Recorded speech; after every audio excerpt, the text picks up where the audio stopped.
Hello everyone and welcome to the SWC 2023 Open Qualifier for Thailand. My name is Evan and with me tonight, it's Stoic. What's going on, Stoic?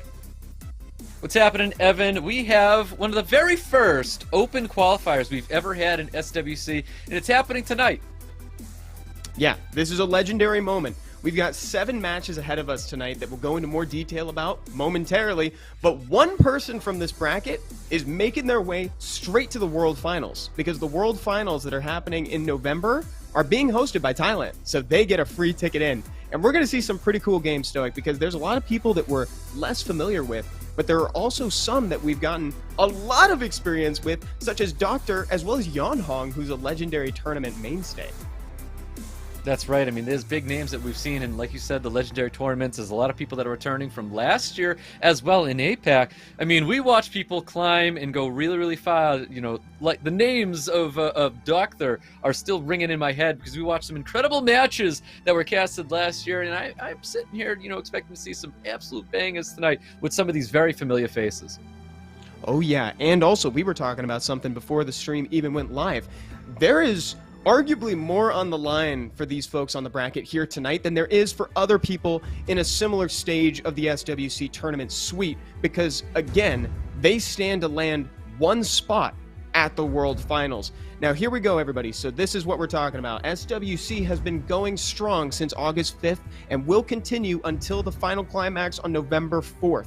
And all these players are playing for a slice of a huge prize pool.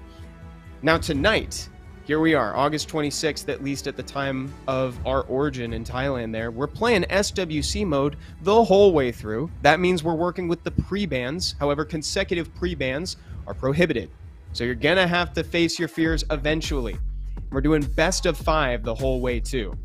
And just like the other ones that we talked about for the America's Cup prelims, you can earn SWC 2023 emblems from watching the tournament tonight. And you can participate in the prediction event that's live in-game, and then you can spend these emblems in the aptly named Emblem Exchange Shop, where you can get scrolls and other things. Here's a brief look at the bracket that we're going to be going through, and Stoic, right off the bat, we got JUDAS in match number 1. Oh man, JUDAS, what a fun guy to watch. What a fun person to also meet in person. And is this someone that I would really like to see go throughout this tournament and be in that grand final? I would love to meet JUDAS again. You know, we're probably going to meet JUDAS no matter what out in Thailand. But hey, this is definitely a very, very exciting first match, but there's just so many great matches to come tonight. It really is going to be a very exciting tournament. And we are kicking it off, man, with the JUDAS first match. Yeah, that's one of my most anticipated right away, and I love the fact that we're going to bookend it with Yeonhong versus DOCTHURR, and I know that those are 2 players that people are really looking forward to seeing. Yep. I mean, DOCTHURR, like, what an incredible drafter, what an incredible player, and they're putting up right away up against Yeonhong, who's been a legendary tournament contender for a very, very long time. I feel like every single legendary tournament, it's like, does Yeonhong make it in there? And if he is there, you're more than likely going to seeing this guy in these legendary tournaments, and he's going right up in that final match, going up against his very first match with DOCTHURR. And like I was telling you before, DOCTHURR was incredible last year. It was very, very unfortunate that he was not able to make it through that APAC tournament, but that's a really big match there for sure. Yeah, this is his opportunity to come back after that. You said how great of a drafter he was. Here's his chance to go straight to the World Finals. Now, here we go. Match number 1 is going to be Monkey versus JUDAS. Let's learn a little bit more about Monkey right now. มีช่วงหนึ่งครับช่วงว่างๆครับก็พยายามหาอะไรทำนะครับก็เลยมาโหลดเกม Summoner War ครับหลังจากนั้นชีวิตผมก็ไม่ว่างอีกเลย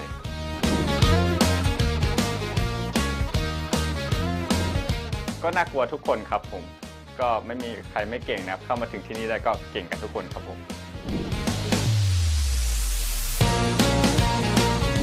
อยากให้คนภายนอกมองผมว่าเป็นม้ามืดดีกว่าครับผมเพราะว่าตัวเต็งทีไรตกรอบทุกทีครับผม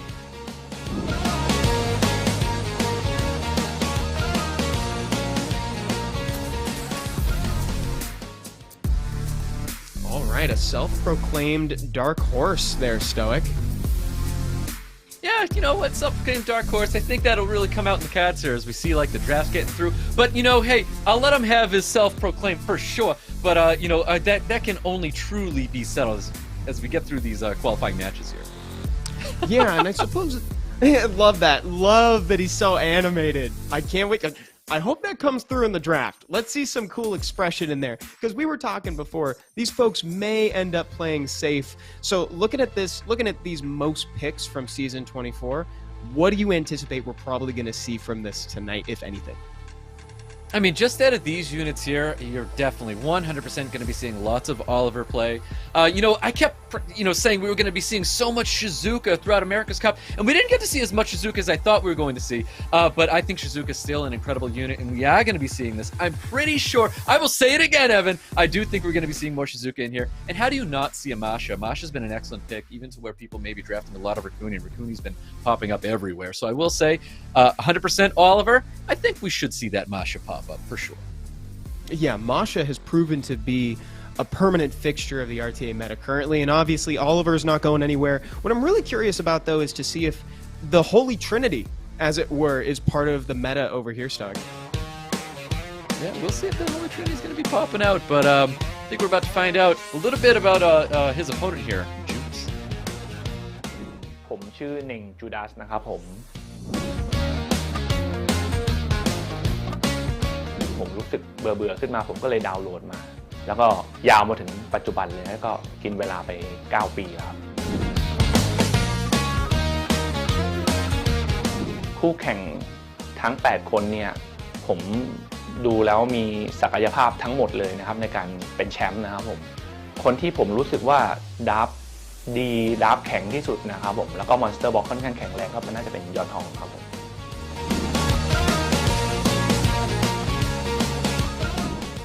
ผมอยากให้คนภายนอกนะครับมองผมในรูปแบบของตัวเต็งละกันครับ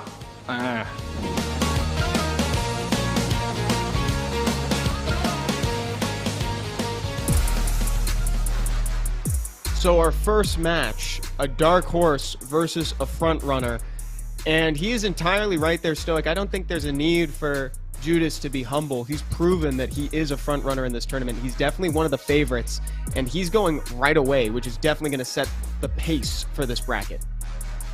Yeah, for sure. This is someone I think a lot of players do have to worry about. I think JUDAS is a very, very good player. He's very, very experienced as well. Like, this is something he's very, very familiar with. So I do expect JUDAS to play well. I do think he's going to be a weapon going up against Monkey here, but we'll find out. That Oliver, that Gianna, Masha, these are very similar drafts that we saw before, but the fact that we're seeing even a Molly and a Riley does say we are going to be seeing a little bit of that safe play, and in these tournaments, we do see a lot of safe play where a lot of sustain is going to come to the table, so either there's going to be results of trying to remove some of these safe units, or maybe both players end up drafting a little bit safer on both sides, so we'll kind of see which way these guys are going to be, going in based off of that very first draft. I wouldn't blame them if they skew on the side of defensiveness there, Stoic, kind of like you talked about earlier, though I am noticing too that JUDAS has been playing around with some aggressive comps down there, because I can't help but notice the Sonya down there, the Masha we talked about earlier, and the Ragdoll. The Ragdoll could have even been new, considering that it was showing up in the Season 24 picks, but not the Season 25. So who's to say he hasn't pulled something else? Like, we don't really know what these players have in their back pocket, Stoic. Yeah, not really, because like we were talking about before, like once these players get into a tournament aspect, like the drafts kind of change. Like we know what people are really, what they go with, what they use on the ladder, but when they get in these tournaments, like everything goes different ways. These players are preparing for their opponents here. JUDAS is preparing for Monkey, Monkey's preparing for JUDAS, and we're going to see different units being drafted, or maybe even prioritized in this match here based off of their opponent. No, dude, I think you are so right, because something that's kind of hard to approach when looking at a tournament like this, I just want to reiterate, Stoic is so right. Ladder play is completely different from tournament play, especially when there's so much on the line. Monkey and JUDAS right now are about to find out if they are taking a step towards that one slot at the World Finals, or if they're going home, Stoic. Oh boy, this is exciting, and we've got Monkey with the first pick here. Pre-bans are going to get locked in right here. I'm very curious what these guys are going to be pre-banning. What are they afraid of what each other's going to be drafting? Because clearly, both of them want to lock down an Oliver, both of them probably want to lock down a Masha, but pre-bans locked in. Ragdoll and Light Monkey King are going to be the pre-bans. Oh, that explains a lot, doesn't it, Stoic? Monkey God. There it is. That's the missing component. The Monkey King was in the arsenal, and JUDAS seemed to know it. There goes Oliver on the first pick from Monkey. Yeah, so with that Oliver first pick and a pre-ban on Ragdoll, I am expecting to see a AoE draft coming out of Monkey King. AoE control, might be seeing some Water Ryu more with Chung Pung play coming out of Monkey. But right away, Judas going down with the, this is interesting, with the Vanessa and the Raccoon. This is a little reminiscence of Dreams Joseph, as we saw in the America's Cup. Very true, actually. Yeah, this is very Joseph-esque, as it were. It's kind of like a spoof on the Holy Trinity that we were talking about, now deprived of an Oliver, taking the Vanessa instead. There's the Shizuka, the Praha from Monkey God. Here comes Miles and Meiho Wang. And Judas still has a last pick here. What would you ideally want to see from Monkey God? That's very interesting that Judas would actually lay down that Fire Monkey King after seeing 2 water units from Monkey God. But it does make sense that Monkey God's going to lean on to Tsarn. Never mind, he's going to lean on full Oblivion to wrap up Monkey God's drafter, which is a little interesting. Are we going to see an AoE cleanse? Because that just might be the ban if Judas tries to lay down like an Annabelle, or I don't know if he has. Yeah, I feel like he does have a Nikki. He may not have a Nikki. That kind of acts as a cleanse there as well. I think the Riley probably does get banned here because that is like one of the only haltering things going up against Monkey God's draft. Yeah, I think that was a really good call because what I would have loved to see in that last slot was an Annabelle. So I think the Riley is a nice sort of middle ground. She's going to be sustaining throughout. You don't have to heavily rely on getting that skill 2 back in the form of Annabelle. Like that, you called it, Stoic. The ban is on Riley. And of course, one of the 2 Oblivions is out the door as well. Yeah, let's see what happens. 33 speed lead for both these players, guys, but we're kicking things off, guys, in this open qualifier with Judas and Monkey God. Let's get into this thing with Miles kicking things off right here. Yeah, taking full advantage of the speed lead from Vanessa here. Who's he going to go for? He tries to get a stun and just a beefy hit on Tsarion. Unfortunately, not a lot is really going on here. Manages not to land it, and let's see if Meiho Wang can get a clutch defense break into a block. This could be death for Tsarion early. That's a lot of damage going to Tsarion. Obviously, Judas is trying to get rid of the Oblivion on the other side of the field. I think Tsarion definitely is that unit to get rid of. I do think Judas may be in trouble, because once we see that Oblivion hit the field, that thing is now active, because now you got to look out for it on the Shizuka. And Shizuka is going to be laying that across the field, and we're looking at not 5 passives anymore, because this isn't a passive, it's a skill. But 3 other passives on the other side of the field of Judas. That gets me all the time, is whether or not that thing is a passive or a skill. Changes every few years. There we go. So getting some nice hits in on the Meiho Wang. And we know that the Vanessa is currently reset, but that is not going to last for long considering she only has 2 turns. In fact, she might already have it back. Yep. Yeah, I know. That's so crazy. It really is. I do think Judas still needs to keep firing away on top of this Tsarn and move that from the field. But nice. Now that he's down a big unit and that Fire Monkey King being gone right now, Judas definitely up against the wall, and that's kind of where things really turn there. Because if Judas was able to get rid of Tsarion early, he would have been fine. I think Judas totally wins that first match, but no, man. He got really close, though. He really did. He did. Monkey God has definitely gotten some control over this game right now. Got a little bit, if I had to nitpick, got kind of an unfortunate proc there with Praha and proc out of the buffs, but everybody's so controlled.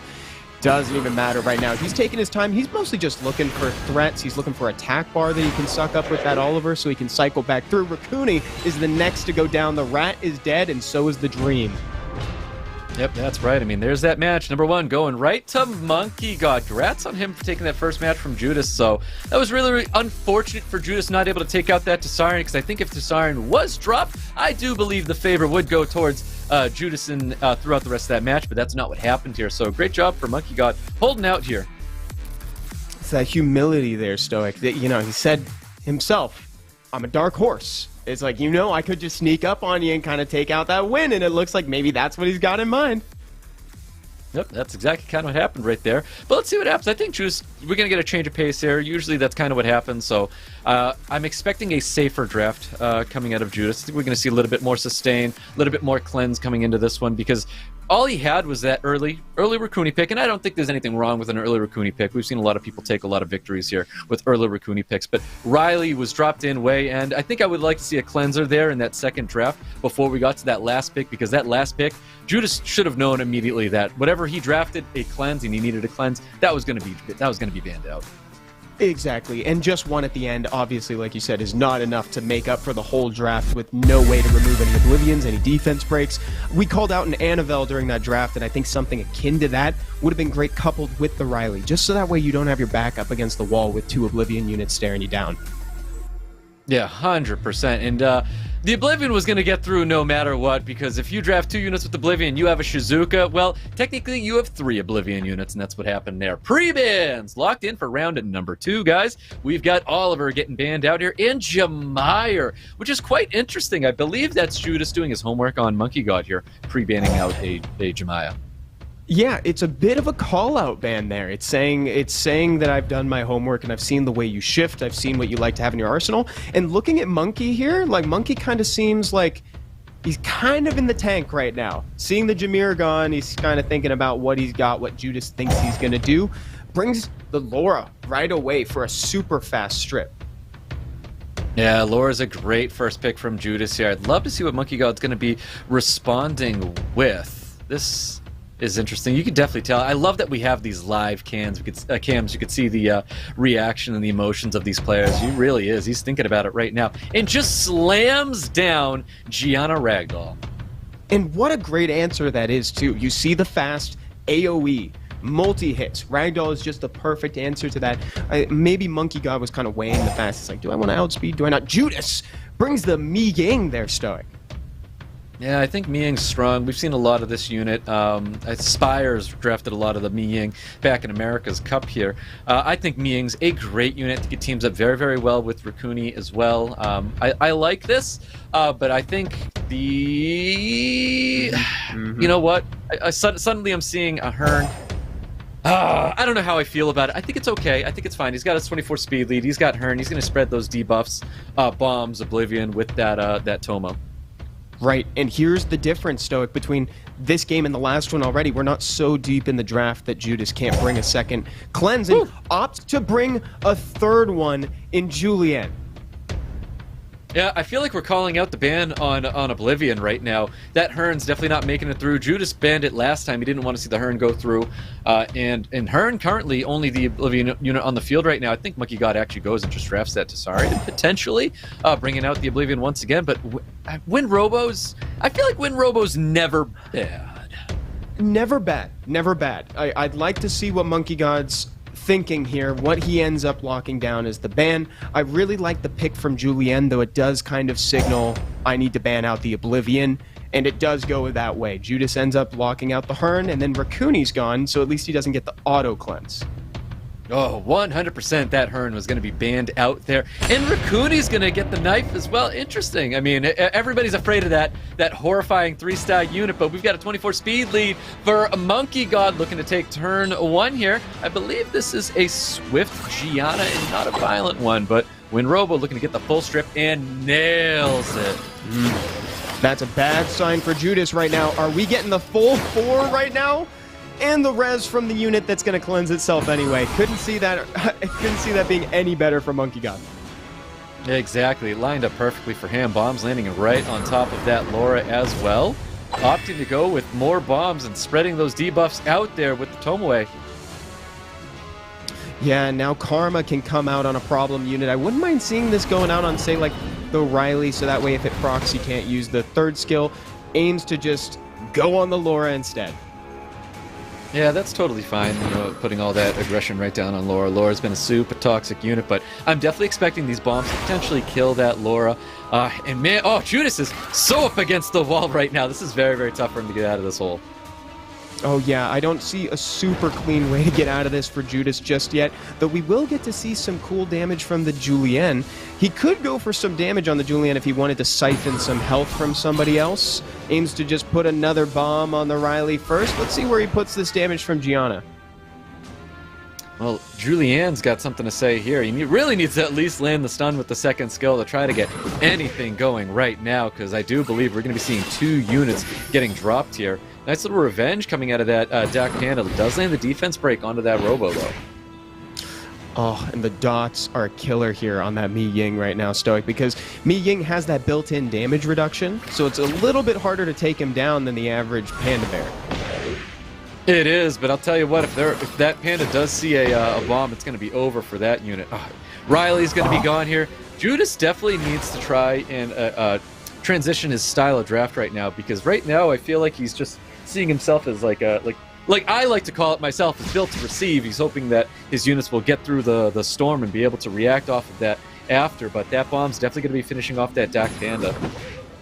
And look at Judas right now, Stoic. He is wondering where he went wrong, how he can change in this next game, because he is going to go down right here. MONKEYGXCLAS got him 2-0 currently. We are in a best-of-5 state right now, so Judas can still get something on the board, but it has to be now. There is no loser's bracket tonight. We're just going winner's bracket only, so if he doesn't get his point right now, Stoic, that's it. Yep, this is also a great showing for MONKEYGXCLAS as well, so he's handling Judas very, very well. I like the drafts that he's been bringing to the table, slamming down the LDs immediately with the Gianna and the Ragdoll. Very, very strong units here. Definitely, I think if Judas has something planned, if he has any tricks up his sleeve, like now's the time to like bring those to the table. Sneaky things like snipes, one-shots, it could be Daphnis, could be some Fire Cassandra action out there, because those are like really, really surprising units that you can bring to the table. I do like the Julianne. But Julianne was not able to come in there and thrive. I feel like there was way too much control that MONKEYGXCLAS brought to the table. He wasn't able to get like a Doc Panda online there. So we'll see what happens as we get into this match number 3. Exactly. And also, just to add to what you're saying, I completely agree.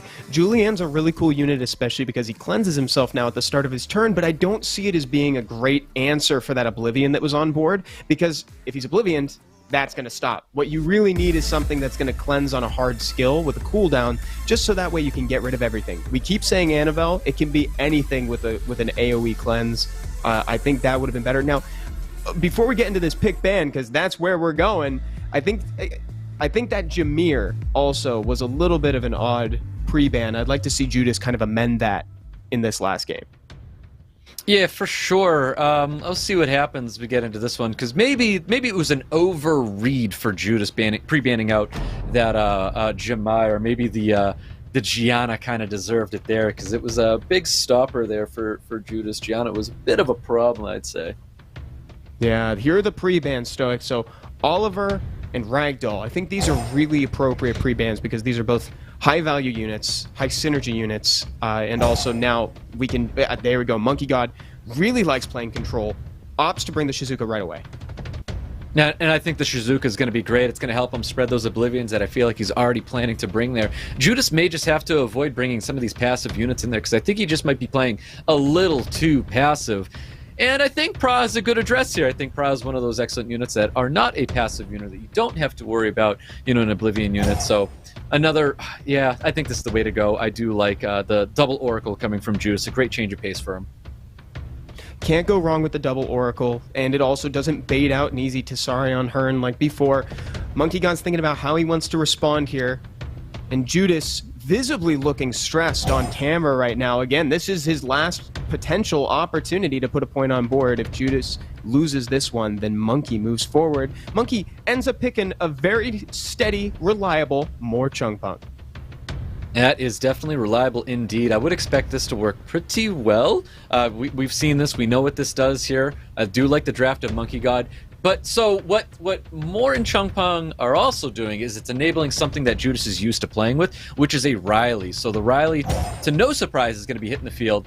And then a Masha, because I do think MONKEYGXCLAS' current draft at the moment, these 3 units, something that you would normally see on the ladder here. So I do think Judas might be a little bit more in his wheelhouse right now, bringing out Riley and a Masha. Yeah, I love the response of the Riley. She's going to be building up the totems in the background to pseudo-punish those AoEs, and it's a good response to Chungpung too. I'm not as big of a fan of Masha currently, only because MONKEYGXCLAS can just bring a bunch of water into this. I felt like the Masha might have been an overreaction to the Chungpung and might have failed to see that it didn't really action well against the Shizuka and the Moore. Definitely. As much as I like a Masha, seeing what was already on the field, that Masha is definitely in a rough place right now, and I do think Judas is probably banning out that Bulwark to stop, halting his Riley here, and I do think MONKEYGXCLAS is probably reading into this draft a little bit. I do think the Julianne is a good pick right now. I like the draft with Judas. I do also like the draft with MONKEYGXCLAS, but that Bulwark definitely says that he's letting that Riley through. Yeah, I think he wants the Riley in. Leaves everything else. Now, here's the thing, Stoic, is that Gianna in play means Shizuka's got bombs. Yeah, I know, it's like a double-edged sword there. bringing bombs to the table, and then Shizuka is able to utilize that stuff. This is another reason why I just think Shizuka is one of the best units in this game, but let's go see how it works out for him, because we got Miles kicking things off for Monkey God. Monkey God looking to shut it down right here. Judas looking to stay alive. Beautiful Despair Stun on top of that Masha. Oh yeah, the more getting the stun that the Miles failed to grab at the start of the game, and we have another one on the Riley too. Probably not gonna rip the third skill just yet. Opts to save it. Definitely the right choice right now. What? No stuns? No, that is no stuns, Evan. Correct. That is rough. I didn't know that. That is not what Judas needed to see. You know, I didn't even know that was a Gianna. Gianna? Yeah, that Gianna is. There's something wrong with that. You got to take that Gianna into the shop. Something's malfunctioning right now. Takes out the Praha effortlessly right now, Stoic. Yeah, that's rough right there. Oh, and that is a violent Gianna as well for Judas, but I don't know how many violent procs Judas needs to keep himself alive in here, because he is definitely afraid to put those bombs onto the field, because all the strips right now are on the side of Monkey God, because if he places that bomb, Judas is going to be seeing those bombs very shortly. Yeah, this is looking pretty bad for Judas right now. We've had revelations now that Gianna's damage was so high that she pierced the little shields. That's what happened. So that's why we didn't see any stuns come out. There were no buffs at the time. Masha dismounted. Judas, yeah, I saw him reach for the bottom, and he takes it. Oh, man, and gives the thumbs up. Such great sportsmanship from these players right now. Congratulations to Monkey for taking down a proclaimed front runner. Yep, that is a huge win for Monkey. Big congrats to that, man. It is so sad to see Judas go like that in a 3-0. But what I will say, it bodes well for the time I get to go to bed tonight. It does, Stoic. You know what? Bless you, man. It's already pushing 1 a.m. for you, right? It's like 1:30 for you. I'll be all right. It'll be a great tournament, guys. So kicking things off the 3-0, it's very, very exciting. Monkey God, he did incredibly great in his drafting. I feel like he read his opponent very, very well, where I think Judas did struggle with what to read when it came to Monkey God. So, you know, and this kind of resulted there with that Jamair pre-ban. I feel like that might have been an over-read for Judas, and I think he maybe needed to play into something about that very first match there, because I feel like Monkey God got to do everything that he wanted to do, everything that he wanted to bring just came true in his matches here up against Judas. I 100% agree. I think the overreaction from that one, that pre-ban, while it wasn't necessarily what doomed the whole thing, it was definitely foreshadowing for what was to come. It was just that Judas couldn't quite adjust to what Monkey God was bringing, and unfortunately it was kind of the undoing. Here we go, we got to see Monkey God do exactly what he wanted to do. Control, spread bombs, lock down everything. And one thing that I really liked about Monkey God's playstyle is that the way he played made it so he was only ever dealing with one unit at a time. Everybody else was totally controlled. Yeah, it really was. It was just well drafted by Monkey God. I feel like this was just the result of someone who, honestly, he just did it. He did his homework, man. It's almost like he was stream sniping Judas and just knew every step of the way, and he just felt very, very comfortable here. So as for someone who's a dark horse, doesn't really look like a dark horse in my opinion. Guy looks like he's done his homework and is super prepared for this tournament. So I give a lot of credit to Monkey God right now, because it was flawlessly drafted for him. Super flawless. Yeah, Monkey now looking to be one of the most threatening people in the bracket. Now, even Proclaim from Judas, all of these players are super dangerous and threatening. So that's one in the books there, Stoic. We're going on to ZERA versus SHERBETA next. Yep, we've got a nice matchup here, and I gotta admit, these are two players that I don't have a lot of information on. You know, they're not players that, of course, I get to play up against. I'm too busy playing a little bit lower rank. Okay, I don't want to be down there, but I never get to experience playing up against any of these players here.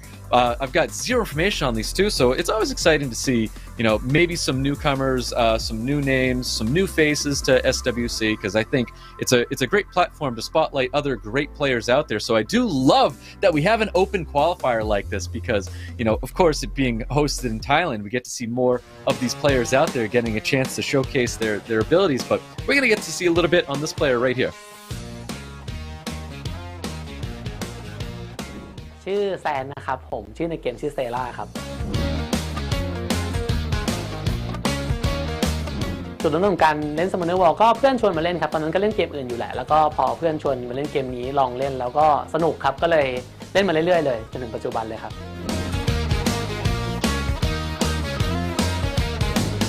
ถ้าเป็น Summoner War เนี่ยแข่งมาเรียกว่าเยอะมากๆเลยนะไม่ถ้วนเลยครับแต่ว่าถ้าเป็น SWC เนี่ยถ้าเข้ารอบนี้น่าจะเป็นครั้งที่3นะครับแล้วก็มีสำรองอีกหลายครั้งอะไรประมาณนี้ครับผม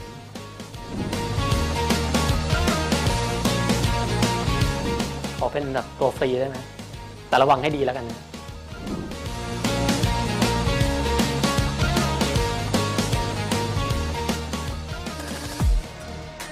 So he didn't want to put a label on it, but he's got the confidence of a front runner for sure, Stoic.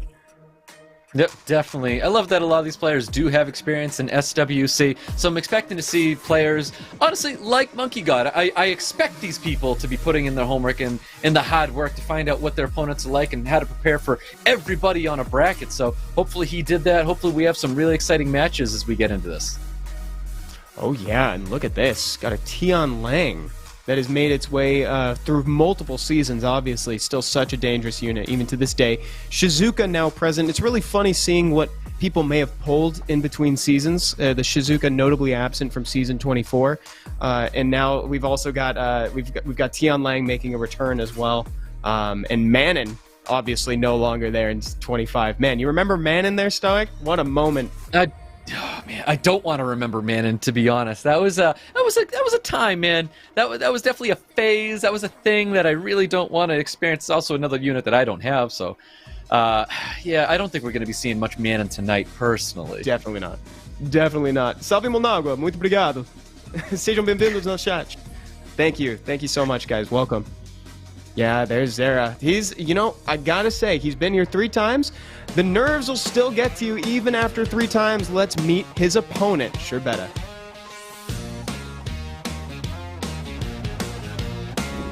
ชื่อแจนครับบางคนก็เรียกแจนนี่ชื่อในเกมคือเชอร์เบต้าจริงๆตั้งไว้ว่าเป็นเชอร์เบตเอแต่ว่าทุกคนก็เรียกเชอร์เบต้าหมดก็ไม่รู้ว่าเพราะอะไรครับ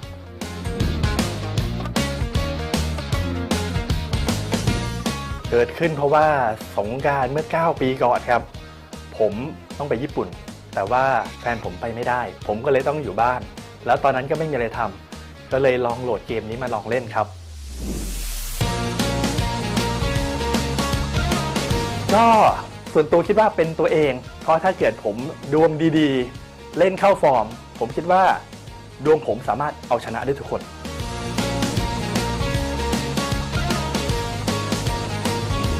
จุดแข็งที่จะทำให้ชนะทุกคนจนถึงรอบไฟนอลของผมคิดว่าดวงครับดวงล้วนๆครับไม่มีอะไรเลย คิดว่าดวงรอชมกันได้ครับว่าดวงผมจะดีขนาดไหน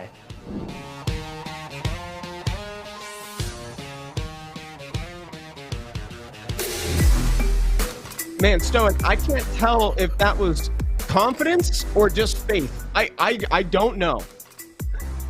I believe. If he believes that the RNG can be in his favor, I believe that the RNG can be in his favor as well. You know, because sometimes that's just what it comes down to, man. Is it your day or is it not your day? And I think he's believing that it is his day. But we'll find out between these two here. I think we got a wild one ahead of us. This is going to be quite interesting. Oh, look at this here, Stoic. So those most picked from the most recent season of RTA are actually looking pretty similar to the last game we saw featuring Gianna and Praha. They're just plus a Nefties and a Tian Lang in his disposal. Yeah, so both these players have Tian Lang, so we might see some contesting with that one pick there. Both players opting the first pick in Oliver as well. So when I see that Oliver coming in as a first pick, I'm definitely seeing with SHERBETA here drafting Oliver Neftis as his 2 speed lead. So I'm expecting a lot of control, and obviously that Zabala. The Zabala I feel like hasn't had a great showing in SWC right now. This is a very, very fast unit that helps you control your opponent and kind of get into things pretty quickly. So we'll see if that's what's going to be happening here, because I do like the draft. I do think, based off of these picks here, with the most pick from both these players here, SHERBETA looking just a little bit better. He is looking a little SHERBETA. Wow, I think I was the target audience for that kind of joke. That was pretty good. Yeah, like you said, we haven't seen a whole lot of Zabala during the tournaments thus far. I'm thinking back to the America's Cup prelims, and the only example I can think of is I think Zepha may have brought him, but that was it. We've seen a lot of games, and I was anticipating seeing way more of that unit because with the third skill control that locks you down and also increases your cooldown time, it resets it by 1, but that means you essentially get 2 since you're frozen as well. So I thought we'd see more, and he also has that second skill that's always highly valuable, boosting and reducing cooldowns. Let's see how these players end up drafting. ZERA versus SHERBETA. Match 2, set number 1, happens right now. Yep, let's get into this right here. Pre-bans getting locked in. Oh, it's always so fun to see. Both players do not want to see that 33 speed lead Oliver hit the field here. You know, clearly they're trying to gatekeep that 33 speed lead that both of them desperately want to have. So I'm assuming whoever gets first pick, and it's going to be ZERA next match, that Oliver will be taken immediately. Yeah, I have not seen that in a second there, Stoic. And locking in oh my god, there's a Bella. And the Sekhmet is showing SHERBETA is still committed to that turn 1 play. Yep, and now so SHERBETA does have that more, but he also has that Nephthys. Don't forget about that. So that's a double speed lead coming out for SHERBETA. I almost want to say that's what he drops in right here, and I think that totally worked, but it is going to be a Gianna here, and I think this is a very good, aggressive draft from SHERBETA. ZERA opting to go with the 33 speed lead Vanessa, and I do think this is something that he does need. So he's kind of saying that he may not draft all the turn 1 units that SHERBETA might have and be bringing to the table, but he's locking in the 33 speed lead as a threat.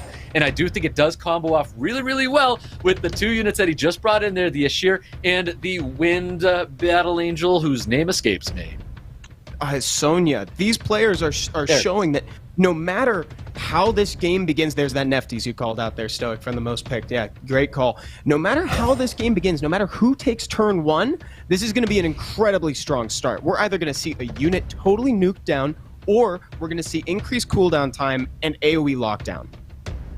Absolutely love that both players right now are speed contesting, but if ZERA wants to continue speed contesting, he needs 1 more speed lead to lay down on the field right now. And it's another 33 speed lead. Oh my I gosh. love how aggressive these 2 players are being right here. This is some good, clean Summoners War right here. Oh yeah, you love to see this. Punching above the belt. Let's see who can outspeed each other. This is what we're talking about, man. Before the stream went live, we were saying defense might be the way to go, especially when you got a potential free ticket to the World Finals since you're the hosting country. However, these players are like, the best defense is a strong offense. I agree. Wow, and the ban on Sekhmet, that is wild. And we're going to be seeing that Sonya get the ban right there as well. 33 speed lead versus a 24 speed lead. How fast is SHERBETA, though? No, oh, not fast enough to outspeed a rampant Ashir. A boost can come out right now in a setup defense break into Bella. Let's see how much damage this does. Is this going to be a unit dead, Star? I think so, and that's a beautiful violent proc as well. Pummeling that damage top of the Gianna. He needs to kill this Gianna here with this Bella. Gets very, very close, but you can already see that this Samat definitely wants to go after, so that's a beautiful second skill from the Zabala going right onto the Gianna. Gianna looking to change the pace of this match. So close to death. If there was 1 more dot, it would have taken it. Full team stun goes out. That's exactly what you need from SHERBETA. He can take a little control here to make sure that Gianna gets another turn. All debuffs go out from Nephthys. Oh, man. And there's that third skill with the Zabala, but a nice little resist there. But you can tell that Samath will have that passive up. He's going to live for 1 more turn. He's definitely got to try and... I'm kind of surprised he didn't actually go for the kill on top of the Gianna there. Yeah, me too, actually. I think maybe what he could just be waiting for the AoE to... I honestly, I don't know what he was doing there, not taking that. I guess he was just so confident that Samath's passive could take it out. He's like, I might as well just put damage elsewhere. But by this point, it's negligible. The win goes out. SHERBETA with the AoE control straight out the gate. We knew that that game was going to start out strong there, Stoic. Yeah, we really did. I think what happened there is if ZERA had taken out that Gianna, ZERA wins that match. We have a beautiful fight for speed, and I love it. What a good, clean match coming from these 2. So well done on ZERA. SHERBETA staying alive with the Gianna. Gianna holding on, but ZERA almost grasping victory if he had taken down that Gianna. Oh, dude, you keep saying good, clean Summoner's War. And I can't agree more. Dude, these are just, they're like, I want to outspeed you, and I'm going to show you what I can do with it. Either I'm going to nuke down a unit, or I'm just going to make sure you never get another turn. And I thought that was so cool to see. And ZERA was just so close. If there was maybe one more dot on Gianna, it would have been different.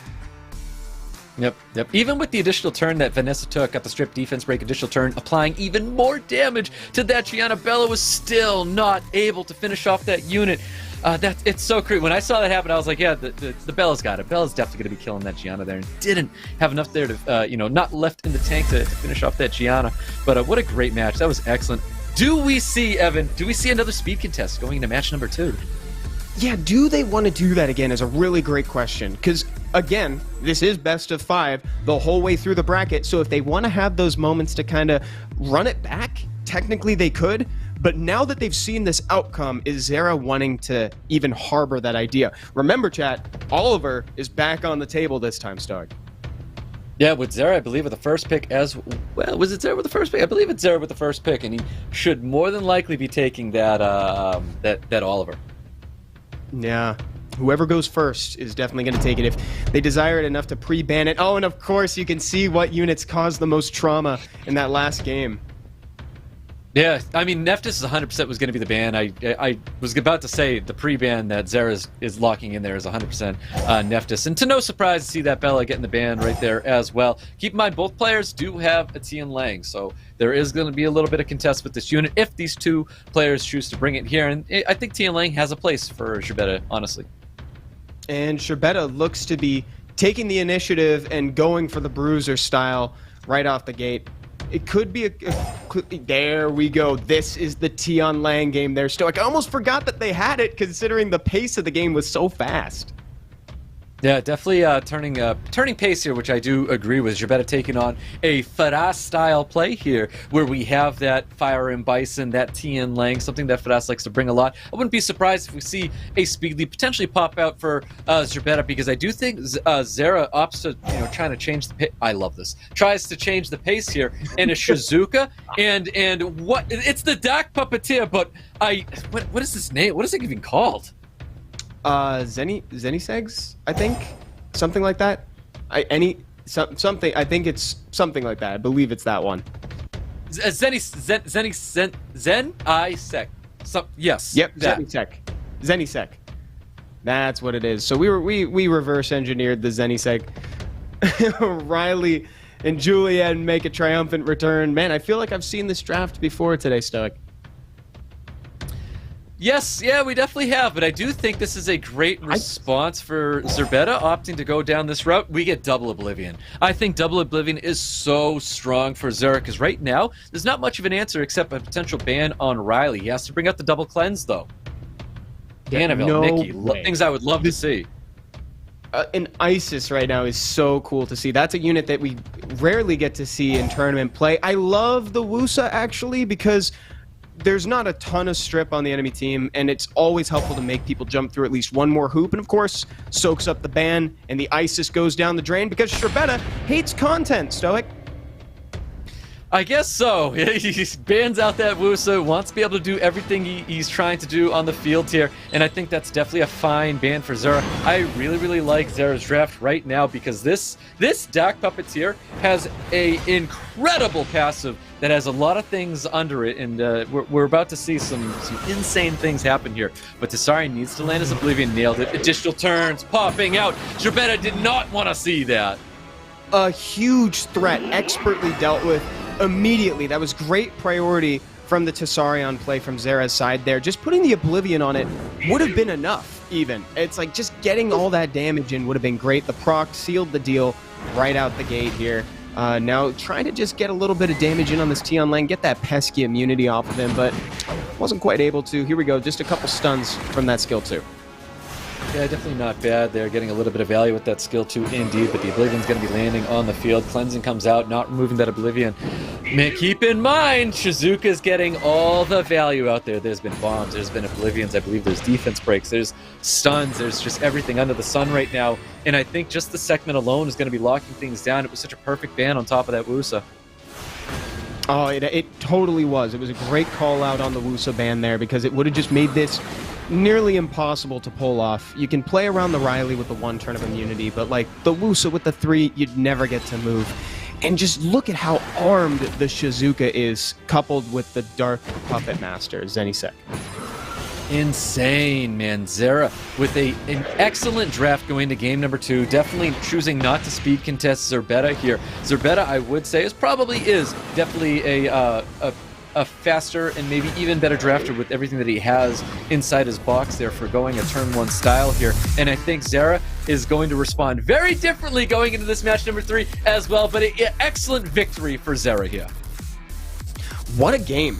And completely different from the first one. You know, we talked about the speed contest in the first half. In the second one, they opted for more of a slowed down pace. Granted, we did have the Oliver speed lead, but nobody was going for that same cleave effect that we had before their Stoic.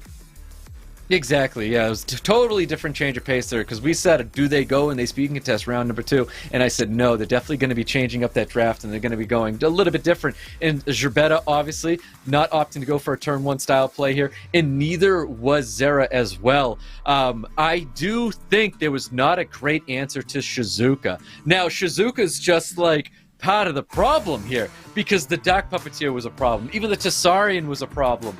These are all things that ZERBETA didn't have an answer for, so I do think there's going to be a little bit of an issue for ZERBETA, and I think ZERBETA has probably the better box out of the 2 players here, but if he doesn't respond well to whatever ZERA is going to be bringing in going into match number 3, I think potentially we're going to be seeing another victory here for ZERA. Yeah, I think there's got to be some way to deal with that Shizuka if it's out on the table. And I don't mean just, like, avoid it. I'm saying deal with it. I want to see some damage. I want to see, like, Miles to stun it early and proc and get, like, 3/4 of the health out of the way. Both of these players are in a pretty favorable position right now. Because, again, whatever happens here, this is not the last one. They have a little bit of time left over. It's 1-1. We knew these pre-bans were going to show up here, Stoic. Tian Lang out, Oliver out. Yeah, definitely. I knew ZERBETA was definitely going to be pre-banning that Oliver here, and then ZERA pre-banning the Tian Lang, which is really interesting to see that happen here. Oh, I love it! I was going to say there's no answer to the Shizuka. Takes the Shizuka away. That is how you answer that. You know, now you answer it by bringing a Rakuni, you bring a Juno, you bring a Veramos, whatever you want to do. Dude, this is a Veramos game. Can we get, like, Veramos Rakuni right now? We're never going to see it again. No, ZERA. Dude, I love the way both these players are thinking here because I think ZERBETA definitely thought ZERA was going to go and opt to try not to speed contest because it didn't work out for him in that first match, but ZERA says, no, you're down a unit right now. You went and you drafted a Shizuka. Boom, speed contesting's coming out. Vanessa, the Bella's coming back. We're going to see the Water Ryu locking in another speed lead, not a Samat this time, a 24 speed lead Water Ryu. And then the Cigar's coming in here as well. We're seeing nothing but speed contest right at the moment right now with double speed leads for ZERBETA as well. Also locking in the Shizuka. Shizuka already looking like a ban on this field, but I love it. Both these players, just honestly, they're playing some good, clean SommerNozzwo right now. Yeah, look at this. All jokes aside here, like, this is a great response to what ZERBETA is putting out here, Stoic. Like, the increased cooldown time effects on so many units. I mean, technically, there's 3 units here that increase cooldown time if you want to get down to the nitty-gritty. He's in a really good position to just take turn 1, lock this stuff down. So I think he just needs to ban whatever he thinks is going to move first, so that way he's uncontested. Take out even the Sekhmet if you got to. You just need to move ahead.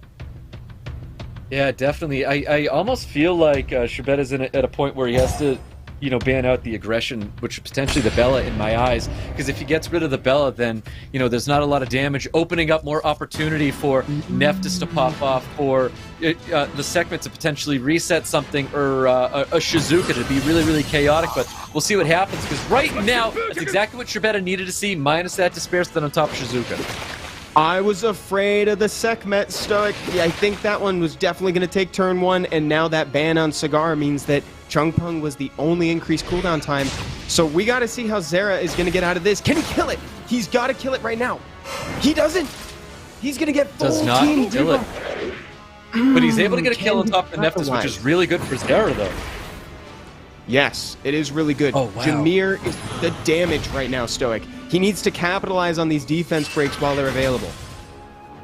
Oh, Oh my god, Bella's able to hold on here. Keep in mind, of course, we've got Vanessa's passive still, I'm sorry, it's a skill 3, still available right now, and that is definitely going to be a problem. He has to do all things, get the units restunned out there. Vanessa's not shut down yet. We do have that second skill. He can bring, what was the unit that he just killed? It was Nefties there, but I think Nefties. Thank you. It was Nefties, but I think it's it's an option. But since she won't have her passive and her skill 2's offline, I think he's best just protecting this Jameer as much as possible because that's the damage. All things comes out again, Stoic. These units just can't get out of stun, except Vanessa pulls through with a proc and third skill online. Ooh, and there it is, going to be bringing that Bella back, and Bella definitely is a problem unit because it is a lot of damage, a lot of aggression, but he's got the perfect unit, primed and ready for it, able to reset it with that Sekhmet. Dude, Sekhmet just setting the tone there with that third skill, nailing on top of Shizuku. It was almost a nail in the coffin immediately. SHERBETA always proving to be better in the turn 1. Yeah, that was you know what? I was just about to tell SHERBETA to take the risk that he took. Skill 1 on the Bella to try to preserve the Jameer. Jameer is going to get one more turn. You just got to kill the Bella. Nice. Does get that kill. He should be killing that Chungpung as well. Now, obviously trying to take advantage of defense break, sitting on top of that Jemaya, but of course, there's that second skill is available. Gets that soul protection out there. Can go for a nice reset on top of that. Vanessa nails it as well. This is the best Sekhmet I feel like we've seen throughout all of SWC, landing everything every single turn. That's a really good point. I don't think we've seen a Sekhmet work as intended this consistently. Now that could be a turning point potentially. Let's see. No skills online for the Shizuka, unfortunately, so there's not a lot to capitalize with.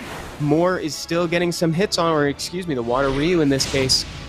Defense break goes out. Let's see what can happen. Yeah, Curse the Beautiful is definitely going to be a game changer. He has to continue going into this more, though. That's where that damage has to go. If he gets more additional turns, that's where he has to keep pumping that damage in there. Sekhmet is staying alive here. Holy cow. Because we do have that second skill. I think this is the time that he brings back Neftis. Does he have the second skill alive on Neftis? I think that would be the play. Yeah, there go. Opts to protect the Sekhmet instead. We really need to lock down the Moore because the Moore is going to be the thing that can win this game. It can turn it around. He's amazing in a 1v1 situation, and there's no damage coming out. Yeah, that was a really good Despair Stun that he got on top of the Sekhmet, but that was a really, really nice a third skill that popped out there. And of course, we've got skills available. I mean, Moore is the guy. Moore can be the guy here, but though it goes for the reset of the passive. Does not lose a Sekhmet just yet, so of course that first skill is going to go in, popping off with second skill, going over onto the Shizuka. Shizuka's got her second skill again, readily, and oh, he was hoping for Curse the Beautiful. I think if Curse the Beautiful was alive there, he would have then just dropped both these units with the multi-hits. You can see him pausing right now. He can take out, oh, but she had cooldowns. Tried to take out the Moore to just go for the element advantage matchup. It didn't pick. Is this going to be the comeback? Oh my god, I can't believe that just happened that way. Because there's that first skill, not getting it there. The passive's going to be up on top of this. Gets the additional turn. Is this going to be enough with attack break? Sitting on top of Shizuka, though. Goes to bring back the Jemaya. Is this enough? It's about to. He better. He keeps it. No way. Such a close game. He almost lost it like 3 times. Wow, what a match, dude. I love both these players here. I love that, you know, I feel like I just didn't know enough about these two guys, and they came in here and was just an absolute showstopper for everything. I love that first match. I love that second match, adjusting to the first match. This is so crazy. What a well played out match. These guys are really are coming across as excellent players. I think the only thing that happened there is SHERBETA lose. I mean, I lost track of the cooldowns of the units that he's trying to bring back because it's always something that I'm forgetting here. Is Shizuka using that second skill, the nerf? You know, it's not bringing a cooldown back onto these units. So it's like, what did the unit, when it died, what did it have left? So when it brings the units back, you know, he chose to bring back the Sekhmet, but Sekhmet's Curse the Beautiful wasn't up. If he had Curse the Beautiful, would have dropped both units right there. SHERBETA would have won, but you know, it ended up working out for him, man. And it does go back to that violent proc that he got with the Shizuka with the skill 1 procking the passive, but of Moore there. But procking, going right back to Jemaya being the perfect unit to finish off that Moore there. That was crazy. And I remember thinking at the start of that game, it's like, where's the damage? How is he going to make use of these Nefties debuffs? I had, you know, you get that moment where you're in disbelief. It's like, you've got the setup. Now, where's the payoff? Turns out Jameer is the facilitator and the damage. So cool to see that happen. It's I think that he did a really good job. It was SHERBETA's game to lose from the beginning. He had the control. ZERA was kind of trying to climb out of it, and SHERBETA almost lost it, almost let the win slip through his hands, but was able to clean it up at the end. Got real scary with that Moore, though, Stoic. It did. It got very scary with Moore. Moore's a dangerous unit, man, with that passive. But that was very, very exciting. It was well drafted between the two players. You know, RNG aside, it was a very, very key violent proc for SHERBETA, because that ultimately locked in that victory there. But what a great match between the two. Exactly, and I don't want to completely discount the violent proc at the end, but I want to reiterate it was SHERBETA's game to lose. He was ahead the whole time. ZERA started to pull ahead, and he kind of clutched it up towards the end. I mean, that's why you ruin it on violent. You know, it's for that chance to clutch it. Because Moore was definitely a problem unit there. That's one of those units where it can just be a 1 HP, and it can still threaten to solo you. Oh, throwing out a Juno a little early here, Stoic. Wow. You know what? I think that Juno might be a response to what ZERA... Man, I really like how these two are reading each other. This is great. So the Juno you can call it preemptive, because this is where Shizuka, this is where that the Dark Puppeteer comes into the picture. I think Juno is a very fine unit to draft in here, but look at how well they are adjusting. I love it that the response for ZERA is to drop in a Camilla here, you know, responding to the Juno. I think this is a great unit to drop into the field when it comes to Tianlang as well. I like that Bruiser style play, bringing in Camilla. I think Wusa's an excellent draft. I really love how these two players have been drafting. We've had nothing but changes of pace, and these two just trying to read into each other so well. Yeah, the responses are so good. I'd love to see something like a Cigar or something here from ZERA to just lock down the Wusa so you don't have to commit to banning it. But let's see how he chooses to reply. But I couldn't agree more. These players are adjusting to each other much better than before. The Mo Long here is an interesting pick. Does that signal a Wusa ban? How do you read that Mo Long there, Stoic? Well, definitely that Mo Long's on Vampire 100%. There's no way you bring a violent Mo Long in there just to go all the way down, getting hit with your 75 Reckless Assault on yourself here. So it's definitely going to be built on Vampire. I don't think the Camilla is going to bring enough sustain to this table here. I think the Praha was fine. The fact that we're going to see a Jamire come to the table, I think SHERBETA feels comfortable that he's going to have his Wusa and Jamire go through. I don't know if that is going to happen. Tianlang definitely disrupts the Oliver. So we could be seeing a Tianlang ban here? That could be on the table for sure. And I agree with what you're saying about the Vamp Mo Long, because I can't help but notice that there's no sustain save for the passive heal from Camilla on her turn. Otherwise, you're just banking on reviving once and then just taking the hits as you go. The Bella ban, banning the strip, but the immunity is banned. Yeah, I think that was a pretty good one, and now Jameer is in a position where he's going to be resetting the cooldown of units that have very low cooldown times already. Again, potentially the last game for this set. SHERBETA is at advantage right now. Most definitely. He did miss that stun, or that strip and stun on top of that Mo Long, which I think is totally fine, but I do think he opens it up with a Reckless Assault immediately, and his target of choice is going to be that Tianlang. Yeah, the Tianlang suffers here, and no heals are going to be coming to that Tianlang's aid right now. It looks like we're about to clutch it up because Juno has no debuff, so there's not going to be any healing for the poor little panda. Let's see, can Oliver just suck up that attack bar? Let's go. Yeah, there's that little bit of healing coming towards that Mo Long, and I do believe this is a violent Mo Long. I don't think that was built on Vampire. Should have been seeing a little bit more HP if that was built on Vampire, but I think Tianlang is going to be dropping here, and I do think it does favor ZERA a whole lot, because now the Oliver's online, where SHERBETA can't really stop this Oliver. So it's looking really, really good for ZERA. We have a potential Game 5 coming to the table here. Oh, yeah, good observation. This Mo Long is definitely on Violent or some other, it's probably Violent, but it's definitely not Vampire. I didn't see anything. And there we saw the conundrum with the Jameer in action, Stoic. He had the third skill, but nothing to really reset. I mean, we could get Miles' second skill back, but that's coming back on this turn anyway. So it's kind of in an awkward position. We're going to get a nice little attempt at a defense break, but nothing great. Here's the cleanse to free up the Miles. Yeah, in my opinion, he was expecting his Wusa to go through. That's kind of why the Jamire felt like a good pick for him, because you're getting no real value bringing a Jamire to the table when you're just bringing back the skills of Miles and Juno, because they're so low. They can get those skills up, but not even those skills are that impactful, minus, you know, Miles' second skill that he gets up very frequently here.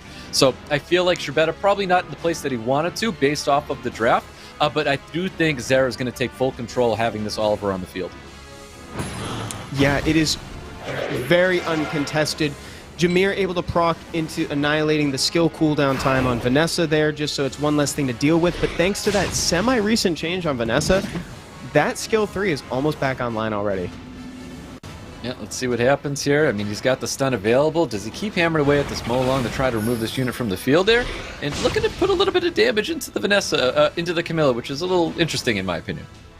He could. You know, I'm gonna have to take another look at that Molong. I swear I saw green text, though it could just be the 11 o'clock speaking.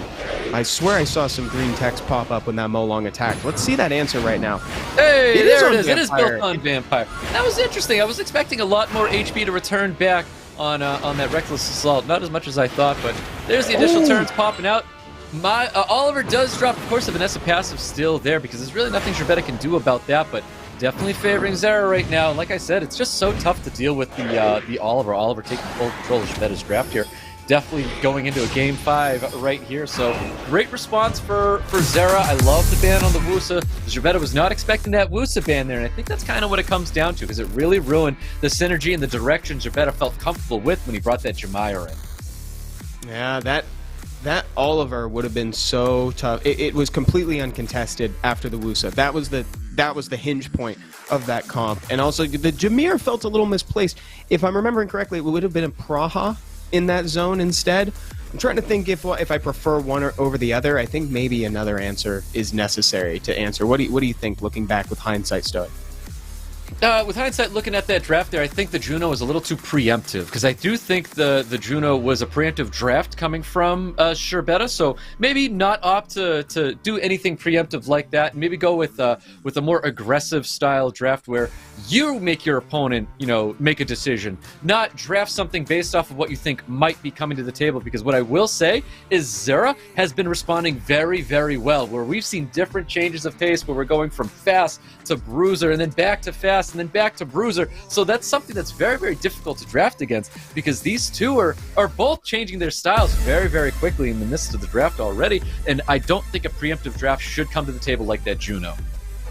Yeah, that's a sign that you're getting a little too deep in the tank. You're too in the head of your opponent. You know what they're trying to do, and you go ahead of it. But you don't want to pick ahead of it, because you're not countering anything other than yourself if that's the case. ZERA versus SHERBETA. We're already in round 5. Whoever wins this one is going forward. I mean, SHERBETA just screams. Oh, those are the last round pre-bans. I'm sorry, with the Ice Neftis getting banned out there. I don't know. This is crazy. We're going down to a game 5. I don't think it comes down to a speed contest in this match. I don't think that's what's going to happen. Do we see the double Oliver pre-ban?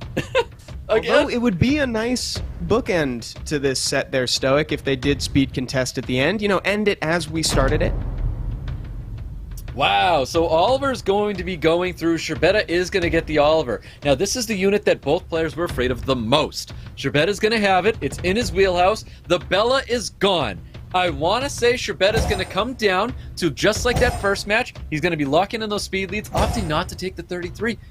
And interesting, so the 33 on ZERA's field in the form of Vanessa this time. Camilla's coming back again. Now, I don't see a turn 1 playstyle coming from ZERA, because I do think Camilla's not going to have any form of synergy here. Yeah, Camilla's a very passive unit, and I mean that not in the skill sense, but rather in the play sense. It is a very nice answer to the Nefties, though, considering she can cleanse as long as she's crit. And SHERBETA answers with Old Reliable, like we talked about earlier. Chung Pung, more. Yep, there you go. He's going for turn 1, so this is just... honestly, it comes down to ZERA right now. How well is he going to respond to SHERBETA taking turn 1 and being potentially very aggressive? Because he just laid down this comp right here. And I love it. I love it. We're going to see a speed contest. We're going back to game one here. We got the 33 speed lead locked in by ZERA. He's going to wrap up his draft with another 33 speed lead. ZERA's going to pick that 100% because right now, SHERBETA's saying that I'll just ban out the Vanessa. So I'm telling you now, another 33 speed lead is going to be hitting the field with ZERA. We've got the Zabala hitting the field again with SHERBETA, and he's going to wrap up with one more pick. This is going to be turn one. We're seeing a Sekhmet. We're seeing a potential Ethna, anything in that realm. We're getting the game 5 that we wanted, the bookend Stoic. We're getting the speed contest in the final game, and the Wind Robo is such a great last pick. I love it. SHERBETA really demanding that he gets turn one and he holds on to that control. We should be seeing another 33 speed lead because right now we're just banning out the Vanessa, and then he doesn't even speed contest at all. So it looks like ZERA is going to back up and just receive whatever SHERBETA is going to be dropping down onto the table, taking in that Juno. Where do we even? I think we do see the Vanessa ban, to be honest with you. Vanessa should be the ban coming out here, where SHERBETA gets to take full control, demanding all of his units go first, and not seeing a very fast Yanhong or even a potentially fast Sagai here as well. Yeah, the one speed lead may be the downfall of this comp, Stoic. You called it. Vanessa is out and more is out, but unfortunately SHERBETA has one more speed lead in the tank. Yeah, so that Juno being drafted by ZERA definitely says he's letting that Nephthys through, because if it comes down to Juno Nephthys, Juno wins that bout. But we're going to see Zabala. Can Zabala stay consistent, get the resets and freezes that he's looking for, opts to go with that second skill right into the Wind Robo. Wind Robo looking to get all the strips, does not get it on top of that Cigar. Still, oh my god, Cigar refuses to lose his immunity. It's the Cigar that could. He is sticking around to reset a unit. Whichever unit. Oh, wow. Holds the skill 2 for the full team. That could be greedy. Is he just trying to bait? He was trying to bait the cooldown time increase from Cigar, but he doesn't take it. He goes on the Chung. That is wild. So he's got those provokes across the board. All the damage coming right into the Chung Bone Charge. Vitality coming out on top of the Cigar. Cigars only has the provoke up here, but he's looking to get more skills. My god, he's going to keep getting these proxy with this Cigar. Cigar landing that beautiful defense break. Big second skill is going to be right there. This is it. Oh, he's going to be dropping that Chungpong right here. Wild! ZERA with a great response, but to be honest with you, SHERBETA started this match off with nothing going his way. Yeah, there was nothing really set up there. You know, you had to boost the Wind Robo in order to set up the skill 2. You held the skill 2 with the Nephthys for the prime moment. I think maybe he could have stood to use that skill 2 while he had the opportunity, just because the Cigar was going to go anywhere. Here comes a proc, but it's kind of an unfortunate one. There are no skills online, nothing to be done. SHERBETA's kind of going through the motions right now, seeing if maybe he could make something happen given time, but he lacks the damage to capitalize on anything right now. That's right. What he really needed was to just get that full strip. All the immunities removed out there. He uses Chungbung to lock everybody back there. But ZERA had Yanhong, Cigar. Those are the two comboing units that allowed him to get the advantage over SHERBETA, and he just took advantage of SHERBETA's inability to remove that immunity off top of Cigar, and that was a great draft. Because right now, Juno's all the damage that ZERA needs to take anything out right now. He's got the Camille, and the Camille is just going to act as a luxury, healing the team and applying more damage on top of that. Yeah, because that's the question, right? The longer we stay in this game, the question just gets louder and louder. How do you take out the Juno? That is what SHERBETA is ultimately going to have to answer, and we're gonna see it. The answer is you don't.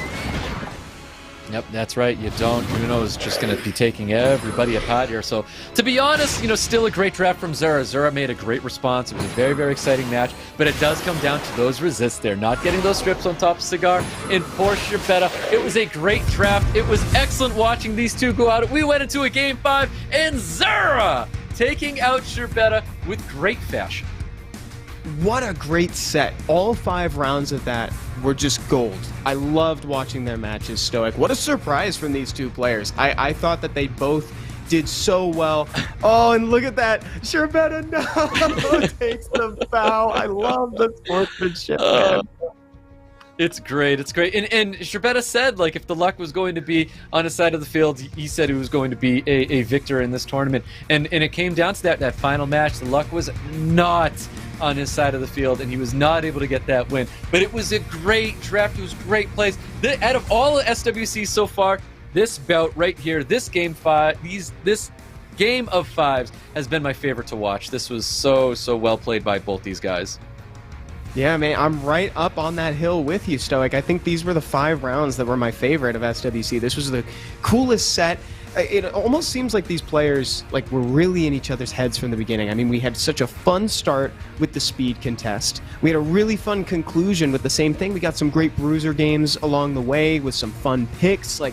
I gotta say, I love watching these players, and then just that sportsmanship at the end too. I really liked seeing Sherbeta's, his hand lingered at the end. They were both clearly being so friendly with each other. You love to see it, man, because they know they just played some great Summoners War. They did, and you know what happens. I feel like ZERA knows what's happened. He knows that the results of not getting those strips and Cigar staying onto the field like that. I almost want to say the only thing. So not to say mistakes were made by ZERA, but if we had seen a third skill when he used Serious Matter, he opted to go for the second skill because he really wanted to push for that strip on top of the Cigar. Maybe he goes for that Serious Matter there. Maybe he stops that Yon Hong from having Charge Vitality up. I don't know. I'm going to add to that. I think that there were 2 moments. That was one of them. And I think the second one was the Nefty's skill 2, holding it instead of using it, because there were 3 units available, but just because the Cigar wasn't off immunity yet, he decided to hold it. And I think both of those things it was a little bit greedy coming from behind. It's like this thing is resisting everything. Chung Pung only has a 75% chance to strip. It's like, we got to make something happen. Yeah, definitely. But what a wild match. What a great first match there for SHERBETA. It was such an awesome respond. It was so well drafted by both these players. It was excellent. I really had a blast just watching these two work in the draft in that second match. And we called it. We knew they were going to change the pace here, and I love that they did change that pace where ZERA said I wasn't going to speed contest, and they go down into a bruiser match. We got to see the likes of the Dark Puppeteer, who has an insane passive. It really was an incredible bout with these two going at it back and forth, man. It really was. Oh yeah, and I think my favorite unit to watch was it was either the Bella. I really liked the Tessarion in that last game too, but you could really feel how terrifying the damage is from this unit, that Dark Cannon Girl Bella. Yeah, it was. Dark Cannon Girl was definitely a serious weapon for ZERA, and we get the likes to see more of this unit later on, indeed, because it's built very fast, it's built with a lot of damage, but we could tell not enough damage to take out a Gianna to lock in that victory in that first match, but we are going to be seeing a lot more of not just the Bella, but ZERA as well, so more Bella to come for sure. This match made me clench my chair with my hands. Like, I was really holding it. It was SHERBETA's to lose. He almost lost track of it right here. Got the proc off the passive to try to do something. That was real dangerous, man. Right towards the end. Look at ZERA. The live react for ZERA, man. I know that feeling all too well. It's so rough. But that Summoners War at its finest. You could tell that it came down to it. It really did. There was a lot of despair stuns in that match that actually went ZERA's way at the same time. But it came down to SHERBETA in that final moment, getting that violent proc with Shizuka, getting the Jemira out there, the perfect unit to take out the Moore there. So it really was. It was an excellent match where we got to see all aspects of Summoners War, where it's great drafting, great play, up and down decision making, and then of course can't have Summoners War without the RNG of Despair Stones and Violent Procs. It really was an excellent third match there. Here we are, man. Game 5. Oh, wow. And all the way to Game 5, these players are still surprising us. There's the Yon Hong that we didn't even see up until this point. We didn't even see a hint of the Yon Hong until this point in the game. And just some clean plays from ZERA. And we just got treated to a great 5-round set. I feel very blessed to have seen that. Yeah, these two were phenomenal players, and I love the sportsmanship. It's great with these two. What a great bout, man. This is by far one of my favorite matches to watch in SWC. So if we go through a Game 5 like this, Seven, I'll take a Game 5, because honestly, I had a blast here. It was a great bout to watch and go to Game 5. As much as I would love to see 3-0s, man, please, 3-0s all night. I'm gonna love every one of them. But honestly, if the Game 5s are gonna look like that, man, that was great. I had a blast. It's so easy to sit here and cast matches like that when you're having so much fun. That was awesome. Yeah, I mean, y'all have no idea how much it needs to be said that it is 2 a.m. for you right now, man. Let's meet NICKCLAS going into the next round here. ครับผมนิกครับในเกมชื่อว่า NICKCLAS ครับผม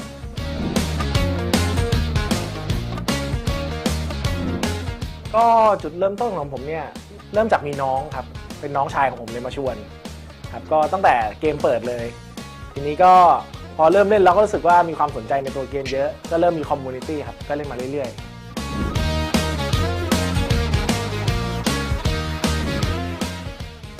น่าจะเป็นMOCCAเนี่ยแหละครับที่ผมเจอคนแรกเพราะว่ากับMOCCAเนี่ยผมค่อนข้างสนิทกันก็คือจะซ้อมด้วยกันเล่นด้วยกันตลอดเขาอาจจะรู้ทริคผมเยอะหน่อย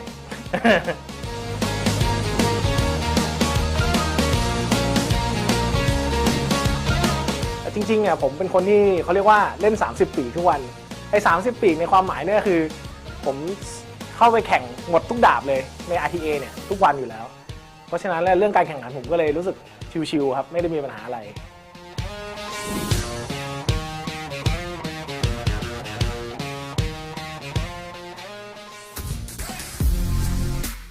Using all 30 of your wings is definitely a good start to prepping, but like we were talking about earlier, Stoic, ladder play is way different than tournament play. I hope that Nicholas does a good job kind of doing that transition from ladder to tournament. I know. I love that strategy of doing 30 wings a day, man. Maybe I would become better if I did 30 wings a day, but I do believe my phone would become a flip phone if I did 30 wings a day. Yeah. Definitely looking forward to definitely looking forward to seeing what Nick's going to bring to the table here. Man, the Oliver, we are all in love with this unit in Laura. We're going to be seeing Laura, Tian Lang, Oliver, Gianna. A lot of turn one play coming from Nicholas. Yeah, lots of turn one and lots of consistent stuff. You know, I was joking about old reliable with the Moore and the Chungpung. And look at this shift from the first picking the Oliver back to first picking the Moore in Season 25. He did see a surge in popularity for a little while, so, you know, it's in Moore is never a bad choice. So we'll see. This is kind of a draft that we're familiar with already in this tournament. So, you know, some good, safe play from Nick is probably what we're to expect, especially when a ticket to the World Finals is on the line. Yep, most definitely. I do think we're going to be seeing some turn one contesting here. I'm really hoping that we do see a little bit of in last match as we saw, because he did say something that I loved, that these two know each other. And we're about to know a little bit more on his opponent right here.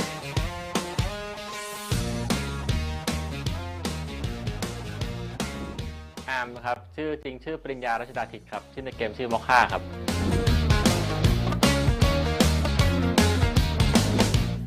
จุดเริ่มต้นของผมก็คือเริ่มเล่นตอนเกมครบรอบ5 ปีครับมีเพื่อนที่เรียนด้วยกันชวนกันมาเล่นเกมครับเพราะว่าเกมบอกว่าจะแจกมอนสเตอร์5 ดาวแสนมืดครับ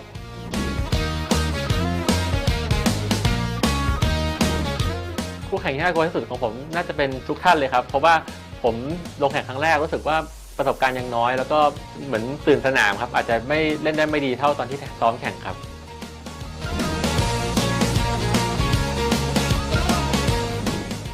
ถ้าถามว่าคนภายนอกมองผมเป็นตัวเต็งหรือม้ามืดส่วนตัวคิดว่าน่าจะเป็นม้ามืดนะครับเพราะว่าผมไม่เคยลงแข่งมาก่อนแล้วก็ไม่ได้ชื่อเสียงดังก็น่าจะเดาว่าเป็นม้ามืดครับ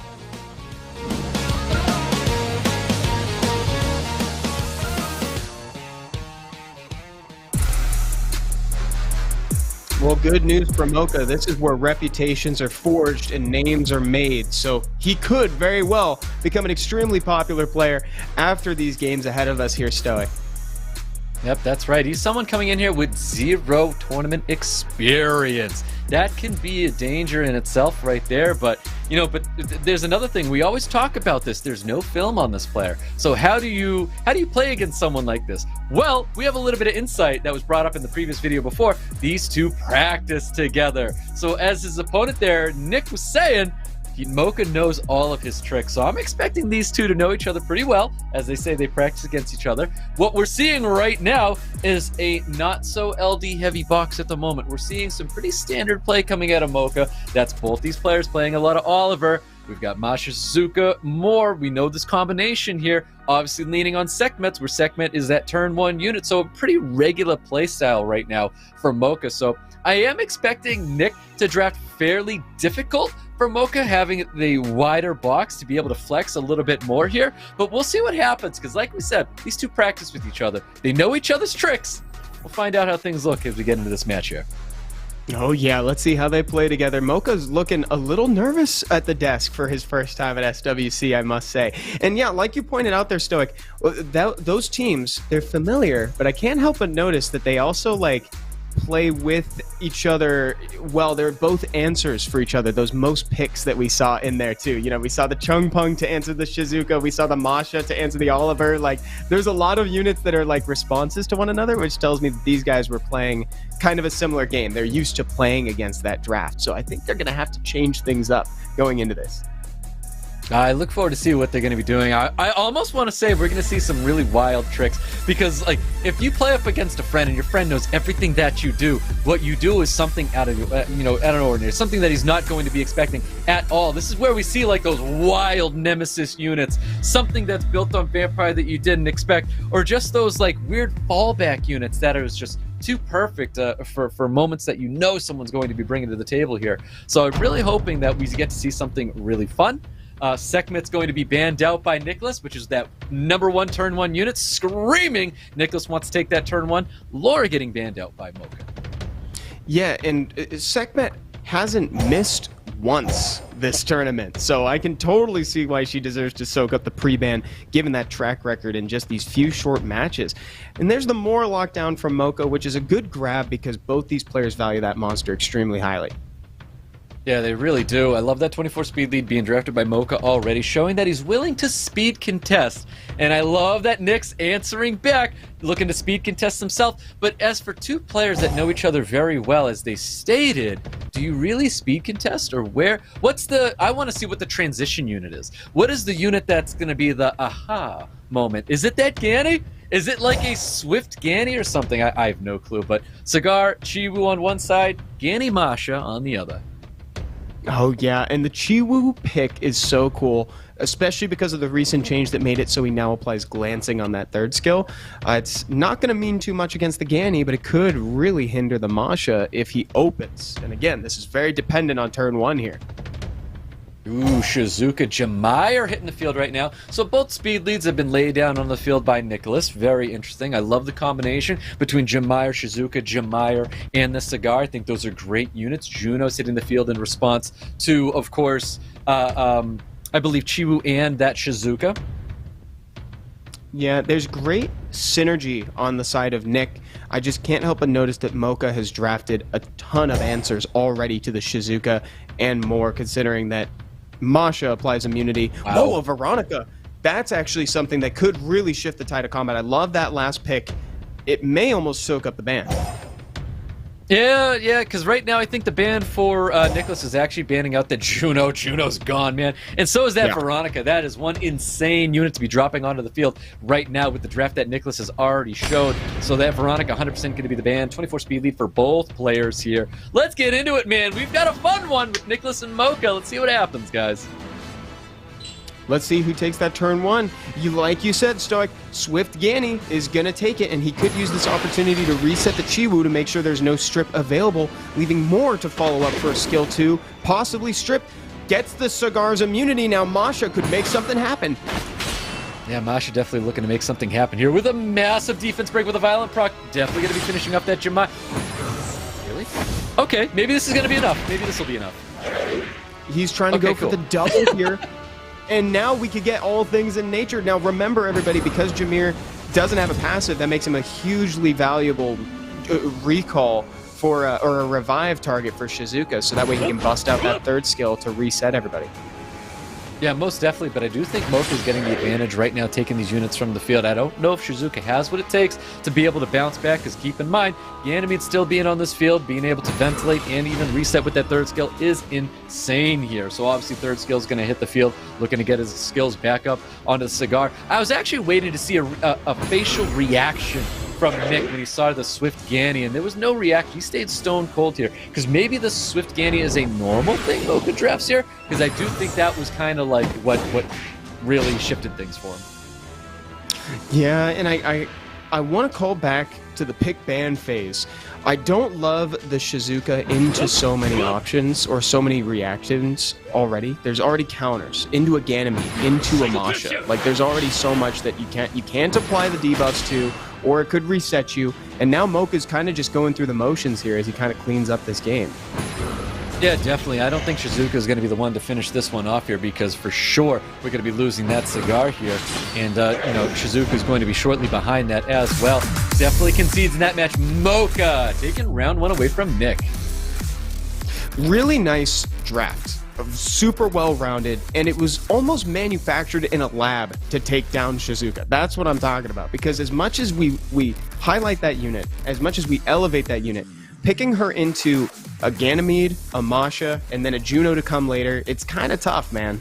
It's not a great environment. Yeah, that was a great draft coming out of MOCCA there. I feel like I want to say he surprised him with the Swift Ganymede. You know, I asked for a Swift Ganymede, and that's what that was a Swift Ganymede. And I think that is definitely something that surprised Nick for sure. And I think that was kind of like the turning point. This is where we saw someone prepare for his opponent, brought something in, and I think MOCCA got the edge on him with that unit. So did Nick bring something to surprise MOCCA as well? I want to say that's how these two kind of have to prepare for each other, because if both players know what how both of them are going to be playing here, there's got to be that surprise. And I think Ganymede in this case was that surprise unit to really set things off there and stop Nick in his tracks. Yeah, it's exactly what you asked for, and it's a great answer. Even like, let's hazard a guess for a second, say maybe the Chiwu was the thing that was unexpected. Maybe that's what Nick was bringing that wasn't being expected. You know that's a super fast unit. It's going to be ruined on your best Swift set, and it's probably going to be off will because of it. So you bring a super fast Ganny to answer. It's like, now I have taken advantage of this game, and I'm just going to move forward uncontested. And then from there, it's just clean play with things like the Masha. Yeah, most definitely. So depending how this match goes, MOCCA definitely prepared for Nick here. If MOCCA ends up being a victor here, I would love to see how well MOCCA then responds to a player he has not been practicing up against. But let's get through this first bout here with NICKCLAS and MOCCA and see what happens, because we've got match number 2 coming in here. Pre-bans from last time. Sekhmet and Laura are now available going into this match. So MOCCA's going to have one of his faster units able to draft going into this match. So with that being said, MOCCA should be better in a turn 1 style of play, where he was able to, you know, outspeed again in that first match there, going up against NICKCLAS. So let's see what happens with NICKCLAS now that he has Laura in his wheelhouse. Yeah, that's almost a guaranteed free start if he's so inclined. Bans out the Tian Lang, and of course that Swift Ganymede is getting thrown in the trash can. We know exactly what that says. NICKCLAS has a lot of units that are off-will, and MOCCA remembers those off-will units. So he's banning out that Ganymede because of that. Tian Lang, to no surprise, obviously getting banned out here, potentially because maybe MOCCA was trying to bring in a Oliver to his draft here, but NICKCLAS has that first pick, taking that Oliver away, and I think that's an excellent pick here. Yeah, it's also indicative of what kind of game plan Nick is trying to take, too. You know, it's like if you're banning out that option, it's like you want to pick things off will, uncontested. You want to go fast, perhaps. MOCCA taking the Jameer and the Shizuka. These units play really well together. Again, reviving Jameer is a great target because it can reset the all things in nature, cleanse the rest of your team. So just 2 high-value units that happen to synergize super well.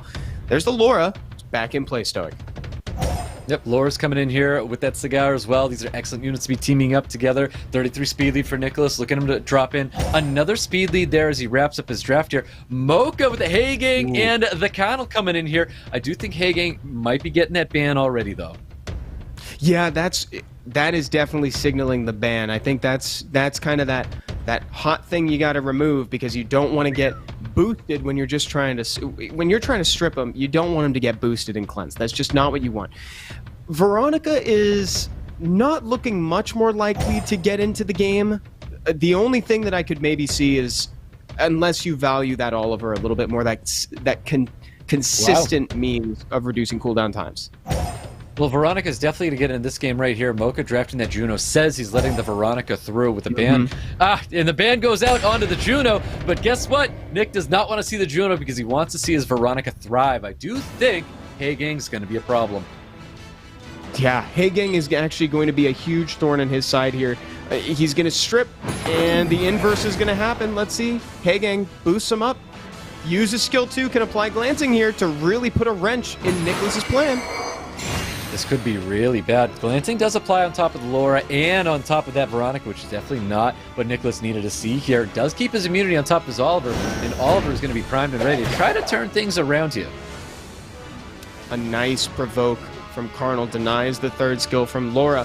So right now the game plan is still in action though. Oh, kind of a weird proc from the Jameer, just a little extra damage from the Veronica, but you don't really want to see that right now, because now Cigar can open up the Shizuka and reset. Yep, beautiful reset there, getting the provokes across the board as well. And of course, Oliver's trying to get things back online. And, oh man, it's tough to see it, but there's that nice little second skill there going right into the Connell, using the third skill all the way back onto Jameer. Yeah, and remember, Jameer is still going to have the third skill available, but he's got to get out of that provoke first. He can cleanse as soon as if he happens to proc, he could get all this stuff cleansed up because that third skill can't be increased cooldown time. I think if NICKCLAS handles that Shizuka and that Jameer well, this definitely has this match in the bag for sure. He's got all skills available. I feel like it doesn't hurt to use any of these skills because I don't think he's going to let this Shizuka really take any turns. He's got beautiful damage coming in there. Those provokes are very, very nice that he had locked in on top of the Jameer. If he keeps up that, I don't see MOCCA getting through this round number 2. Yeah, and now he can just kind of suck up some of that attack bar from the Carnal, recycle it, and repurpose it to keep the Jameer down later. So that way he doesn't cleanse anything up, but he's almost to the point where he's dying from dots. There you go. That's the kill on the Jameer right there, so he can start focusing on other units. Yeah, definitely. Obviously, Shizuka is going to be a unit that he really wants to get rid of. MOCCA looking to get a Despair Stun, not happening there. Looking to get any stuns at all with that second skill, not receiving anything there. Trying to drop the units that are honestly going to be dropping next there, and that's going to be that Connell. He seems to be the unit focus for NICKCLAS right now, but I do think he has to give a lot of attention to that Shizuka. Of course, Oliver is going to be cutting in here. He needs to stun up the Oliver.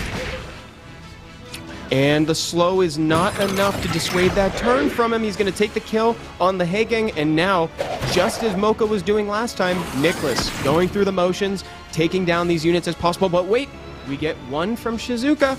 Can a miracle happen? I really hope that, or I was actually hoping NICKCLAS was going to give a lot more attention to the Shizuka, because you should have been worried about the skills up with Shizuka there, because he was giving some hits there that were going towards that Khan. I really think you should have gave attention to the Shizuka. I don't think this changes anything, but this obviously brings up more opportunities for MOCCA to try to find something here. He's got that skill 2 available. It's going to be some AoE damage. I don't believe this is built on like a Despair Jameer or anything like that, because that's going to be it for the Connell there. This should be it for that Shizuka, but he definitely has to be careful with those kind of decisions that he made. Yeah, that was some good play, and I gotta say, Stoic, I love seeing more Cigar action. I think that unit is so cool, and it is such a great answer to Shizuka. Yes, I love the Cigar. I think this is an excellent unit. Lots of provokes, the resets, the strips. You know, if you get that second skill, man, you're able to combo with so many things. You know, take advantage of the defense break that you're able to apply, and it feels like it's up so often as well. It's I think it's like 3 cooldowns for that second skill. So it is a very, very good unit. We've been seeing a lot of this paired up with a lot of 33 speed leads, whether it's Oliver, whether it's Vanessa, comes to the table, and it is something a lot of players have to worry about. Haegang definitely comes in handy, and it seems to be a unit that a lot of people will rely on in results of like Cigar, and of course that Laura as well that NICKCLAS was bringing. Yeah, I didn't dislike the Haegang at all. We said that it was going to be a thorn, and it's definitely something you got to take into account, and it looked like it was just about to make something happen, but unfortunately you just couldn't quite cut it, and also bringing the water up against the wind is kind of a tough thing. You know, you got the Oliver out there, you got the Cigar out there, and ultimately Cigar is going to be able to facilitate that damage with the defense break. Also, it bears mentioning, his skill 1, that provoke on Cigar, that's a pretty good answer to things like Jameer that can't have their third skill reset. That is correct, man. That's why Cigar is like so good in that case right there. I love the Cigar. Now, I think if Haegang got more Despair Stuns out there, I feel like we didn't see a single Despair Stun coming from the Haegang, if I remember correctly. So there was just no like change of pace there for MOCCA. So maybe no Haegang going into this match here, especially with the Laura getting banned out. We're getting pre-bans from that very first match. Yeah. Could have seen a different game if that happened. I agree with you. If we had seen a few more Despair Stuns from that unit, then maybe we could have. Let's see how this game differs from the first couple. Players still feeling each other out. They get to kind of experiment a little bit with how they want to approach these next couple games, and we see the return of the Chiwu and the Gani.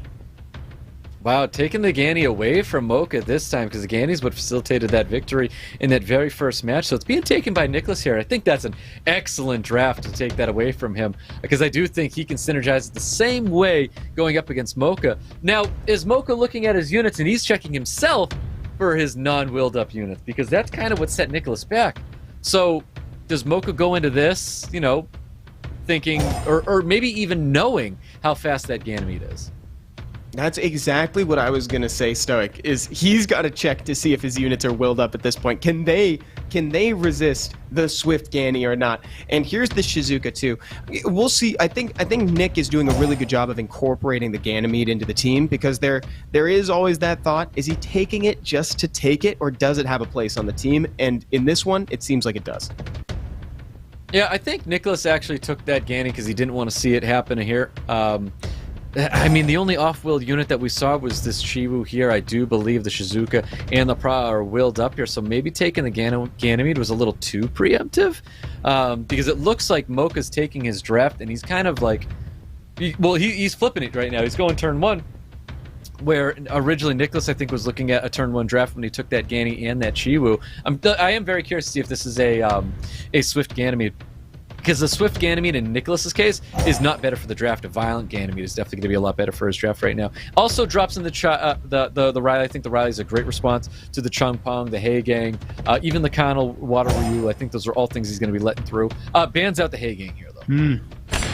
Wow, the ban on the Chiwu and the ban on the Haegang, you're banning the polar opposites of each other. That's really fun. There's still 2 strips on the side of MOCCA over there, Stoic. I'm kind of afraid that he could open up this team and just start reducing, or rather increasing, their cooldown times with the Oliver and the Changpong. Let's see how much this more can do. A full team strip is the answer into a strong skill 3 from Changpong.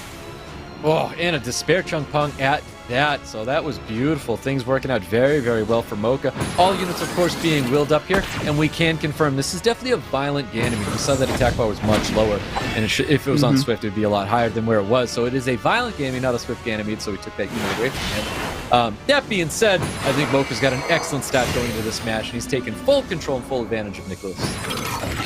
Yeah, I liked what you said during the draft there, how a Violent Ganny is much more helpful to NICKCLAS, and that's even truer now, because if Ganny's in a position where he kind of needs to proc in order to get that Ventilate online, the first kill goes on the board, MOCCA taking the Praha down, and the next one is soon to follow.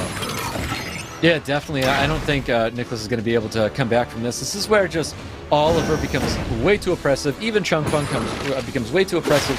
There's no immunity, and there's no way that NICKCLAS can like turn to protect himself from these units, because these units just have too much control. Water Ryu is so insane. Beautiful Despair Stuns popping out there with not just the Changpong, but that Water Ryu as well. What a great draft. Well done by MOCCA. What a great draft indeed, Start, because that one was definitely the pick ban phase kind of win. I mean, there were 3 different units that could take out the immunity at the start of the game. With the Haegang that was banned, we had the Changpong, and we had the Moor. It was just a happy little surprise that we got to see Moor take out all of the immunity and open up the team. After that, the writing was on the wall. That's exactly what MOCCA was drafting for. Exactly. It took the Moor and the Changpong on that very first turn to absolutely have that match go in MOCCA's side of the field there. Took full control, full advantage of NICKCLAS there. And maybe the Ganymede take was too preemptive. I feel like some players got to be careful with taking these kind of things and making these preemptive decisions here, because it was not a Swift Ganny. It was a Violent Ganny that works out in a situation here.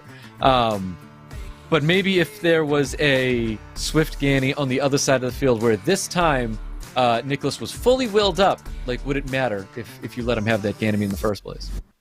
That's a really good question, and I think we were having this conversation with Seppi during the America's Cup prelims earlier, Stoic, where we were asking the question is, how much does it benefit the player to steal a unit just to steal it? You know, Ganymede, I thought, he did a pretty good job of incorporating it by taking big cooldown units like Shizuka. However, it really read to me that he just didn't want MOCCA to have it. Yeah, exactly. I think he really didn't want him to have it. I'm glad he tried to synergize a little bit better with his team as well, and I think that was great for NICKCLAS here. But pre-bans coming in here, bans out It's so crazy that there's that much relying on Ganymede getting banned out here. And then, of course, Veronica to no surprise, getting banned out here. With an all-over first pick from NICKCLAS. He's not going to let him have that unit.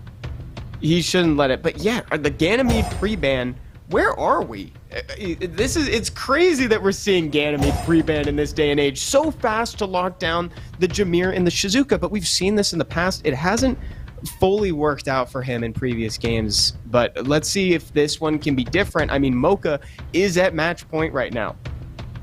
Yeah, MOCCA's taking the Jameer. He's got the Shizuka down onto the field as well. 2 units that NICKCLAS was drafting. I do think we see that Chiwu come back to the field under NICKCLAS control. He's got to expect that Heigang being dropped when he when he drafts that Laura and that Pra as well. Yeah, we see something similar with the Laura, right? You know, he may double down with the Chiwu, but I think the Heigang would be very clear for MOCCA after that. He's thinking about it. He's trying to see if maybe he wants to dig a little deeper into his box. How do you feel about the Juno here, Stoic? I'm not a big fan of the Juno. I think it's fine. I think Juno is an excellent unit. Just maybe not here right now. I feel like we could see a Masha hit the field right now with a ban going out onto Shizuka, because I feel like Shizuka might be a problem unit, but I do love the Abelio and the Miles. So we're getting a change of pace here where he's opting to take turn 2, and you know, this match is going to be dragged out just a little bit longer. Leo hits the field. I feel like Leo just comes across as one of those big banned units when you've got units that are dealing damage based off speed. Oliver, Miles, units that are going to be built on additional damage by speed with Praha. You just can't help but ban out that Leo at the moment. But I do think this draft favors NICKCLAS a little bit. Shizuka just always being a problem unit. Yeah, and we'll see how much this Juno ends up helping here. I'm still not sold on it even now. I think that it was kind of picked with only one unit in mind, in the fact that, you know, it wakes up from the stun of Laura, it wakes up from the sleep of Praha, but it's MOCCA that has the point to play with. NICKCLAS is the one that needs to win this game, right? Yep, there's that Shizuka third skill going out on top of Oliver, trying to open things up here. Miles looking to get a stun here, not getting that stun on top of the Jameer, dealing a good amount of damage. We always see some great damage coming from the Miles, but no additional turns, and that's usually where Miles makes these big impacts. He's able to violent proc and just do massive amount of damage there. But we've got that third skill available, looking for full team strips here. Does get the full team strips, beautiful additional damage. We see some good damage getting pumped on top of Shizuka, Sekhmet, and that Juno. Yeah, and now that he's got this big resist coming out, actually, so he may not be able to capitalize on this quite as much as he had originally hoped. He's got to make sure that he never gets the window, make sure that MOCCA never gets the window to drop that third skill from the Shizuka once it's online. Evan, probably used that third skill to sleep everybody, right? Yes, but I didn't see any sleeps there, Stoic. Yeah, just checking, because that was rough. I don't know what NICKCLAS wanted to see there. I saw him nodding his head like, yep, thanks, game. So that was really, really rough there. And I feel like MOCCA's able to kind of like get an edge based off of that. Chris Beautiful comes out, lays out a ton of negative effects. Shizuka's able to pile in on top of these effects as well. Keep in mind, Jameer's going to keep that train going. And this is kind of what may even halter this Oliver from being able to activate and take advantage of his opponent, because right now, I do think MOCCA is able to keep immunity up for a really, really long time. Shizuka Jameer kind of gets locked in, and this becomes a massive problem because there's that third skill. It's right back on top of Shizuka. She's got all things happening again. NICKCLAS is down a unit. Oh my, there's something going on with this Praha, and it is not working in NICKCLAS's favor. No, it is absolutely not. In fact, that worked out super. This is all working out so much in MOCCA's favor. This is such a. I don't even know what to say. It's so unprecedented. The Praha missing everything, and he didn't get the opportunity. Look at NICKCLAS. NICKCLAS is kind of laughing it off right now. He knows he lost, and there we go. MOCCA with the win, moving forward with a 3-1 against NICKCLAS. That's a tough one, man. Great victory from the newcomer MOCCA. His first time in a tournament. This is his first time experiencing the stadium and all, and he did very, very well. I do think this does come down to him knowing his opponent very, very well. It comes across as he did excellent homework and played accordingly. So obviously things didn't really go NICKCLAS's way when it came to trying to apply some negative effects and use skills and actually have them work. But I will say, MOCCA played his match, but I do think it's important to pay attention to MOCCA's matches coming up later on. Oh, totally. Yeah, MOCCA was a great player, great drafter. That last round was unfortunate for NICKCLAS because really it was NICKCLAS had it in the draft. You know, he was favored going into that one. I loved the Miles pick. I loved everything. Even on MOCCA's side, we identified the Juno as being a little bit too preemptive. But unfortunately, sometimes that happens. You throw out the Praha third skill, which doesn't even have an activation chance on the sleep. It's one accuracy resistance check, and you just lose it. Sometimes that just happens. Yeah, so and I know that's something that you've been talking about, Stud. Yep, exactly. I mean, resistance can come across as one of the best stats in this game, and then accuracy just comes across as one of the worst stats to even invest in the first place. But I mean, you know, this is Summoner's War after all, and you know, these things happen. Sometimes these happen at moments in a tournament where it's your chance to stay alive and move forward and play another match going into a game 5, or you know, just be what results you in knocking yourself out of the tournaments. You know, sometimes people look at violent procs as in despair stunts to be like the end all be all, this is why you lost, but sometimes it just comes to that accuracy res checks, man, and it just doesn't work in your favor. Yeah, occasionally it can just be that way. Here we go. Let's look at the highlights of the games we just saw. We got 4 really great rounds out of these players, and it was fun to see. And I love the sportsmanship. They seemed really friendly towards the end, and these are players that play against each other all the time. And I'm sure that NICKCLAS is going to be telling MOCCA for a long time that last round was accuracy res. You know, he's not going to let him live that one down for a while. Yeah, I'm sure they're still going to be practicing throughout, you know, the tournament, especially, you know, preparing, you know, each other for later endeavors, especially MOCCA's, this being his first time on the SWC platform here. So we'll see. Like I said, I think it's going to be very important to pay attention to MOCCA and see how well he plays going up his next opponent later on. But it's a rough one for NICKCLAS, I will admit. Yeah, especially watching these two players go at it like that, it was so clear that they were in each other's heads and they knew how to play against each other well. So it was really fun to watch. I'm excited to see MOCCA move forward. And also, like, we still have an incredible match to look forward to in Yeonhong versus DOCTHURR. I completely forgot. We've gotten so many amazing sets so far that I forgot that we get another one after this start. I know, it's going to be a crazy matchup with those two. It's going to be absolutely insane to see these two going head-to-head with someone of the likes of DOCTHURR, who has performed so well on the SWC stage, and someone like Yeonhong, who comes to so many of these Legend tournaments, and to even be there in that top 4 is just... It's so tough to get there and to be able to perform on those top 4s. I can't remember if he has a victory. I'm pretty sure he does have a Legend tournament a championship. I'm almost certain Yeonhong does, but you know, it's not an easy thing to do that. But MOCCA, congratulations! He's made his way into the semis. He's going to be playing, you know, an opponent, whether it be Yeonhong or DOCTHURR. That's really going to be where MOCCA gets to test his abilities and see, you know, how well he can play on the SWC platform here.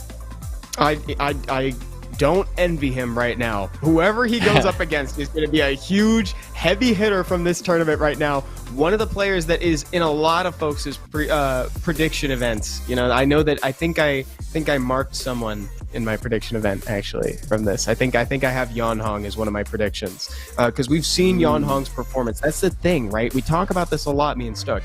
We've been saying, like, a lot of these people don't have tournament experience. This is their first time on stage. Ladder's different than tournament play. You don't know how they're going to react. Yeonhong has got it. He's been in the tournaments. He's been in the Legend tournaments. He's there all the time, and he proves that he can do it. Let's go ahead and get to know a little bit more about Yeonhong.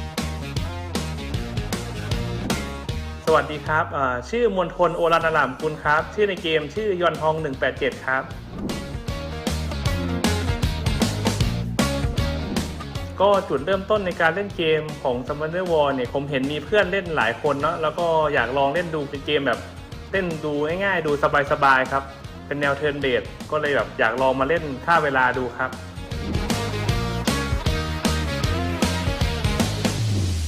คู่แข่งที่น่ากลัวที่สุดผมให้พี่ฮงละกันนะครับที่เจอในรอบแรกเพราะว่าพี่ฮงนั้นก่อนการแข่งขันเนี่ยแกจะเตรียมข้อมูลของคู่แข่งทุกคนแล้วก็มีการศึกษาเป็นอย่างดี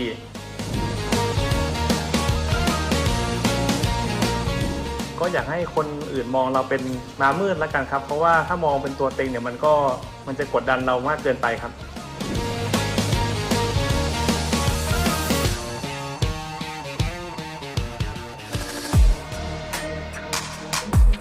What a great story that is. His most feared player to play against is the one that he's got to fight in the very first match. Yep, that's right, and it definitely makes sense, man. DOCTHURR is definitely someone that everybody's out here. They're terrified to play up against him. He is someone, exactly what he said, someone who prepares for everybody. And you got to worry about this man. DOCTHURR is going to be very, very strong. But I do think Yeonhong is someone to worry about as well. He's a legendary, a legend tournament contender. He's someone who is known to be very good, very fast, have great room quality, have a deep box as well. This is someone, he considered himself a dark horse, and he said other people consider him a front runner, and I too do consider him a front runner here. Everybody wanting to lock in this Oliver as their first picks, man. Oh yeah, Oliver's still showing. You know, I swear this unit has been nerfed a couple times, be it directly or through game system changes in the way attack bar absorption works, but he's still here, still being picked first, still being double pre-banned even here at the Thai qualifier. That's right, man. It's just one of those best 33 speed leads. We'll find out if his opponent's going to be drafting this unit later on. DOCTHURR, here he is. ผมณัฐเมธ ลุงวิทูชื่อเล่นชื่อฮงนะครับชื่อในเกมชื่อด็อกเตอร์ครับผม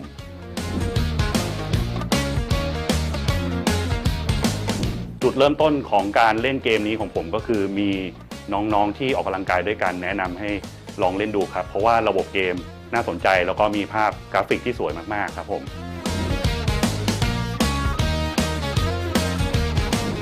รอบนี้คู่แข่งที่น่ากลัวที่สุดเนี่ยจริงๆแล้วคนไทยทุกคนที่เข้ามาแข่งด้วยกันเนี่ยฝีมือก็ใกล้เคียงกันหมดนะครับแต่จริงๆแล้วผมจะให้เป็นตัวผมเองเนี่ยนะครับเพราะว่าเชื่อว่าถ้าเราทำผลงานได้ดีเยี่ยมอย่างเช่นยกตัวอย่างปีที่แล้วในรอบแรกผมก็คือเล่นทั้งหมดแพ้แค่ยกเดียวนะฮะถ้าผมยังทำผลงานได้เท่าเดิมผมก็ไม่มีปัญหาอะไรนะครับก็คือแข่งกับตัวเองเนี่ยว่ารักษามาตรฐานตัวเองได้ไหมนะครับก็จะพยายามทำให้ได้ครับผม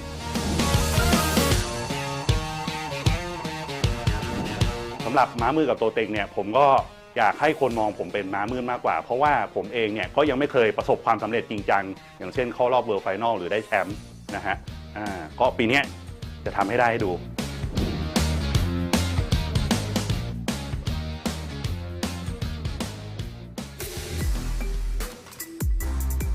Man, something about the way he answered that question. The only person he fears is himself. That makes me think that he's done his homework on all these players. He knows that he could take them down. He just needs to make sure that he actions on it properly under the pressure of SWC. Exactly. I mean, that's a lot of people's demons that they fight is themselves, man. So he couldn't be more right, because a lot of people, man, they get in that tank and they get lost with what they want to bring in there, and you see that happen often where it comes down to the very last seconds of the draft before they lay it down there. You know, you're just getting lost in the tank. There's all these things that you want to do here. You want to make the right decisions at the right time, and you know, your worst enemy is yourself. And I love that he recognizes that, though. And I think this is a great player. I don't look at him as a dark horse at all. I look at him as definitely a front runner here in this match. We've got two front runners going up each other, not two dark horses. I refuse to believe that, but we've got two very, very strong drafting players here. We've got a very exciting match coming up right now. Oh yeah, this is going to be a great one. We have two favorites going up against each other. We've got the insane prep from DOCTHURR, and we also have the tournament repeat Yeonhong. This is a match made in heaven. I'm so glad we get this at the end of the quarterfinals bracket. And whoever wins this one is going to move forward too. And poor MOCCA, again, is going to have to fight one of them. I wouldn't want to be MOCCA right now, dude. I don't think I could handle that. That poor guy having to go up against one of these two, because I do think this match decides what a lot of people's predictions are. I think a lot of people's predictions weighed on Yeonhong or they weighed on DOCTHURR. So it's like, do you get your rewards or do you not get your rewards? We'll find out right after this very first match right here. But this is going to be super exciting. We're going to see an absolute clinic here when it comes to this drafting. I can't promise that because we saw a clinic earlier in that second round there, but I do believe this is going to be very, very fun to watch. The DOCTHURR is in-house. Let's see that surgical precision versus Yeonhong. This is going to be great. Match number 4, set 1. Here we go, guys. Pre-ban's getting locked in right here. Yeonhong with the first pick here. I'm curious to see if there's a potential Oliver getting banned out by DOCTHURR so we can take it in the second round here, taking that unit away from Yeonhong. I love that strategy. I'm always a big fan when people do this, but it looks like Doc Robo is going to get the knife. And of course, Laura. This unit has been so good ever since it received its buff, and it's getting pre-banned right here. Yeah, and that 120 base speed is something to really be afraid of as well. It's almost guaranteed to take turn 1.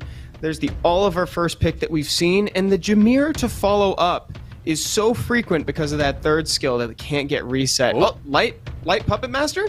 Huh? Doctor might be just playing around here. 100% playing with his opponent here. There's no way that'll get locked in here. I think that might need a bounce patch or two, in my opinion, to see the light of day. They both have it. That's too funny. Oh, I got a laugh out of both of them, too. That was great. Yeah, again, the Jameer, a really cool follow-up to the Oliver, considering it's a speed lead itself, and also the third skill can't get reset. Yep, definitely a big fan of the Jameer. I love the segment first pick here with Doctor. Doctor really demanding to take that turn 1. Yonhong definitely turning things around here. He did lock in that 33 speed lead, but bringing in Amasha, bringing in the Praha, definitely saying he's not looking to take that turn 1 away. He could potentially go for something like I like the more. I was thinking maybe Etna, but I'm less sure now that the Masha's in play. Let's see where Doctor chooses to take this one.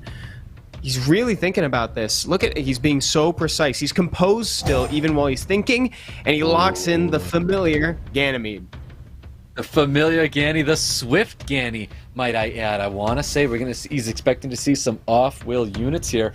And I mean, I'm looking at 2 off-wheel units right now. Fire Monkey King and Antares hitting the field. That's insane that he would drop those 2 units right there. Like, Where's the Cassandra? Where's the Dark Cassandra coming out from Doctor? Where's I the would love to see one of those. Ezio?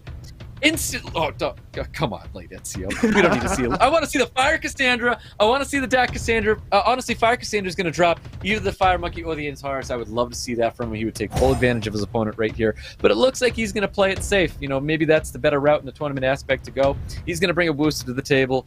Let's see it, man, because maybe that Antares just gets the knife right now. It could, but he doesn't have a lot of turn takers, as it were. And so Masha ends up getting the ban, and Wusa gets the ban. Probably saw that coming from Yon Hong's side, but, you know, you also have the Praha to take care of it. Currently, I gotta say, I do like where Yon Hong's sitting. I do like where Yonhong's sitting as well, because he's got a lot of damage, he's got a lot of aggression that he can bring to the table.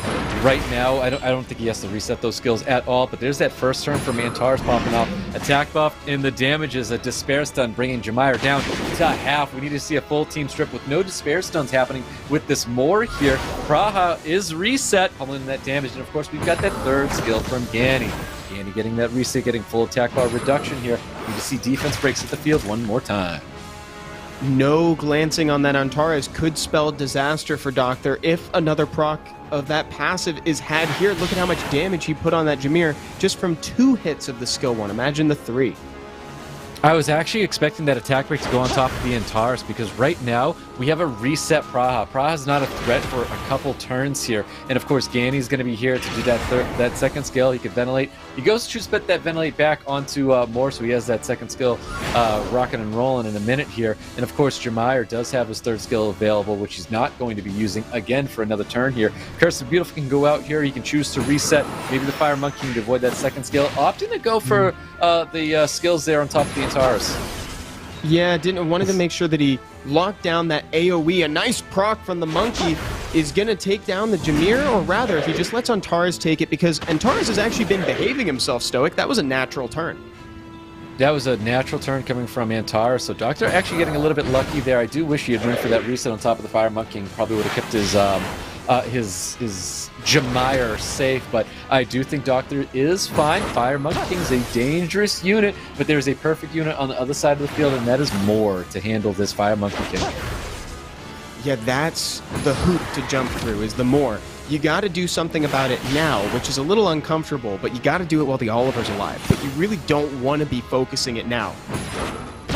Yeah, he has to take out units right now. Ganny is defense broken. Ganny should get dropped here. He's got to put that third skill potentially into the Moor to remove that second skill. Does go for that, though. We've got a Curse the Beautiful that should drop, hit the field here. Choosing to go with the third skill, wants that reset on top of the Oliver, which is totally fine because there's the Violent proc, so that decision is definitely the right place to put that because that second skill, Curse the Beautiful, coming out with probably a well-timed second skill coming from Moore to really take advantage of it because there's the Curse the Beautiful and only seeing a heal block, which is a good negative effect to have on Fire Monkey. Oh, it's way more valuable on the Fire Monkey than it is on the average unit because of the built-in heal on skill 2, and you'll see the unrecoverable pop up as he's denied that heal. Yeah, it's such an interesting path that was happening here. It's like he needed to focus the more while the Oliver was here, so he kind of had to dilute his damage a little bit, but he also needed to take down the Ganymede Yeonhung did. So some very good play from Doctor. Let's see if this proc can heal up the Monkey a little. Well, so for Doctor, I'll be honest with you, I was really hoping that Doctor was aiming for the first skill to get the attack breaks on this Fire Monkey King, because Sekhmet might have been alive just a little bit longer, even though the Fire Monkey King has been proccing here. Those attack breaks, I think, are going to be way too important right now, because this Fire Monkey King able to Violent proc so well, it's coming in handy right now, because there's that defense break. If he had Violent proc, definitely would have been over for Doctor, but he has to keep landing these attack breaks, or else things aren't going to bode well. And there you have it, man! Yeonhung able to finish off with a Fire Monkey King! And if anybody could do it, it is the Meiho Wang. That unit is so crazy. What a great matchup. And against all odds, though, man, the Fire Monkey versus Moore, the breakdown is surprisingly close to 50-50. I think those units actually pair pretty decently against each other just because of that heal on skill 2 and how valuable a proc is for the Monkey, more so than other units. Yep, like I said, I think I really would have liked to see more skill ones with that Moore, getting those attack breaks on top of that Fire Monkey King. Fire Monkey King was proccing way too much, and he needed to nullify that kind of damage. If he had got those attack breaks, I think we would have seen Sekhmet able to get maybe one, but maybe even 2 turns if that attack break had stayed on top of that Fire Monkey King. He was opting for the damage, but he was not able to keep up with the damage with that second skill, Fire Monkey King healing himself up way too much right there. So honestly, he needed to keep pumping that first skill, keep that the attack break down on that unit. So maybe that was the decision maker right there, but you know, I'm not going to take anything away from Doctor. I will say, how do you predict the Violent procs coming out of that Fire Monkey King? Because that's ultimately just what it comes down to. Yeah, and I gotta give credit where credit is due as well. I actually really liked that he kept the Antares in because he didn't have so many units that were going to take multiple turns at a time. Of course, you'd get the opportunity to reset people's attack bar with Gani, but you weren't necessarily proccing a ton. Whoa, a very targeted ban on the Dark Indra there. That is wild. To see something like that is you know, I think Doctor's done his homework. He is someone who does a lot of research on his opponents, and I think the Dark Indra definitely deserves to be in the pre-ban. It's an extremely toxic unit, reminiscent of like the days of Gurkha being insane, but it's going to get the pre-ban here, and of course we're going to see that Water Puppeteer Zabala getting the pre-ban as well. He doesn't want to see Doctor taking that turn 1 now that he has Oliver as his first pick.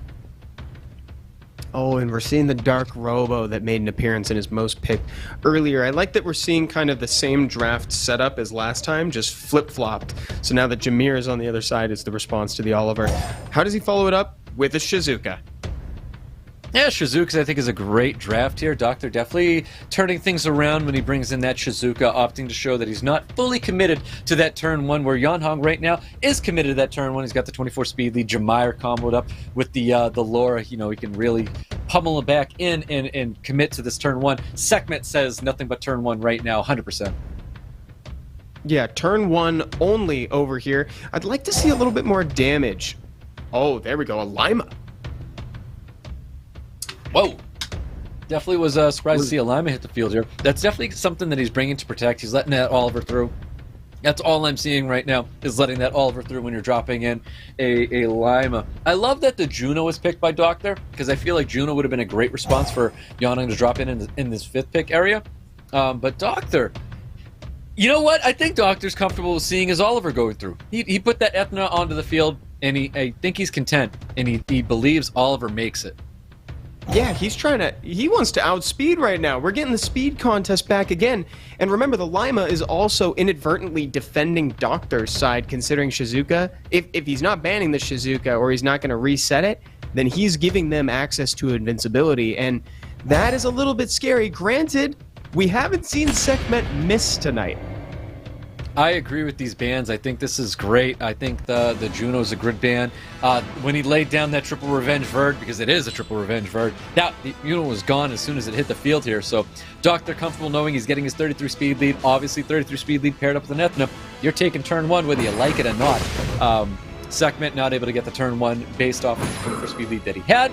Beautiful stun. He's controlling this match. Things are going Doctor's way right now, but we'll see what happens after Laura is able to pummel in some big damage. Those are some solid numbers with additional turns. Nice 2 stuns on top of the Shizuka and that Doc Robo.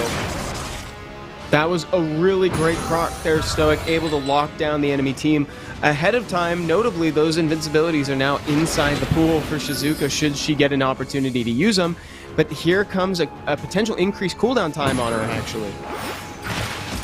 That's right. I mean, I feel like this is kind of where Yan Hong definitely takes the lead here, because that's a lot of negative effects laying across that field for Doctor. He's going to be losing that Ethna. He's going to be losing a lot of units right now, to be honest. He needs to pick and choose, because this is definitely going to be it for Doctor. He needs to think about what he needs to do going into the next match. Those procs don't even matter, because he's just going to be killing everything anyways. He's going in, finishing off Oliver. Solid comeback there for Yan Hong. I did think Ethna was going to be setting the pace here, going up against that segment, but Yan Hong just totally flipped this thing. Yeah, absolutely, and it's exactly like you said there, Stoic. That was one of those procs that is just, you know, there's procs that can sometimes sway the game, and there's others that we just call expeditious procs. It's like the game is already going this way, and that one is definitely one that was just speeding it up a little bit for us. Very well played right there. I really liked the Lima interaction. The Jameer offering such solid damage too is great, because sometimes you look at these defense breaks and you're like, how am I going to use them? Jameer's the answer. Yep, that's right. It was a great response there for honestly both players. I feel like things could have potentially went Doctor's way as well, but just not going to be happening there. So well done. That's a two victory match right now with Yan Hong shutting down who I would have thought is the favorite in my eyes with Doctor. So in my opinion, I think Doctor's got to do something interesting. Like I said in that first match, man, I wanted to see the Cassandra. I think Cassandra shuts it down, to be honest. I'm surprised we didn't see that. Instead of the, I agree with you actually, instead of the Antares, just because it's able to do something regardless of how the opponent's turns are taken. You know, you take RNG out of it. And then, speaking of which, I gotta say that Laura being on Violent at the start of this thing to lock down those 2 units off that proc was really good. It set the pace of the game for him, kind of turned the tables after the Etna got that really nice stun on the Sekhmet. It's, you know, things were going Yan Hong's way, and the strategy came forward after that. So, a couple really good games so far. Let's see how Doctor pivots, because something I'm noticing while looking at his camera, Stoic, is that he's still really calm and collected even after all this. Mm-hmm. Well, he's definitely someone who has a lot of experience on the SWC stage, so calm and collected is to no surprise when it comes to Doctor. But I do think he's someone who has a plan. I want to know what he's got in store, because we've seen him in the past. He's always been really, really great in clutch. So we'll see what happens as we get into this match here, because he's got to make some sort of response here. You know, there's no way we see a Doctor go 3-0, do we? Is it possible? No way. Up against Doctor? That's crazy talk. But Yan Hong may just do it right now, because he's sitting at match point going into this potentially final game up against Doctor, whose back is against the wall. Will we see this Dark Indra potentially, Stoic? I hope so. I would love to see the Dark Indra hit the field. A lot of response to the Dark Indra. Could be seeing Juno, Seimei, if anybody has a Seimei to bring up against one of those things. But those are going to be some great response if we do see a Dark Indra hit the field here. But Yan Hong's got first pick. Definitely expecting to see an Oliver take here. Take that unit away from Doctor for sure. And then if trends are to be believed, if after following Oliver, I'd likely see the Jameer. Yep, there it is, Jameer. Then the Sekhmet. We're racing. We're still going for turn 1. We don't play Bruiser where we're going. It's turn 1 or hitting the road. Yeah, if it wasn't for that F92 getting into the pre-ban there, we would have seen it happening after this Jameer. I believe that's the F92. Jameer and Sekhmet there. We would have seen it after that. But Yan Hong definitely saying he's going to be taking turn 1, locking in a double speed lead in the form of more Water Ryu. And he's got one other pick to bring to the table, and it's going to be a Masha. So reminiscence of that first match, I believe. Yeah, and all of season 24. This looks like what was previously the Holy Trinity before Oliver Miles Raccooney. Yeah, let's see what happens. I kind of want to see if Doctor's going to swap pace here. I know that's a lot of commitment right now to Yeah, 24 speed lead, and then Sekhmet taking turn 1, and he does. He backs it up, changes pace here. We're going to see a Praha and a Shizuka hit the field here. Yeah, I'm kind of bummed that we're not seeing something more, I'll use the word drastic, from DOCTHURR, because again, back up against the wall, and we're still picking very similar things to the last time. But some of these monsters are known to make miracles happen, and there's no super easy way to lock down these monsters. But here we go, Yeonhong picking the big guns. Yep, there it is. I mean, it hits the field right now. We get the Lima, we get the Dak Indra.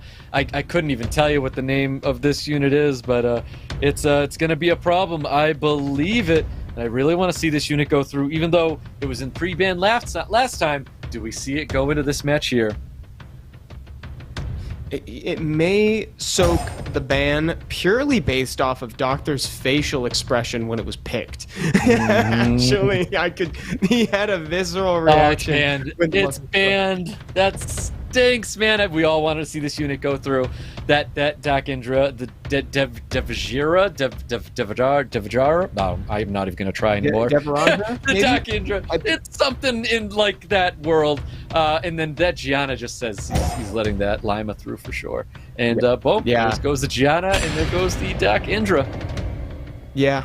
Honestly, like, that one was just even a face read. Like, it was still a great ban. You know, it was still a great ban. You could just tell that he didn't want to have to deal with that unit. Sekhmet getting turn 1. Is she going to land it? As she did, still 100%. Yeah, Sekhmet's been really, really good for everybody in this tournament, man. It's been great. You know, we didn't get to see the Sekhmet like this and, you know, out in the Americas, but this is a very good Sekhmet right now. And of course, Lima applying all those buffs. We get 2-turn immunity with invincibility, keeping Yeonhong's team very, very safe here. There's additional turns that I don't think he really wanted to see with this Oliva. No, that's a pretty bad proc, all things considered. And he didn't even have skills up to protect the buffs to begin with. So it's kind of a tough spot to use the third skill, but you kind of gotta bait out that skill 2 eventually, right? There it is. We knew it was coming out. Yep, 100%. There's that third skill happening here, looking to put, I mean, at least a couple people to sleep. He's not getting the Oliver, though. That was definitely one of the units that he wanted to lock down. I do think he has to use this third skill to protect himself from the Oliver, opting to just go put in a little bit of damage here. Does he choose to use the second? That was... And wake up the Lima would be... he's choosing to do it. It's a little greedy to not use the skill 3 to get the immunity with the Oliver coming up, because Oliver could very well reset the Shizuka because the Jameer moves ahead. Yeah, so Jameer's got all skills. He could throw it up there. I think he almost has to do it. Does he choose to use it or not? I mean, that could be a lot of damage coming towards Lima. Could be a lot of damage. Finishing off that Wateroo Moore. Definitely a great decision to take a unit if you can take a unit there. So great move there for DOCTHURR. DOCTHURR finally looking to respond and, you know, potentially get a victory over here, putting Yeonhong down a unit right now.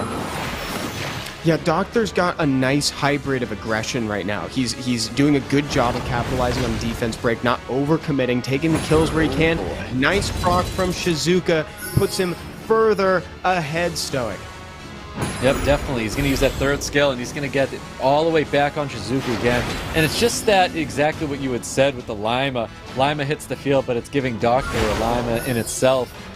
With Shizuka, but even more, I think Shizuka's just so insane. It was such a great combination with the Jemire as well. We're going to see second skill can hit the field. The defense breaks are going to be really big. Opting to go with the third skill, even though he's gotten the invincibility across the field that he, in my opinion, didn't have to do that. But he goes for all things anyways. And I feel like DOCTHURR's just sitting pretty right now with that Jemire-Shizuka combination. Oh yeah, absolutely. And like you said, he didn't even need to use that skill 3 at that point. It's his game to play with though right now. DOCTHURR knows he's got it, and I see a semblance of a smile creeping up in the middle of the gameplay for the first time, breaking the straight face that he's had for the last couple rounds. Yep, and we're going into a game number 4 here, so still, it can be won when it comes to Yeonhong. Yeonhong can still take this match, but DOCTHURR looking to get another victory here. He wants to get that game number 4 and go into a game number 5. DOCTHURR still trying here, and I do think he's that guy, Evan. I think he's that guy. if anybody could do it, it is him. And he shook it up. His back was up against the wall, and he changed pace, and he brought it back. He banned so well, and he used the Lima to great advantage, which is hilarious because the Lima was on the other side.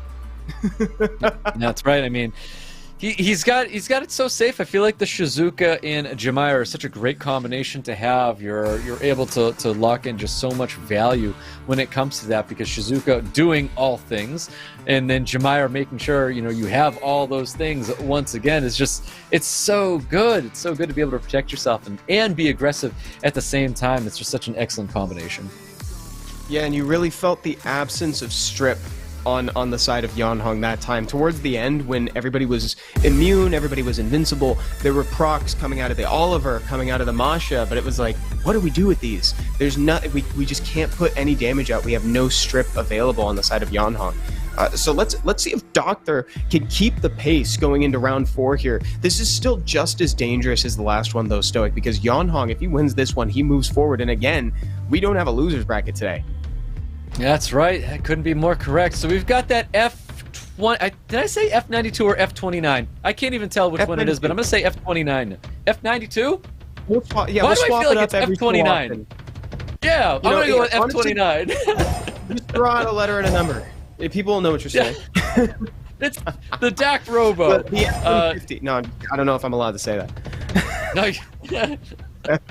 But that's going to be available for DOCTHURR, something that he definitely likes to rely on. But what we're seeing is a double Valkyrie draft from DOCTHURR. Now, this is strange because this is not a direction that we had seen before in DOCTHURR, going with the Vanessa and Camilla. We're looking at a Dreams Joseph style of play right now with these double Valkyries. And then Yeonhong opting not to go for a turn 1 play style either. We're seeing the Prow, we're seeing the Shizuka Jemaya combination. We saw how toxic it was in that last match. Yeah, now we're kind of swapping things up a little bit. Yeonhong taking the Shizuka. These guys are really trading the units back and forth, and it's fun seeing the Jemaya pass back and forth between the teams too. Ends up bringing the Wind Robo and the Gianna.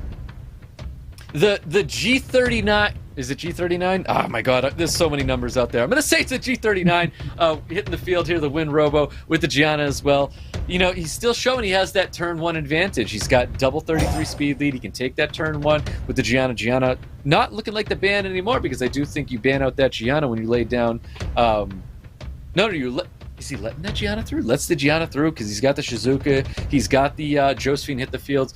Wind Robo potentially looking like the ban. Or you know what? That Oliver. Oliver's gone. There's so many valid options is what I'm hearing too. Yeah, I don't think Yeonhong would be doing anything wrong by banning out either the Oliver or the Wind Robo. Opts for the former rather than the latter, and Laura is the ban from DOCTHURR's side. Let's see how this goes here. I think the Wind Robo and the Gianna are likely to take turn 1. Yeah, well, let's see what happens, because DOCTHURR should be taking turn 1 with that G39. It's a good thing Gianna's there, Stoic, because the Wind Robo just missed everything. Absolutely duffs it. You're opting not to go with that second skill defense break into the Jemaya, because Jemaya can just cleanse it up to get a lot of additional turns here popping out here. Camilla trying to pummel in that damage, and of course, bomb can be landed on top of all of those units, but he doesn't want to put that into the Shizuka wheelhouse, opting not to go for any bombs. And that is such a funny thing to have to play around in this matchup. It's like normally it's habitual for Gianna players, bomb first, skill 3. The amount of patience you have to undo that learning so that way you don't put it in the Shizuka pool is actually admirable. Actually, I think that's why he held on to that second skill and opted not to go for the defense break, but it looks like he did try to go for the freeze, and of course the 2-turn slow, which does land on top of that Pra, but Pra is the unit of focus right now. He doesn't even want to use that second skill for the bombs because he doesn't want to give it to that Shizuki either. DOCTHURR truly having surgical precision here. He is being so deliberate in the way he carries this out. He doesn't want to give any bombs. Look at this. Like you said, Stoic, there's no defense break either, and there's also no bombs. Yep, no bombs, no defense break, so Shizuka finally using that third skill, not getting all the value that unit could have, but you're going to see DOCTHURR starting to unload and, put those units into the universe, those skills into the universe, if he's able to, because Gianna's looking really low right now. Looks like the unit of focus, keep in mind, we still have that Vanessa passive, there's nothing on the field of Yeonhong to reset. This is starting to look a little tough here, Stoic, and we're getting a reaction from DOCTHUR as well. While it's not a lot of damage in a burst, it is sustained damage, and Yeonhong just keeps pushing it out. That's right, he almost has to go with that second skill, hoping he gets the violent proc. If he gets a violent proc, that third skill is going to be huge. Does not get it off there. Gianna's going to be gone here. DOCTHUR not looking too good for him. Absolutely on the back foot. I just don't see him coming back from this.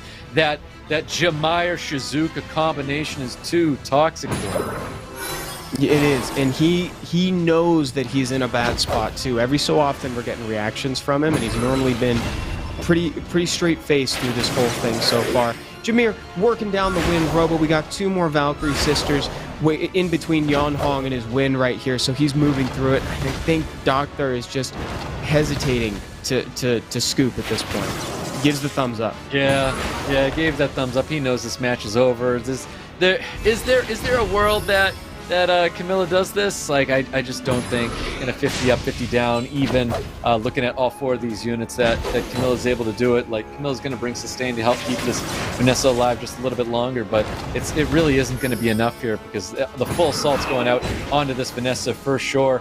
Damage needs to be put onto the prod, and damage needs to be put into this Josephine, but that's a lot to ask for right now.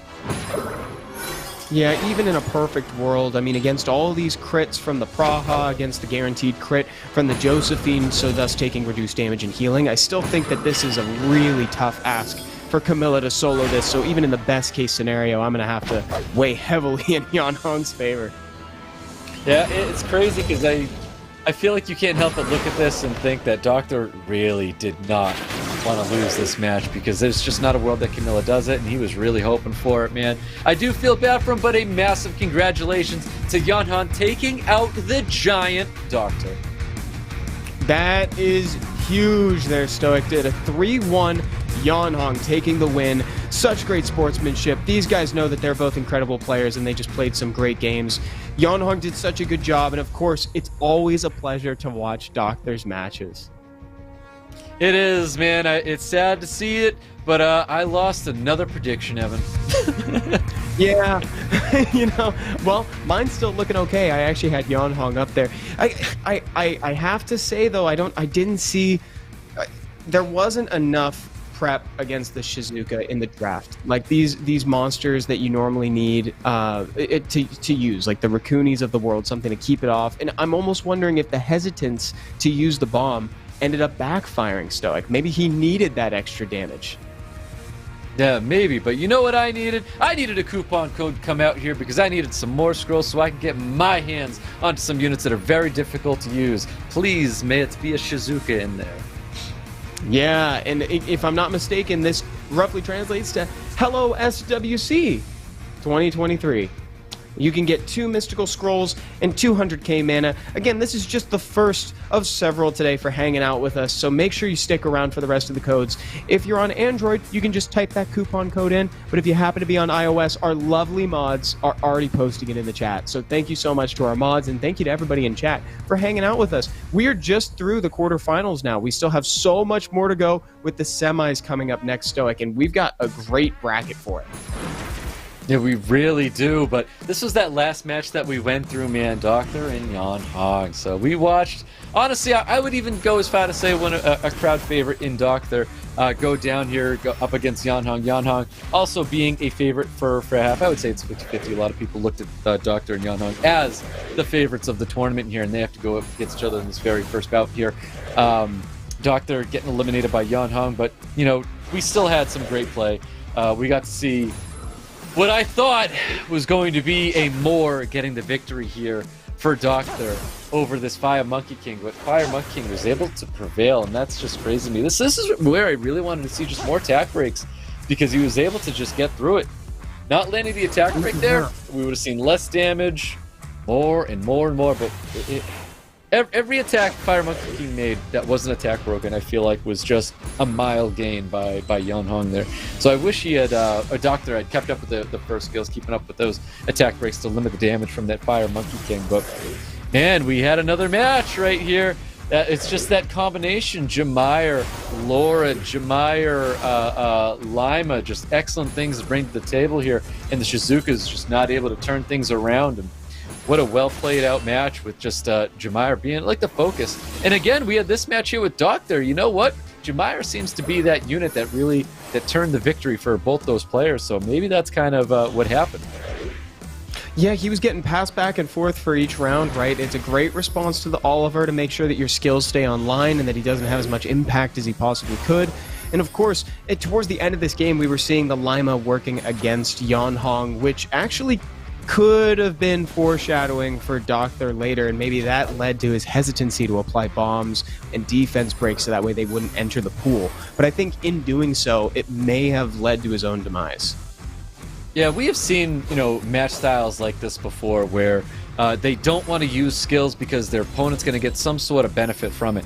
And it's almost like reset. I think I remember having this conversation with you before, where if you're so hesitant to use the skills in the first place, you might as well be reset, and it's really hindering so much play there because you drafted these units to do X, Y, and Z. But if they can't even press any of these skills, man, it's like they're already reset. Truly, no, absolutely. And like towards the end, what we really needed was a unit to be gone. And maybe, just maybe, if we had gotten some bombs out, if we got a defense breakout, we could have seen that happen, just taken out the Jameer a little early or something like that, or even forced him to use a skill 3 to cleanse when he really wanted to save it to reduce the cooldown time of everybody. Yep, that is right, man. All right, here we go, everybody. So look at that, the watch party live from Bangkok, Thailand. That's where the finals are going to be. And again, one person from this tournament bracket is moving directly to the World Finals. That's what's on the line. That's what's being played for. Look at this venue. I wonder if this is a little taste of what Thailand's going to be like, because this looks absolutely stunning there. Yeah, man, I can't wait for the World Finals. That's going to be so incredible, and I know that these players are feeling that pressure. I can't emphasize enough how much there is of that pressure when there's no losers bracket, when it is do or die, and these players have one opportunity to make it happen. It's a great thing that it's at least best of 5 the whole way through. Yep, most definitely. I love that we have these best of 5s. There was a world we lived in where these were best of 3 matches. So best of 5s, it's your best results possible, where you just can't rely on RNG to take those victories home. You really got to play your matches in a best of 5. And that's what we've seen tonight. We've seen incredible matches with all these players where we've gone the distance into a best of 5. We've had 3-0s, and we've had great play throughout the night. Oh yeah, man, I feel so blessed to have seen these games so far. Each set has been so fun to watch, and my favorite I think is still Nick and MOCCA's games, or even ZERA and SHERBETA. Actually, both of those were so good to watch. So it's really cool to know that we get to see more of these players in the semifinals. It really is, and keeping in mind with that MOCCA and now Yeonhong match later on, that's definitely going to be one I'm giving a lot of attention to, because I want to see the newcomer MOCCA, see how well has he actually prepared for this tournament instead of preparing just for that one match. And I think that's going to be really important because he's going up against an absolute demon of Yeonhong there in that match. But then of course we've got ZERA, who moved forward before, and he had his incredible drafting that he had put up against SHERBETA there. And that was by far my favorite match to watch. It was phenomenal play from both those players. So ZERA, I'm definitely expecting to see him do very, very well. He's got a lot of tricks. He's got an excellent box that he's bringing up here. I love where his head's at as well. Yeah, me too. I can't wait to see him after a quick break between the quarterfinals and the semis.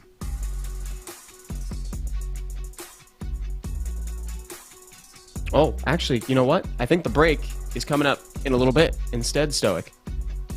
Oh, well, that's no problem. We'll definitely be taking a break later on. But we've had such a great time here. Evan, besides MOCCA moving forward, going up with Yeonhong, what are your thoughts on that other match that we have there with ZERA going forward with, I believe, you know what, names are escaping me with that other match. It's Monkey. It was Monkey. Monkey was moving forward. Dude, Monkey ended up showing some real gusto in his first game. I didn't know much about Monkey going in, but now I feel like I really like his play style. I like the control that he was bringing. Yeah, the way he handled Judas, I think, says a lot. And I think the way he handled Judas is the kind of person that has to go up against someone who drafted and played so well in the form of ZERA. I do think that's going to be a really, really good matchup to be able to watch with those two, because we're watching how well ZERA played against Sherbert. The way that he played there is almost like a perfect matchup for Monkey, because Monkey handled Judas so well. Yeah. Oh my God, he really did. He seemed like he studied for that match so hard, and you got to, especially when a juggernaut like Judas is right at the start, which is just so crazy. So let's see, like you pointed out for Yeonhong, are these players, and MOCCA, are these players ready for more than just that first set, Stoic? That's such a good point. Like, are these players ready? Because I feel like everybody prepared for that very first match, and we'll see what happens as we go into those second matches later. I look forward to seeing it. It's going to be crazy.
Hello, everyone, and welcome back to the SWC 2023 Open Qualifier for Thailand, this time for the semifinals. I'm still Evan, and this is still Stoic.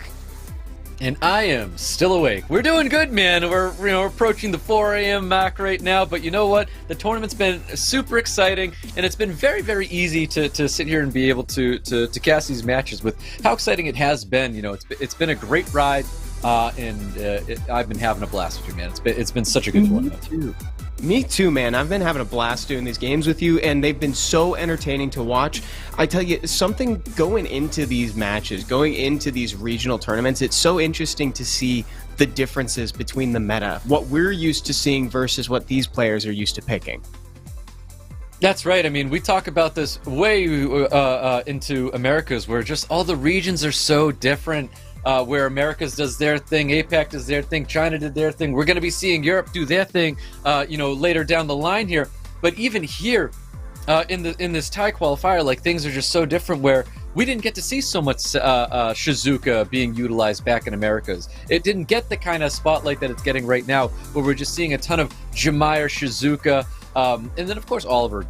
Oliver's Oliver. We're going to see that no matter what. But I mean, just like the difference that we've seen with Shizuka taking such priority and such dominance in today's tournaments, it's been crazy. Yeah, and I know that's something that we talked about during the break too. Is like, you got the Shizuka, and it seems like you're either picking the Shizuka or you're just not quite picking against it very well. Like, we see much less Raccoony, much less auto cleanse on the side here in the Thai qualifier. What do you think about that? I know, like, how do we not see the rat come back? You know what I mean? Like, where's the Raccoony? Raccoony's been all over the place. It's all over the ladder. It's all over previous tournaments. It was all over Americas, and yet we're not seeing a ton of Raccoony in today's tournament. Like, the Raccoony drafts that we have seen, Raccoony has not had a great showing. Raccoony was easily dealt with, and it really wasn't a problem. Obviously, one of those matches, or that batch of matches that we saw, I believe it was JUDAS that was utilizing Raccoony more than anybody else in the tournament. It was really dealt away with masterfully when it came to Monkey. Oh yeah, and here's the one that dealt with it. Let's learn more about Monkey.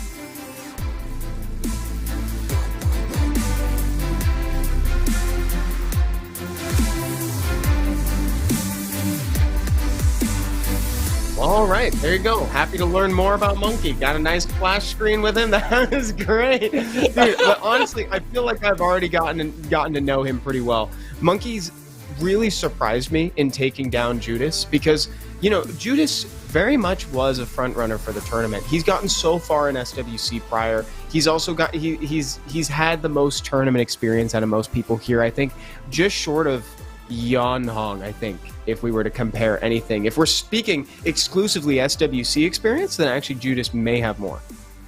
Yeah, I think JUDAS might have had the most experience in the SWC platform here, but I mean, I take nothing away from Monkey. Like, I feel like he really didn't need as much experience as JUDAS to do as well as he did in his first matchup against JUDAS, but Monkey masterfully dealt with a known weapon or competitor that JUDAS has been in the past, and he's really earned his spot here in the semis. Yeah, he clearly cracked the code on JUDAS before he even came in here. Like, it almost seemed effortless as the way that he countered him, which is not to discount the way that JUDAS plays at all. It's more so meaning to lift up the way that Monkey proved himself here and showed just how much he deserves to be in this bracket and have the chance to grab that one ticket to the World Finals, which is unique to this region because they're hosting it. Yep, that's right. He's got to win this match and then lock himself into the final if Monkey wants to, get a chance to play in the Worlds, and the Worlds are going to be right there in his hometown. So being able to represent their home country is something all these players are striving for. Monkey wants to be that guy. We're going to have ZERA looking to be that guy as well later on. And here's Monkey. He's coming into a semi-match right here. He's looking confident. I'll tell you what, he really is. He's looking like a really confident player. Yeah, he is, and he got the head pats in there. He's got the affirmation and the smile to back it up. The guy's so expressive, and I'm happy to see. We kind of joked about it at the beginning, but I really am happy to see that come through in his gameplay too. Yep, for sure. He had a lot of weapons to bring to the table. We're hopefully going to be seeing some more stuff that he has in store, because we got surprised by even units. I believe it was a ISIS, I think, that he was even bringing to the table, where we saw Hearn being utilized, we saw Tessarian being utilized. So if you're looking at bringing anything passive heavy, I do think Monkey's going to be ready for that style of draft for sure, and that's not something that gets shown in this image here. Yeah, he's definitely got an out-of-the-box sort of playstyle. And by the way, did you see that win percentage? It's at like 67%.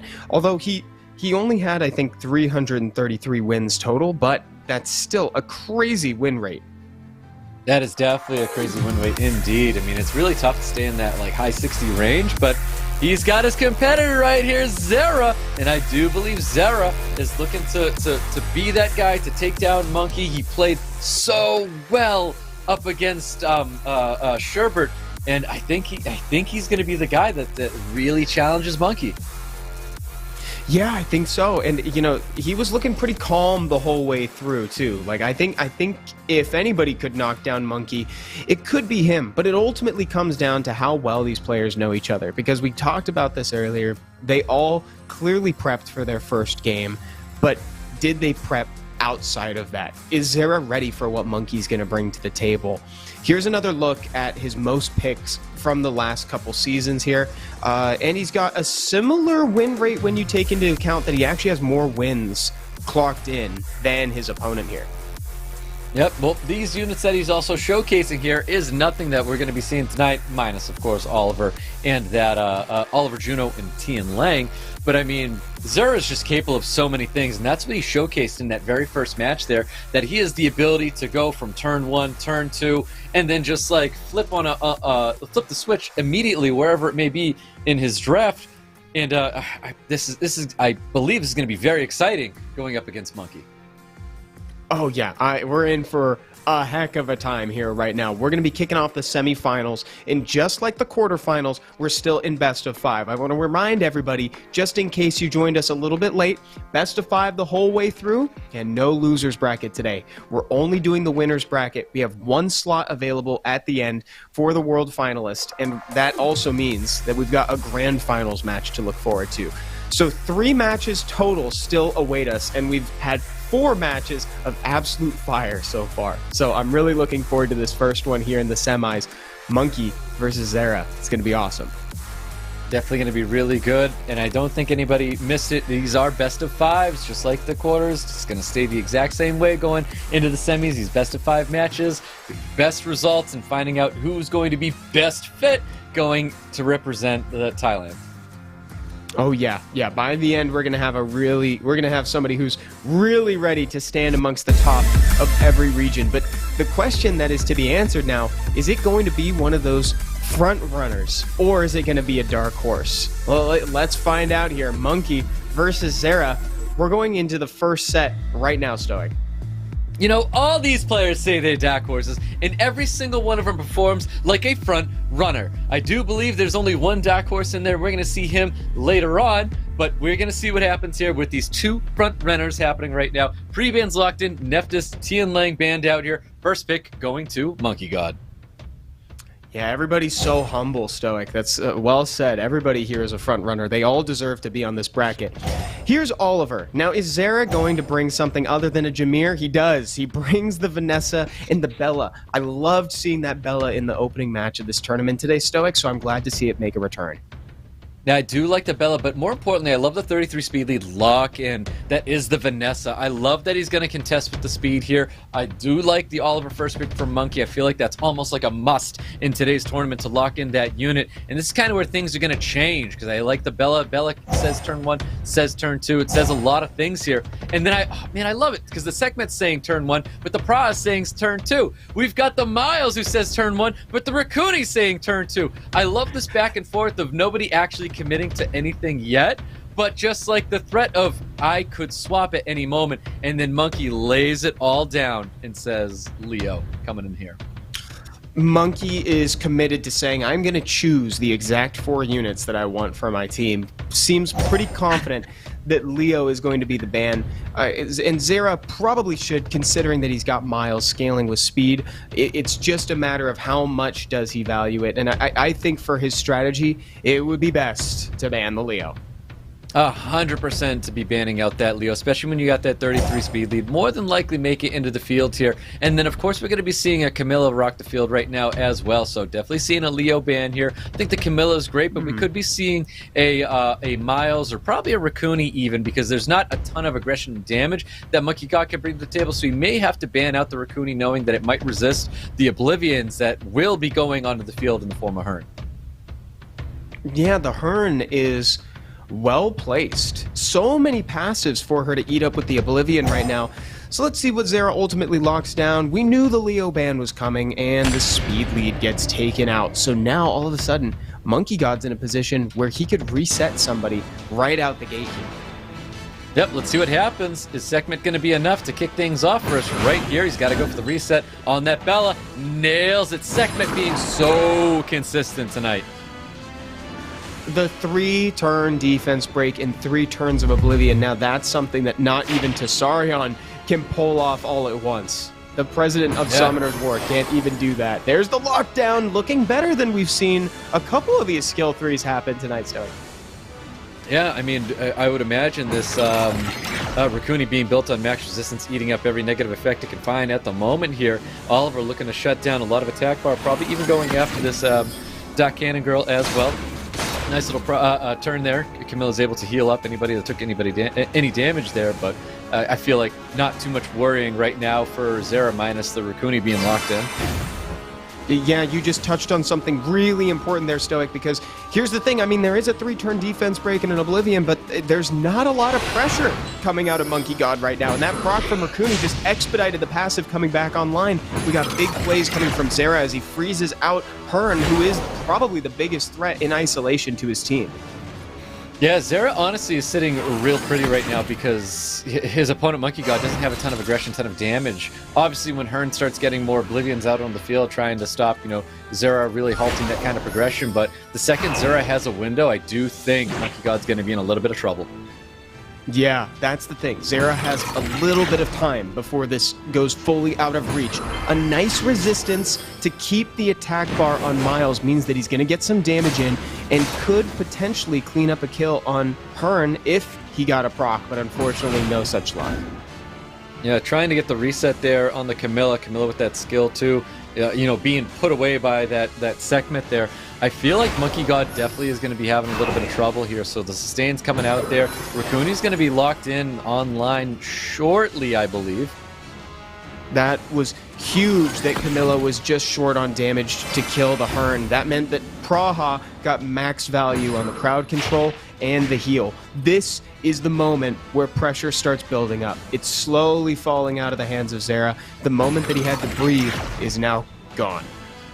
Yep, it really is. I mean, I think he needs to see some additional turns coming out of this Raccoony here, because Raccoony has got to be the unit of focus right now. Beautiful, violent proc coming out of MONKEYGXCLAS. That first skill is going to hit a lot, and I do think he has to keep pummeling this damage right into this Raccoony, opting to choose to go for the Bella instead. Yeah, and the resist on the Oblivion. Raccoony's got a lot to choose from, though, on his upkeep, so he may, and he does. He's pretty smart, so he cleansed the defense break, and he gets the block. Yeah, he's able to stay alive here. Stun comes out. Big stun going to be landing on top of Sekhmet. Of course, oh my god, the additional turns are really rolling in for ZERA. Getting that freeze on top of the Hearn right now. Hearn being unit focus. And it is dropped. ZERA getting control away from MONKEYGXCLAS. There we go. Now the procs are coming back in ZERA's favor here. Kind of deserved, to be honest, because Monkey kind of just barely avoided the damage to kill. She was kind of on the verge of death for a while, that Hearn. Yeah, definitely. So these defense breaks obviously are going to be really impactful if MONKEYGXCLAS able to take advantage of any of those, but that is so much damage coming out of that Doc Cannon girl, able to eliminate that prop from the field, so the sustain is gone. The control is still technically in MONKEYGXCLAS' hands here. Oliver is a problem unit going up against these two water units, but it's all about, is this going to be enough? Can he really deny the turns of ZERA, or is ZERA going to get his turns in there, get the damage where he needs it, nails that slow and freeze, additional turn pops out here, but this is really, really tough for MONKEYGXCLAS. Very clutch little freeze there that he procced out of, and now he's being very patient, MONKEYGXCLAS, with that third skill. He saved it until it was proper timing so he could absorb the maximum amount of attack bar. Look at that damage from Miles. Miles just does so much work there. Beautiful second skill, getting the slow, getting the victory there. ZERA getting his first victory away from Monkey God. Yeah, there's so much damage coming from Miles, even on a glance. He's one of those units that really truly does not care what element you are. He'll deal practically the same amount of damage, just ignoring your defense based on his speed. He's a crazy, crazy monster. Yep, almost any time that you see a Leo hit the field and in result of a Miles being on the other side of the field, it's like you don't want that Leo. Leo's almost 100% getting banned. There's got to be some very specific reason that you don't ban out that Leo, with whether you're able to eliminate the Leo early into the match or you just don't let it go through, because Miles' damage is just, it's all based in that speed. If you limit that speed with a Leo on the field, like, you're not going to see those big results that you're looking for, and Miles always has big results. Yeah, exactly. And you know what? We saw more of the Raccoon this game too, Stoic. We asked for it. We kind of wanted to see more of the Raccoon as a response to certain monsters, and he was there, and I felt like he actually did some work. At the very least, he soaked up a lot of the damage that game. Yeah, he soaked up a lot of Monkey's time there because he was really trying to fight to get rid of that Raccoon there. I liked the Hearn. I thought Hearn was a great unit to try and lock down a unit like Raccoon, but you know, Raccoon really did. Raccoon held on and gave Monkey a lot of trouble there, because I think if Raccoon got away earlier, like just having full investment into that unit, you know, maybe we could have seen something different here. But well done. ZERA stayed alive there. Raccoon was able to hold on. He got his first round victory there. Monkey God looking to respond as we get into a game number 2. He needs to get his victories up here on ZERA, even things out so he doesn't have to sweat so much. Yeah, because now he's in a position where he kind of needs to stress. I mean, we were seeing Monkey be so excited and so animated before, and now he's just focused. He's looking much closer to the same face of ZERA's confident kind of stoicism here as he's focused in on the game. Oh, did you just say stoicism or stoicism? Either stoicism. Yeah, stoicism. Yeah, he's looking much more stoic. Is he? What a cool dude. Pre-ban's locked in. Vanessa and Gianna getting pre-banned here. ZERA with the first pick. Good monsters to ban out. A 33 lead, so that way you can take what you want. You can try to get a lead with that. Man, so much back and forth with the Oliver. Like, no matter what that first pick, it's always getting locked in there, taking it away from your opponent. It's just something that throughout all the tournament today, and across other regions as well, Oliver remains a priority pick. Yeah, Oliver, it transcends regions. I'm noticing that ZERA is getting more and more nervous, you know, which is funny because he's up a point, but he's taking these moments in between picks and bans to kind of breathe, center himself. You really get a lot out of these cams, so that way you know how the players are feeling, and he locks in the Holy Trinity. That's got to help him rest easy a little bit. Yep, that's our first Holy Trinity that we've seen all night. ZERA locking in the Miles, Raccoon, and Oliver, of course. Monkey God with the very safe, we have seen this before, Jameer Sekhmet. Very safe, and that's also been like a pretty consistent response to the Oliver. Again, we've been talking about this. You want to make sure that you have something to keep, even if Oliver runs rampant and starts increasing cooldown times. Here comes the Shizuka. Getting picked into an Oliver is always a little bit dangerous, especially when you don't have immunity on board outside of that initial will set. Yep, looks like Juno's going to hit the field in result of the Shizuka. It sounds like Shizuka's definitely getting into this match here. That's not going to be the ban. Praha being drafted by ZERA to wrap up his draft here. This is a strong draft. I do like this coming out of ZERA. That definitely says he's letting the Juno through if I saw one. So I do think Juno and Raccoon make it through with the ban going out on top of either the Miles or potentially that Camilla. Because right now, Monkey God's not showcasing a lot of damage. Getting rid of that Camilla is going to be a massive problem. Yeah, and that's something that we consistently see through a few of the players in this game, or in this tournament rather, is that they have a lot of faith in that Jameer to be the damage. The bans go out. We were in a position where that Tessa was just going to eat up this board, so I think it's important to ban it out of the way. And of course, Juno would be a huge thorn in your side if you've got a Shizuka. Look how consistent this segment has been all night. Landing the reset on top of that Oliver, just like segments landed every reset throughout all of this tournament. It's crazy to see this, because this is not the segment that I feel like a lot of people know. And more damage coming towards Sekhmet. Miles puts in those massive numbers. Raccoon obviously enabling so much of this right here. A little bit more resistance popping out there, as it should be with this Raccoon. Thinking about using something more, and opts to just use second skill, which I agree, and also the patience here is pretty important. Of course, you got the reset from the Jameer, but you don't want to force it too soon and lose tempo. So I think he's playing this real safe and really right. Yeah, let's see what happens. He does have Curse the Beautiful, wakes up everybody, gets defense breaks across the board. He's actually not expecting to see all those negative effects there land with Curse the Beautiful, but hey, they're here. This is just Sekhmet being even more consistent. Beautiful stun there with additional turn, pumping that damage right into Sekhmet. Sekhmet's been a problem unit for ZERA, and he's really trying to eliminate it. This would be a good time to go on the Raccoon just because he's got that heal block on, so if on the off chance he doesn't cleanse that one, he at least won't come back. Same is true with the Oliver. Yeah, it looks like he goes with all things, gets stuns across the board on ZERA's team here. Shield's going to be protecting the Sekhmet from dropping here.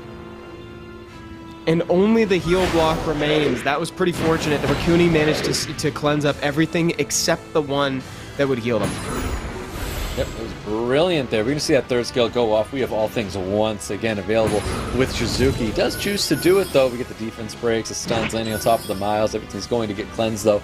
Raccoon definitely looking like a problem right now. So this is where I was saying with Monkey God, not really having a ton of damage right now. The Camilla's going to be a problem. Raccoon's going to be a problem. Even Miles is just so tanky, and it's able to put up so much damage right now. I really like ZERA's draft because what Monkey God's showcasing at the moment is that when you deal damage to one, Raccoon is going to heal it up. He needs to be able to stop this Camilla and Raccoon with just how much sustain it's bringing to the table right now. You're so right, man. The Monkey God's game plan right now is to just delay until Jameer's third skill comes back online or Shizuka's third skill comes back online, and it's looking like the former is going to happen first. Yep, so the win condition right now for Monkey God is to get his third skill with Shizuka to get a defense break anywhere, and then Jameer cleans up. That's the damage, and that's the threat that Monkey God has right now, and he needs to find that window. But it's really tough when all the damage is sitting on a Miles and Camilla, able to pump in so much damage, and there's a two-turn sleep freeze sitting on top of this Shizuka. It's not at all what Monkey God needed to see, and ZERA looking very, very comfortable right now. Yeah, and now he's in a position where he may need to use it. He really didn't want to use that third skill right now just because of this exact situation. She's a long way away from her turn. She was going to get the third skill back naturally in a second anyway, and that was just a tough situation for Monkey God. ZERA getting a second point on the board in this best of 5. Yeah, well done, ZERA. I feel like you read into that draft really, really well. Sorry that Monkey God wasn't bringing a ton of damage, kind of volatility, and he was able to draft these crazy bruisers. He got that team where he had the Trinity in there, he got the Camilla in there, teamed up with that Raccoon. It was just so much sustain. That bruiser team was just way too thick, and he brought so much damage on top of that. So it was just in a position of where Monkey God had no damage. He couldn't get through that iron wall.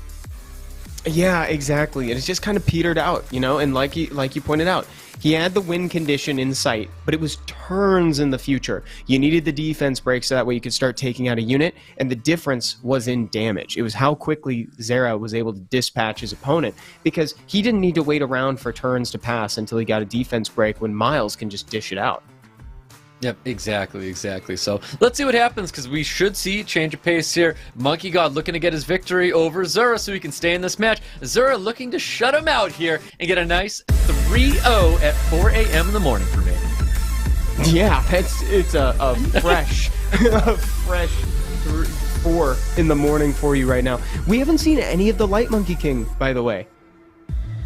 I know he's not able to play the unit that his name comes from here. The Monkey God not able to draft the Monkey Kings. Maybe he might be able to utilize one of those going into ZERA's match here. But pre-bans from last time, Gianna Vanessa. We've got a Raccoon and Neftis getting pre-banned. I love seeing this Raccoon in the pre-ban. It's so wild to see that. It's great. At SWC, seeing a 3-star pre-band like that, it never gets old, but I'm happy to see it, honestly. The Raccoon was really difficult to play around before. Let's see the Oliver come down. There it is. And then ZERA is not one to immediately answer with the Jameer. Typically, Usually it's the Bella. He beat me to it. That's crazy that he's responding right here. We're going with the Vanessa, locking in a 33 speed lead, teamed up with that Bella. We saw the damage already. And of course, Oliver just being a first pick in a position of anybody taking a first pick right now in this tournament. Oliver's gone. Let's see if he tries to synergize with this Oliver. Do we see it, a holy trinity, come from Monkey God here? Or do we see another change of pace? And it's a light Monkey King, Stoic. It's like we called it. We spoke it into existence here. Light Monkey King coming to the table for Monkey God. He's got the Chiwu. I love the Chiwu. I think Chiwu's going to be a perfect unit, especially where ZERA has already drafted the Bella, the Dak Cannon Girl, able to apply glancing to stop this unit from doing stuff. Obviously, Haegang is going to be a unit drafted because of Chiwu. I think Haegang's great. I think Sagar's great. We've seen this combination from ZERA before. I love the Vanessa Sagar combinations. Yeah, currently I'm favoring the draft on ZERA's side. The Wind Robo is really great if you're banning the Haegang.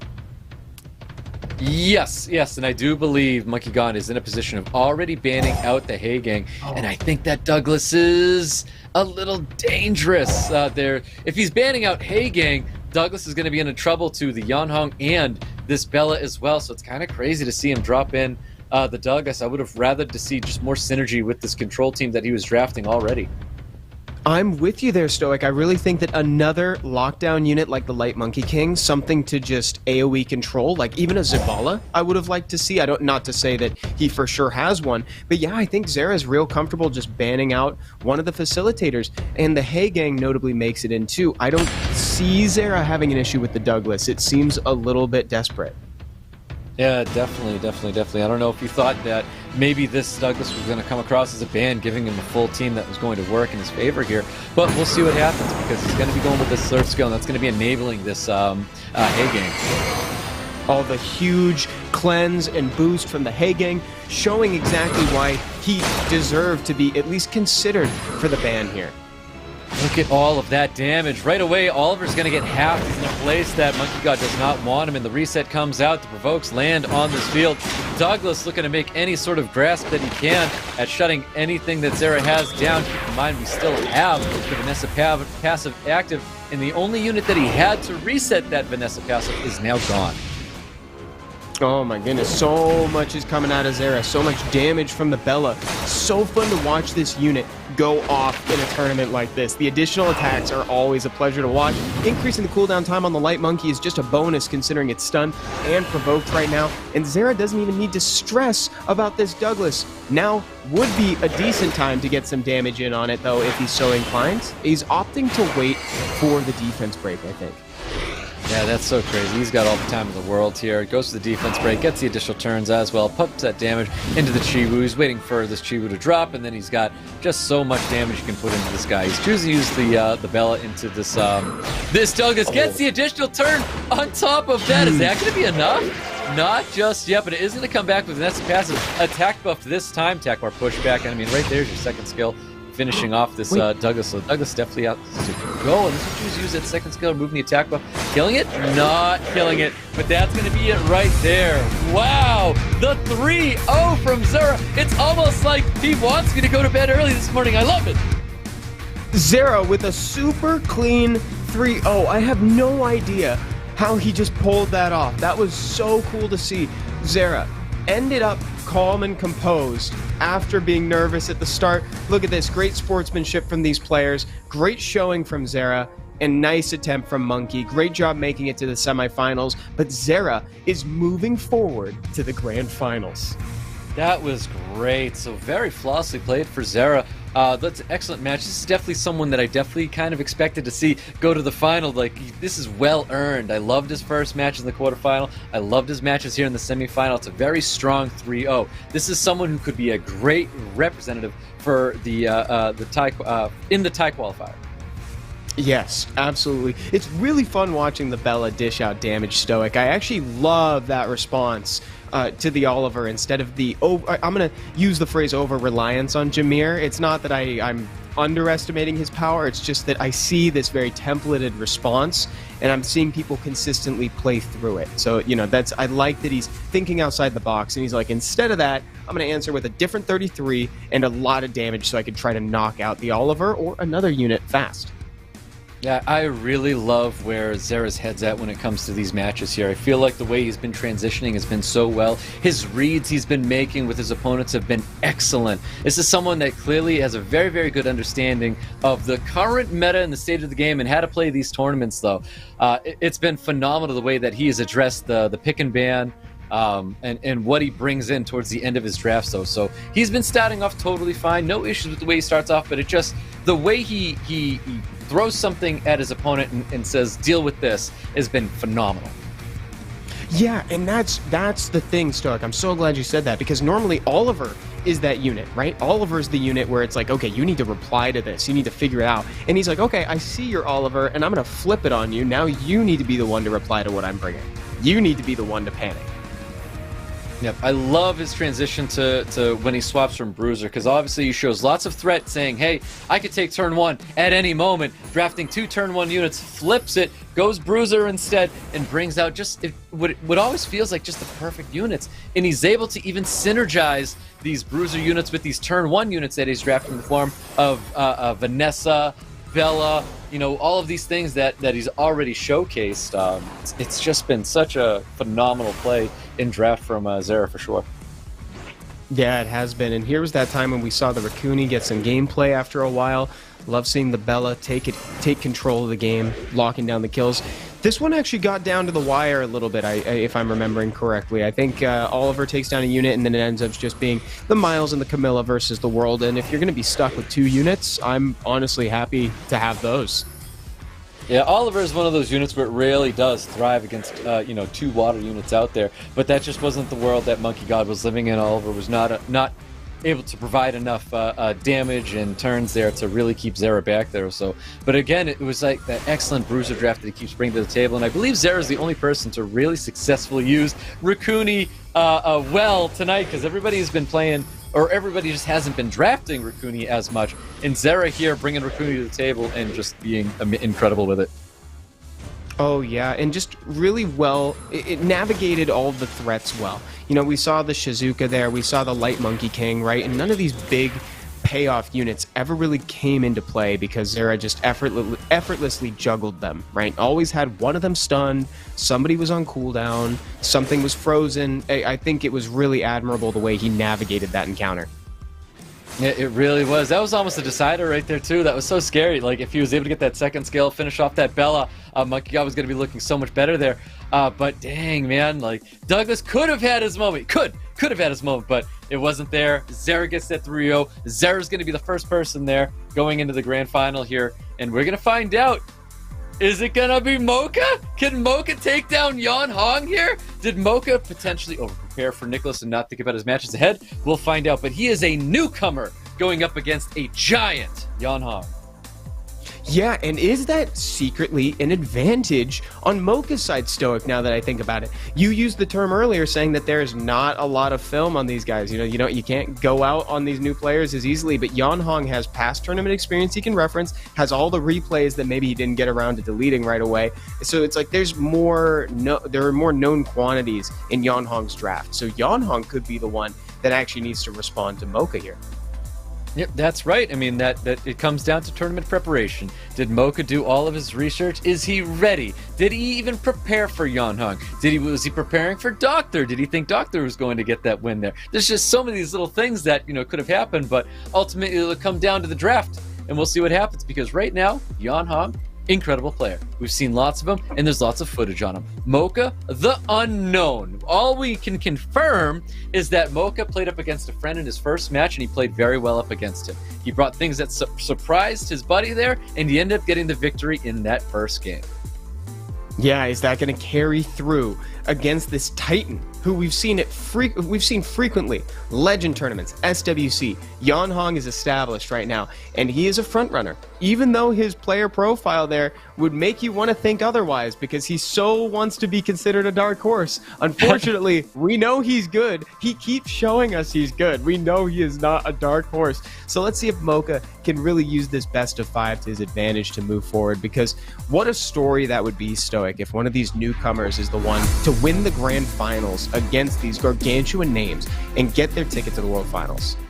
I know, imagine that. If MOCCA's able to do that, that would be absolutely insane to see someone like that. I feel like we don't have any player out there that we really could say going into a world final as an absolute newcomer, being able to take down his region's tournament and make his way to the final. But we'll see. Maybe MOCCA can be that first person to do that.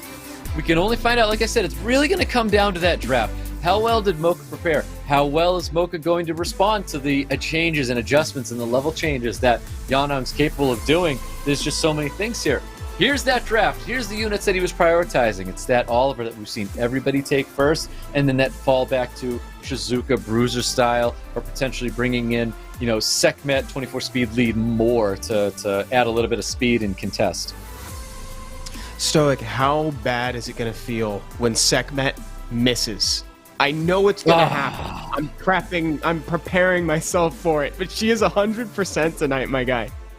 She's got to fail, dude. She has to fail, because there's just not a world that we live in that Sekhmet is consistent. Sekhmet's not known to be that consistent. Sekhmet gets a lot of attention, but Sekhmet is honestly one of the #1 units that takes turn 1 and then says, sorry guys, it's not our time. It's not our time. For real, but these players have just the utmost faith in her, and I'm trying to figure out what the difference is, because, I mean, we did the America's Cup, the prelims, all 3 days, and Sekhmet missed more than she hit every time, and people still picked her because they had faith in her. You have faith in that base speed, man. You have faith in that unit to take turn 1 and be the game changer, because she does. She's got that stop power where she does change games based off of that third skill. But it's all about, does it land or does it not? And today, man, the consistency side of Sekhmet has really come in where it has been consistent.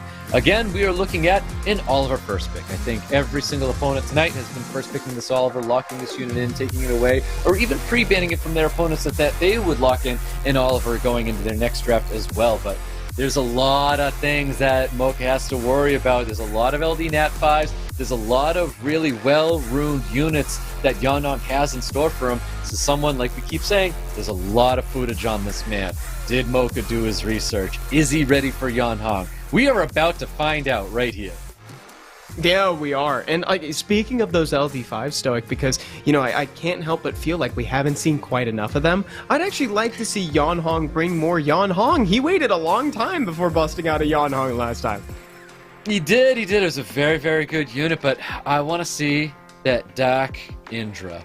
The unit that I can't pronounce the name of. Will we finally see this unit? I think he's insane. I think when this thing hits the field, it is going to be a problem. I really hope we get that kind of action tonight, because it's been a really exciting night. Yeah. Let's keep that exciting ball rolling, and let's just get bigger and bigger and snowball into this crazy Dak Indra going into, you know, this match right here. Let's hope he brings it. I want to see it. Yeah, the unit that gets to be Gurkha that isn't Gurkha. Everybody gets to be Gurkha except for Gurkha these days. That's how it feels right now. Devaraja. That would be so cool to see. I want along those same lines, Stoic. I would love to see something that is as bombastic as the Light Ezio, or something along those lines, right? Or even as Doman. You know, something huge that's really going to make the opponent sweat. And let's see if these players have it in the back pocket. Yep, well, pre-bans are locked in right here. We've got the Laura and Sekhmet, the threat of this fast unit. Sekhmet getting into the pre-ban right here. 100% Sekhmet getting pre-banned. You pre-ban it because you know that it's going to land that third skill, which is hilarious to me, Stoic. Yeah, well, Yanhong, he's got that Oliver, locks it in here. MOCCA looking to respond. I mean, how many times? I feel like this is like class. Like, oh, here we go. He took the Oliver, so that means he's going to take the Jamair and the Shizuka. And do we see a change? Because right now, this is super consistent. We've seen this time and time again throughout this tournament with the Oliver first pick in response as Jamair X. And that X today, right now, is a Shizuka.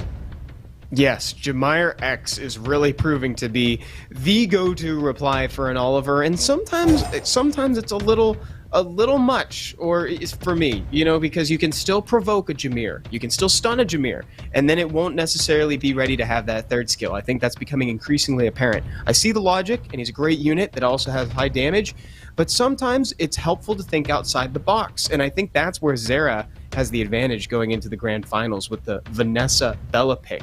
Now, back MOCCA versus Yan Hong. We got a Hey Gang slapping on board here, Stoic, along with the Carnal.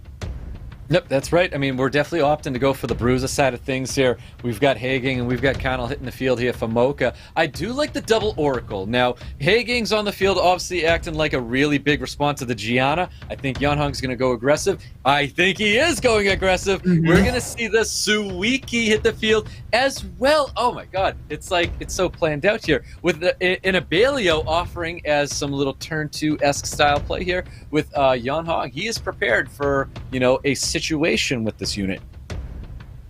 This is such a fun draft, Stoic. I actually really like Yan Hong's response here. He seems to be really banking on the fact that Oliver is going to make it through, though, because if anybody could throw a wrench in this strategy, it's the Shizuka. So I don't know if he's going to respect it enough to ban it, or if he's just confident enough that his Oliver is going to make it through, he bans it. That was the one thing that I could see going wrong for Yan Hong in this draft right here. That's what he wasn't quite prepped for. I do think Yanhong thought his Oliver was going to get banned out here, but the Abelio gets the knife, and of course Shizuka is going to get banned out here as well because he's trying to draft that Gianna. That is getting a little bit countered here by this Hagang and Josephine. And now we can see a reality where if he's so inclined, he could throw out the bomb, but he chooses not to. I guess he doesn't want to add fuel to the Josephine fire.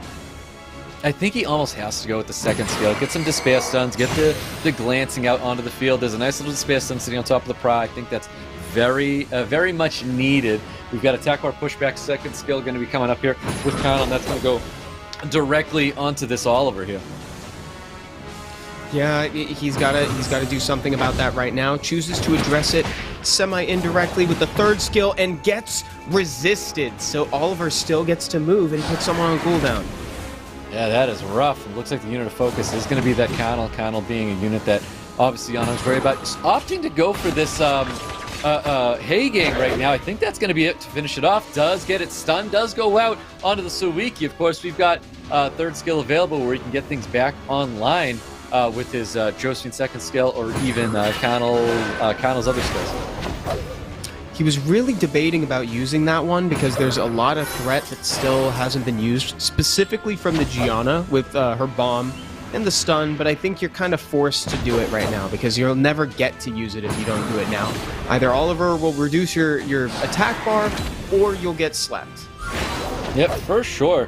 More damage coming towards this Josephine. Josephine opting to be like the unit Yanhong wants to get rid of first there, but I do think Yanhong's sitting pretty right now where he's got the sustain, he's got attack bar reduction, all these things that Yanhong has. His team is a weapon right now going up against MOCCA. Yeah, and lots of resistances coming out too. You really feel the impact of that when Josephine misses the stun. First bomb of the match lands on the Carnal right now, and that's definitely going to be enough to take him out in a couple turns. It really is. That's such a great draft from Yan Hong. It just felt super safe here. MOCCA's not able to get anything rolling right now. Looks like he doesn't even want to touch this Josephine. Doesn't even want a chance at getting stunned up or a turn stun going towards this Oliver. Nice little additional turn here. He's looking for a provoke and does nail it. Good additional damage going right back onto that Josephine. I mean, bombs available. There's just so much that Yan Hong has going for him right now. And just like that, Connell drops. There's the concede for that match. Yan Hong taking round number 1 away from MOCCA.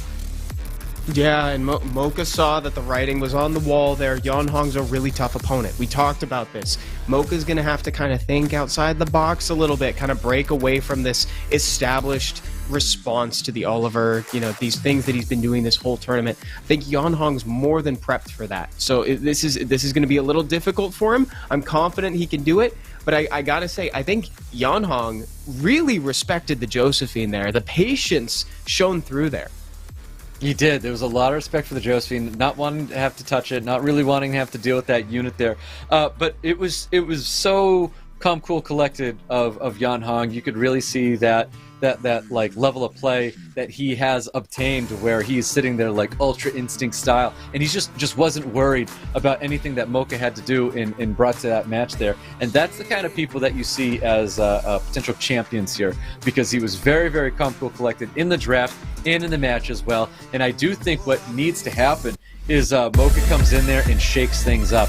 I don't know what MOCCA has to shake things up because we didn't see anything except a Swift Ganymede in his first match that really shook things up here. And I don't think the Swift Ganny is the trick that throws Yeonhong off his game.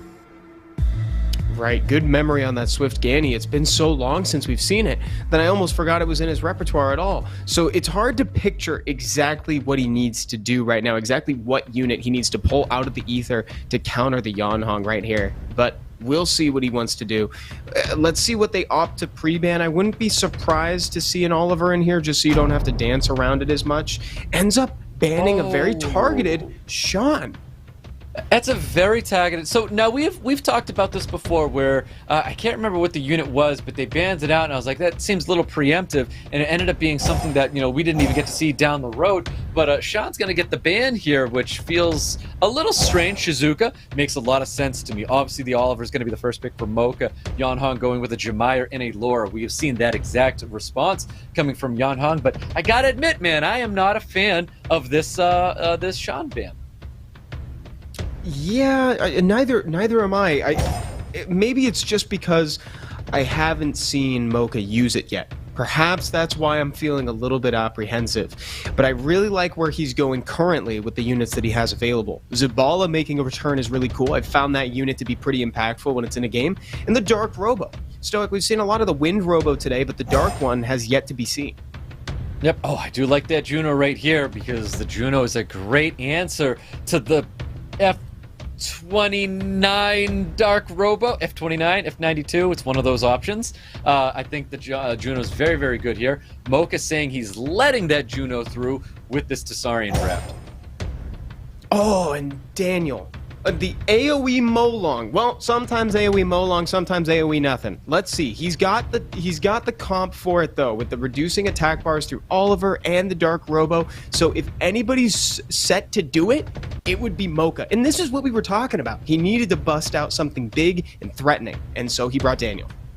I agree. I do think it needs to be something big. It needs to be something threatening. I think Oliver definitely gets the ban here. I don't think he wants to have to deal. I'm sorry, not Oliver. Wusa is going to be getting the ban here. Is Daniel enough? Is MOCCA preparing for something that Yeonhong's not ready for? Does Yeonhong just ban out the Daniel? Maybe.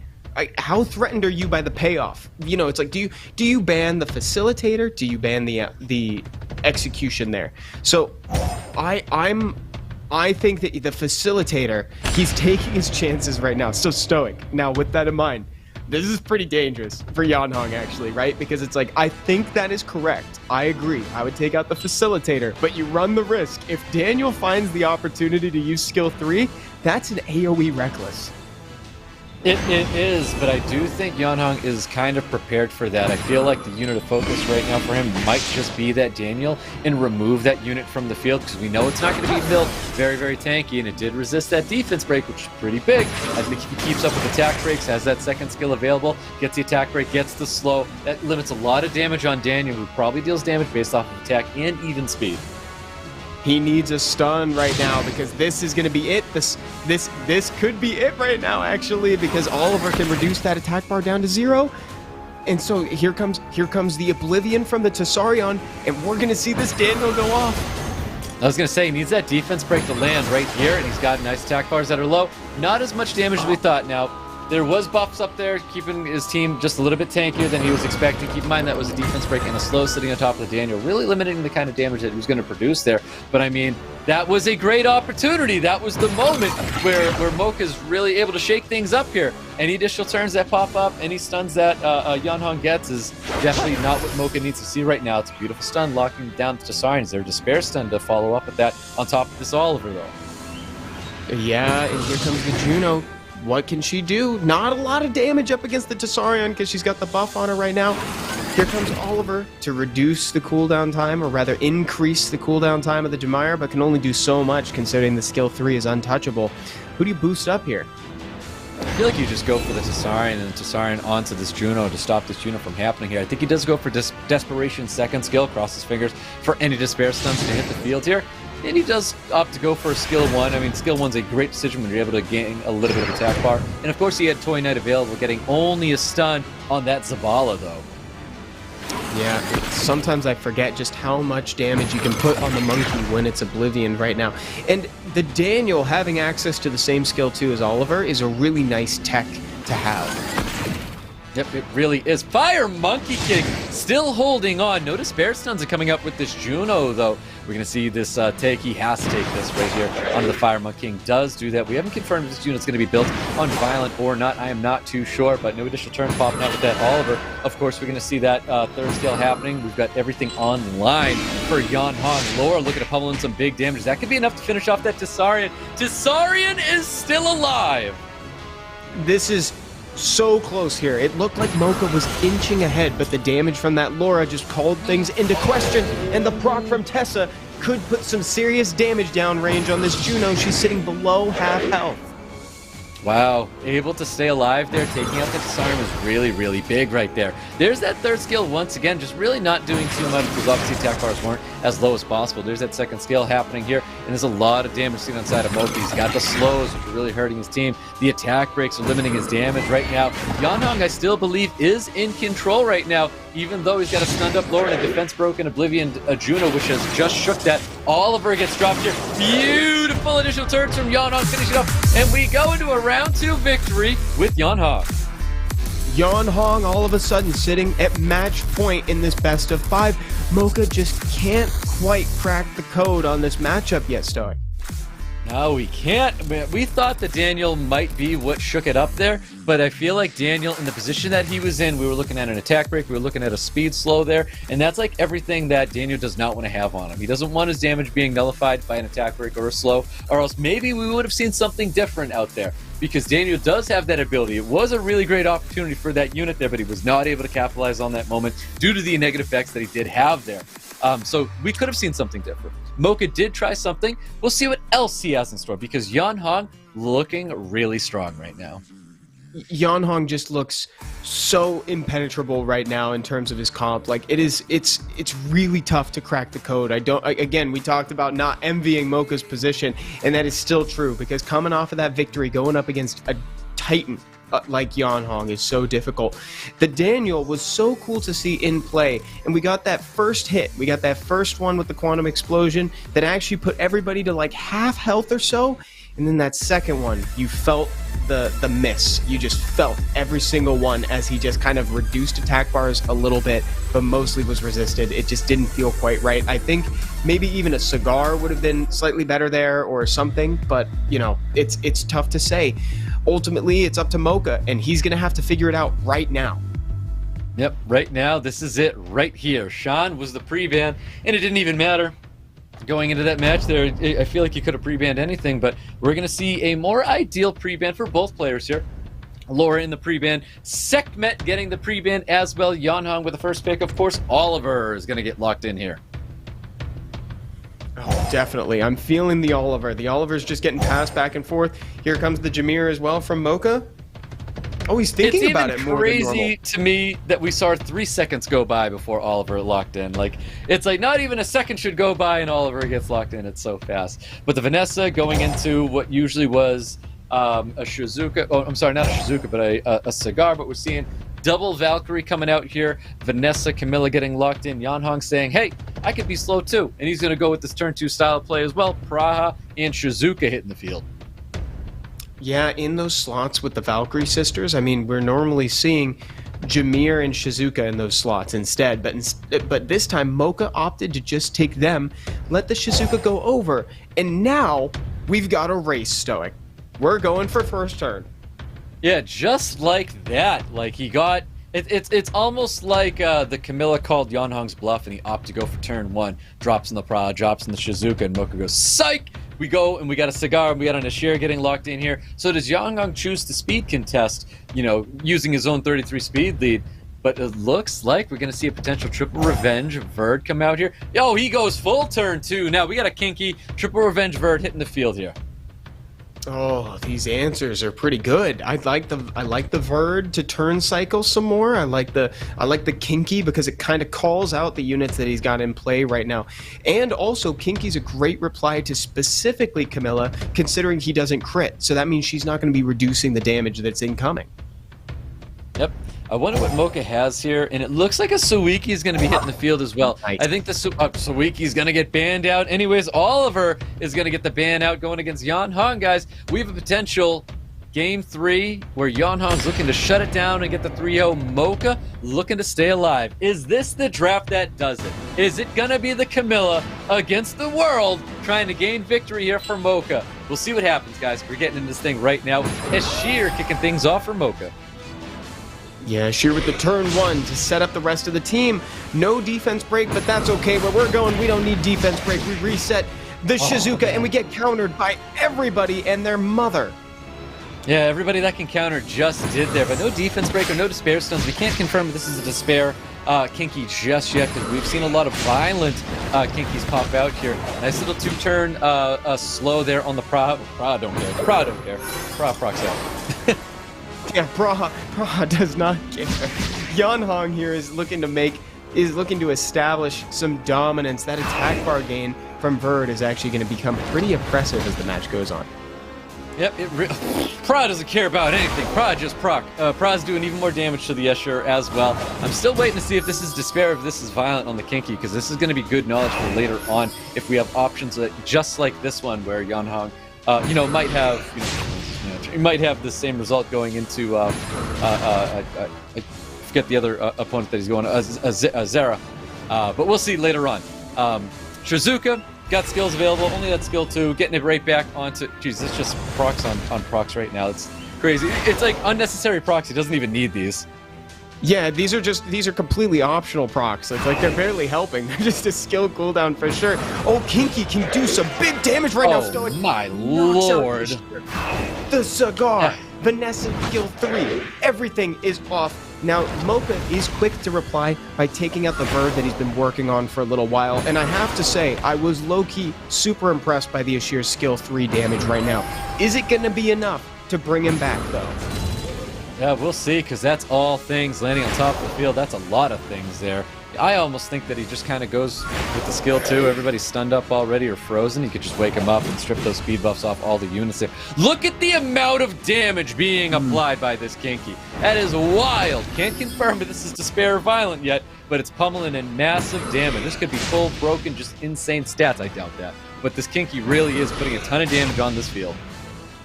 Yeah. Oh, man, look at that. Praha decided to stay in her lane for once. That's wow. This Praha has been the MVP of the game. And in fact, I'm pretty sure the P in MVP stands for Praha. Oh, it's built on despair. There we go. So now we know that for later, but the damage is absolutely insane. We get a 3-0. I am a big fan of this 3-0. Yan Hong with a very dominant victory up against MOCCA. But look at that. MOCCA made it all the way up here and lost to one of the giants of SWC.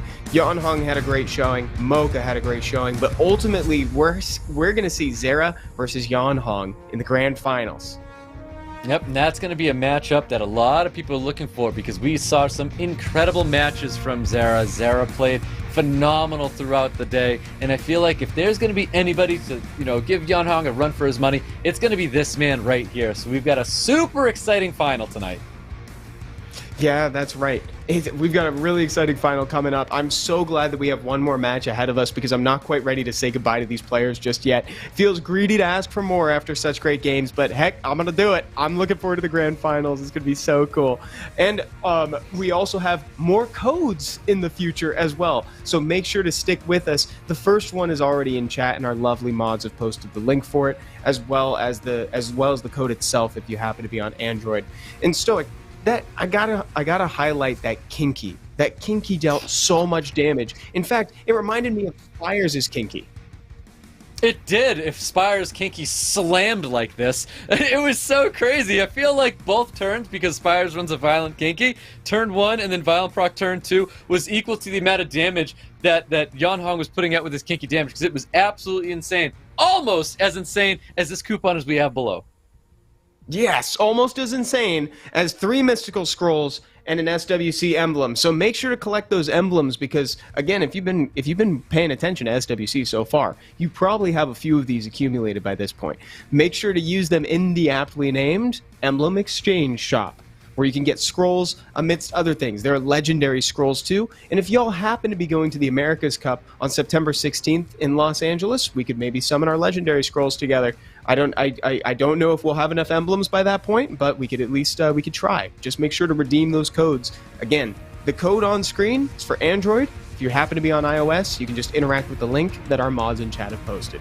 So thank you so much for that, mods. Really appreciate you both.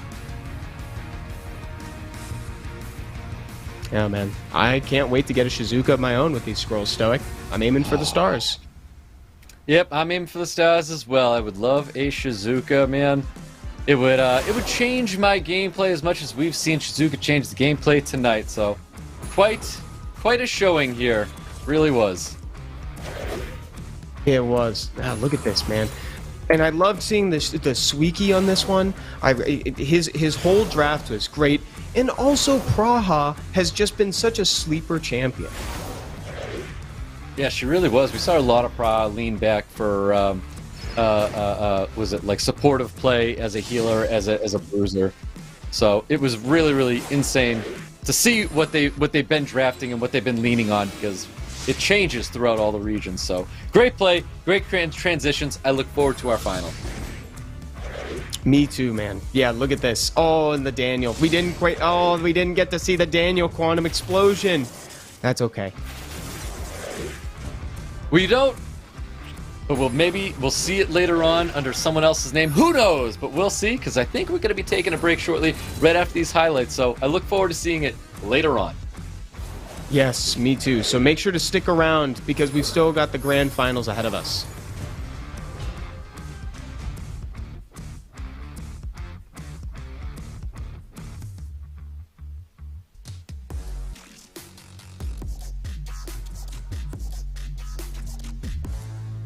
All right. There we go. This is yeah. Oh, would you look at that, Stoic? Hello. Welcome back to the highlights. I know. What a moment. Isn't that great? Yeah, it was such a clean highlight. Awesome. But that was a great highlight. That was really good. Yeah.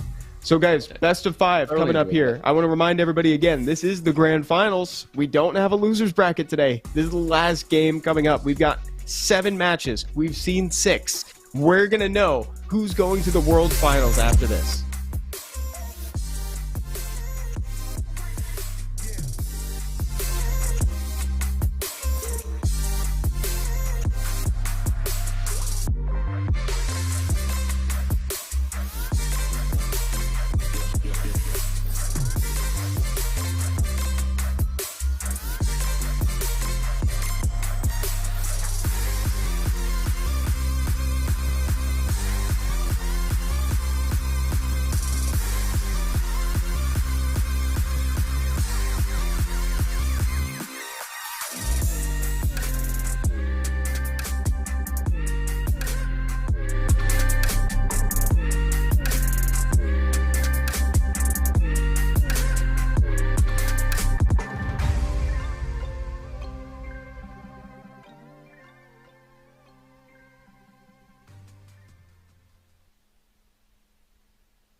Hello everyone and welcome back to SWC 2023's Open Qualifier for Thailand, this time for the Grand Finals. My name is Evan, and with me still, it's Stoic. What's up, Stoic? Yep, and I am still here, I am still awake, and I am still going strong, guys. We've got an incredible final here with two incredible players here. They have done phenomenal throughout all the night. They took down giants. They have earned their place here. I think we are looking at the two best representatives for Thailand.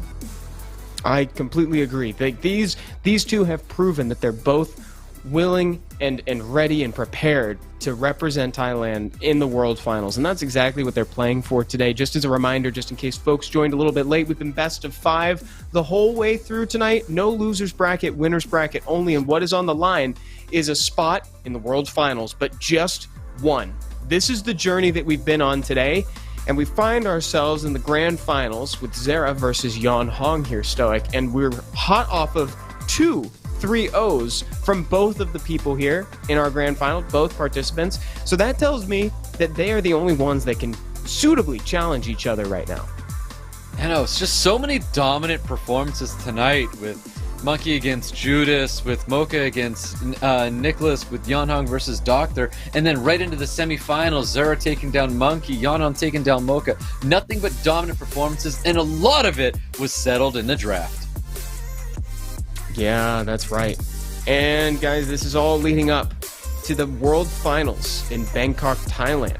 That's why we're here today for the Open Qualifiers, to find the one of the 8 that's going to get a free ticket to the World Finals and get qualified for it. That's a lot. There's a ton of stress here, and you can see it in the players' faces when they're up there, Stoic. But I gotta say, ZERA did a really good job in calming himself down and staying focused. Yep, he really did, and that's the importance of that experience in these tournaments, man, to keep yourself calm, cool, collected, and to not let anything, like, get you off of that game. And we saw that in the semis, man. Both of them getting 3-0s, both of them stayed cool and collected, and put on an absolute clinic there in the semifinals, getting those 3-0s back-to-back.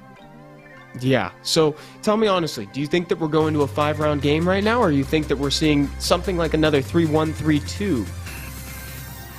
Do you want to hear what I want, Evan? Is it a 3-2 with 5 rounds?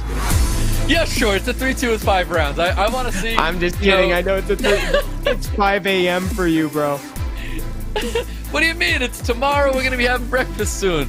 I would love to see a Game 5. I think this is going to get our best results for the best competitor to support and be there to represent Thailand. So I want to see the best results. I want to see it, whether it's ZERA earning his way, getting his victory over the giant Yon Hong, or Yon Hong proving this is why he's always there in the Legend tournaments, to be the champion, to be here in SWC, and also to be there to represent Thailand. But he's got to take down ZERA first. ZERA is here to play, and he proved that all night. Oh yeah, he really did. And as a reminder, these are not super indicative of what he's been picking tonight. A lot of times when Oliver's been taken, he's responded with a Vanessa and a Bella, which has been really cool to watch. Yep, there's been a lot of things. I think there's more in store in that box of his, because he brought a lot of surprising things throughout the night. I really want to hope that there's something else in there. What else have we not seen? What is he planning for Yon Hong? Does he know he was going to be playing Yon Hong in the final? Did he see this happening? I have no clue, but I really hope there's more in store for us, guys, because this is a very exciting final involving Yon Hong as well. This is the most exciting final that I could think of after watching these games. I love watching these players play, so I think this is going to be pretty awesome. And look at how happy they are to be here still now, even at the end after all these games. Like, Yon Hong is so happy to be here. ZERA is definitely so thrilled, but part of me thinks that he can't believe that he's here towards the end. I mean, all these guys are so qualified, and they're at the top of their class, but they're still so humble, Stoic. Yep, they really are. It's been such a great group of guys. You could definitely tell that these are just a bunch of players that they know each other, they enjoy each other's company. Like, we see this and it reminisces back to, like, America's Cup when all the players are, you know, together, and you could just see how much fun, like, they're having with one another and just talking with one another. And I would bet it's the exact same way over there in Thailand, where all these players are enjoying that time. But when it comes down to the nitty-gritty, when it comes down to get down and dirty, we got the matches happening, and everybody wants to be that winner. Oh, and here we go, Stoic. They're queuing up right now. The final best of 5 of the night with so much on the line. The World Finals is only waiting for one of these players, and the other one is going home. This is going to be crazy, and the pressure is on. Yep, it definitely is. Let's see if both these players here can take that kind of pressure, because I know Yan Hong's been in this place before in the legendary tournaments. Can he handle the pressure once again? I believe he will. But we do have ZERA, who I believe has yet to feel the kind of pressure of a final like this, locking in his spot into Worlds. It's his make or break, and he definitely wants to be there because he's tried very hard to get to where he is right now. Yeah, this is pretty exciting because we get to see these players really push each other out of their comfort zones, I think, because that's kind of where they've fallen into place, is the comfort zone. I think no one has really pushed these players as far as they can go, so that leaves just themselves. Here we go, everybody. We're going into the grand finals, set number 1. Let's see who can get the first point on the board. Yep, let's get into this, because we got an exciting one to get started here. Pre-bans getting locked in right now. Laura and Tian Lang getting pre-banned out in this very first bout with ZERA and Yan Hong. Good pre-bans, denying the guaranteed, practically, turn 1 from the high base speed Laura of 120. All of her slams down. We've seen Vanessa Bella here from ZERA, but now's the time to think about if you want to go with what we've seen through the tournament, because that means Yan Hong has seen it too. I love that ZERA's taking his time here. Welcome to the finals, ZERA, because this is exactly how you do it. Take your time, breathe, and take it all in. Because we've got an Oliver first pick with Yan Hong, who took no time at all to slam down that Praha in Shizuka confidently. That's right, and we know that Praha likes to Prahawk. We saw that happen last time, MVP of the game. Just got to watch out for those clutch little procs out of stun, because we know that Miles has got the stun on board, and Praha might just Prahawk out of it. Yeah, we'll see. And she's able to provide so much damage with that additional damage she applies with all those hits in that first skill. And we've got ZERA locking in a Juno and a Riley. Very safe picks from both these players right now. Definitely opting to go with the bruiser style of play here.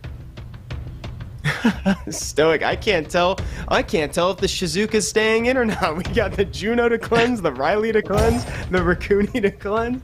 I don't know if he's picked enough cleanse against this Shizuka, man. Oh my lord, and we're gonna see that Doc Puppeteer getting drafted by ZERA, and it's gone. It's gone, guys. And he wants nothing to do with it. Get that out of here. Absolutely nothing. And by no surprise, bans out that Tessarian as well, even though he's got lots of forms of cleanse. It's just too many passives that he didn't want to potentially get Oblivion in there. But let's get into this thing. Yan Hong kicking things off here with the Gianna. And zero will on the side of ZERA's right now. ZERA has no immunity. Yan Hong can do whatever he wants, and it'll just happen. Now, here's the thing. I love the consistent and sustained damage from Miles, especially paired with all these support monsters. However, there is an Oliver on the other side of the field, and that can sometimes be exactly what you need to just take down the Water Sky Surfer Miles. And that's right, so that Oliver is going to put everything into the Miles, and he wants to keep the Miles as low with no attack bar and not get any turns in there. But it looks like Rakuni's going to have something to say. Rakuni's going to pump up that Miles to put out some really good damage. Unit of focus is going to be that Gianna. If Yana keeps targeting this, honestly, everybody's at full health right now, but they definitely want to keep somebody lower. Then, of course, this Riley wants that bomb to go off and deal damage and not get cleansed down the road. But we're going to see a ton more bombs hit the field here with stuns and sleeps and everything under the sun. It's going to be landing there. Oliver pummeling more damage probably into this Miles, opting to go for the Juno instead. Yeah, we've already seen Rakuni do so much, and we're going to see it happen here too. He just pops right back up again and makes everybody look as if it's the start of the game. And Juno cleanses everything on herself and brings everybody back up to full, considering there were so many debuffs that she cleansed. Yep, that's right. Also, Juno not getting full team strips there. Obviously, the Shizuka and Oliver still keeping what they had. It's pretty big. Those are two of the most impactful units that Yeonhong has on this side of the field. Yeah, and here's Praha. Not a ton to do on this turn. You just want to cycle back to it. Look at all these dots. We're in Trial of Ascension right now. Yep, that's a lot of dots. That's going to be a lot of damage that Yeonhong really can't make up to. Well, he can make up for it because he does have the Praha onto the field, but we'll see what happens. He's got his Oliver. He's going to be pushing back more attack bar, getting the cooldown reset onto the Miles as well. More damage coming towards this Gianna. Yeah, and this is part of the reason why Raccoon pairs so well with the Miles, because even if the Miles is getting a little controlled, Raccoon can boost him up, be it with a little attack bar boost on skill 1 or a full attack bar boost on skill 2. Gianna holding on by just a thread here. Wow. Did she He just did not want to get that violent out? Wow, that might be one of the worst procs of the day. Yep, that's just one of those penalties of running that unit on Violent in the first place, though. You run it on Swift, you're able to get so many additional turns, so you get that third skill up very, very quickly. But, I mean, hey, he's running his on Violent. It's been working well for him. And I just don't agree with that Gianna being rune on Violent, though, personally. But, hey, Praha and Oliver still alive in here, able to keep Yeonhong's team alive, even though he did lose his Gianna. So it is not over for him. Oliver's still a really impactful unit, but it really is based off of this Praha, who is now gone. ZERA looking like he's taking full control right now, able to cleanse up, and it's a Shizuka Oliver. They need to be the ones to lock things down, but there's a lot of sustain on the side of ZERA. There is, and ZERA looks really calm, and Yeonhong knows that it's just going to be delaying the inevitable if he continues, opts to give the first point to ZERA.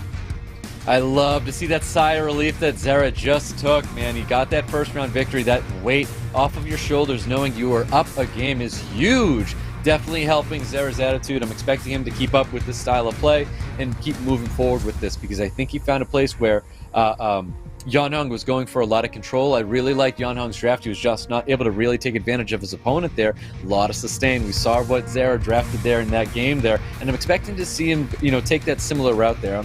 I don't think he's going to try and speed contest Yeonhong. I think if he keeps playing this route, it's probably going to work in ZERA's favor. Yeah, and looking back at that, we talked about also with Miles at the start there, like Miles' consistent damage paired with all those supports. It's like if you can't take down the Miles, then that player is going to be in a really good spot to just overtake you. We saw Oliver try to take out the attack bars, but then we saw the Dirty Rat make sure that Miles was always right there to deal damage. Yep, that's right. The Raccoon acted as a, kept influencing more damage and more turns into this Miles, and Miles was just putting out so much damage there. But we'll see if we get into this match. Is the Raccoon going to make his way into the pre-ban? We'll find out. But Tian Lang Laura now available as we get into round number 2. Pre-ban getting locked in here, and it is going to be Yeonhong, and that Doc Puppeteer is going to get the knife. No way. That's great. This might be the game where we see ZERA bust out the Vanessa as well as the Bella. But I think if he's got the Oliver, maybe he'll have something else to say. He does take the Oliver right away. Yeah, definitely and takes the Oliver. The common response here for the 24 speed lead has been the Jemire. Jemire and Laura getting locked in for Yeonhong. We'll see what ZERA's going to be drafting here. Is he going to keep going with a speed contest here? Is he going to be drafting turn 2? Let's see what happens. Does he just concede that turn 1 and lets Yeonhong have it with Laura and Jemire? Yeah, that's a really good question. He's probably weighing those options right now. Does he want to pull back, play Bruise, go turn 2, or does he want to go first? And he goes with his traditional response to the Oliver, but I love it paired with Oliver too. Bella has probably been my favorite monster to watch, frankly, just because I find that unit to be pretty satisfying, but the damage on it is just absurd. I love the danger of bringing in 233 speed leads with this Bella that we know this unit to be built very, very fast as well, and on Violent, I think. The Lima hitting the field, which I think is a great pick here. I do think it may result in a Shizuka, where Yeonhong's kind of has a turn 1 but turn 2-ish style draft here. I think the Camilla's really good. I really like how ZERA's playing right now. Me too. This draft feels really coherent. There's a lot of really strong picks. I think we are going to get a Shizuka last pick just so that way he gets the 4. That is to say, unless he'd rather pick something that's like is something else just to get the rest through. Devaraja, there it is. It's gone. It's gone. It's banned, dude. It's banned. You can't let that through. Look at that. It's got ZERA literally readjusting, and he's deciding, because do you need to ban? That's the real question. You may not need to if you're confident that your immunity is going to go through, but I'm not sure. I'd love to see it stay in the match, and it does. We get to see it. Oh, no way! It's about time. We get the light Indra in. Vanessa's gonna get banned out. We have a really exciting second match here. And for folks wondering what he does, he provokes a lot, and he gets benefits depending on if he's attacked with a provoke or not.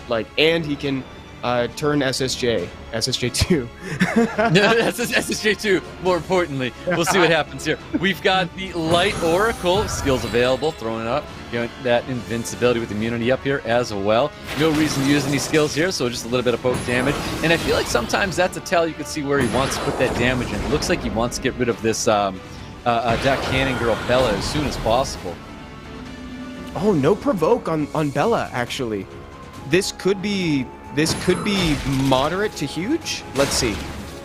Yeah, we'll see, because that's definitely the one unit that he wants to try and get rid of. And look how tanky this unit is. It just took on Oliver and Camilla, and you can barely even tell it received any damage at all. Definitely the unit that Yanhong's trying to focus out here, and he wants to get rid of this Dak Bella as soon as possible. You can see a big strip, a little bit of damage coming across. Of course, this Dak Indra still doing well. Not as much damage as I thought that was going to be honest, coming towards the limelight. This is definitely one of those units where, like, I love that it made it through, but it may end up being ZERA's undoing. We get a proc from Bella, but Bella is so low that I hesitate to even say that this is, like, exactly what ZERA needed to come through. Anybody who gets a turn is going to be able to confirm the takedown on Bella. Yep, has that second skill available. And I feel like I'm still expecting just more damage, and we're not seeing it, but it is going to be enough there to take out that Bella. Bella is gone. That's the unit that Yanhong really wanted to get rid of. And of course, Oliver's going to get a couple additional turns here with that third skill, sucking up a little bit of attack bar. We're going to see the second skill going to be potentially freezing up this Proud to stop any of the freezing, opting to go for that Dak Indra, nailing that freeze. Wait a second. He's catching up on that Thunderer count there. He's only got one more turn left. Wait! This more is popping off, and ZERA's loving it.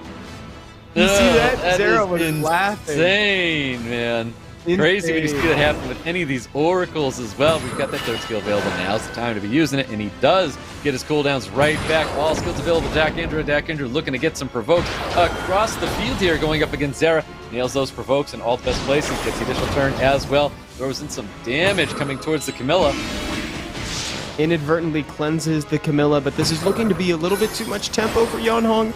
I don't think ZERA has what it takes right now to come back from it. Neither does he. He scoops. We're going to game 3. As much as I love that he let the Dark Indra through, and I think sometimes you do just want to ban that outlier that makes you a little bit, it makes the game more complicated, because having your units provoked, especially in an AoE fashion, is another method of increasing your cooldown time, basically.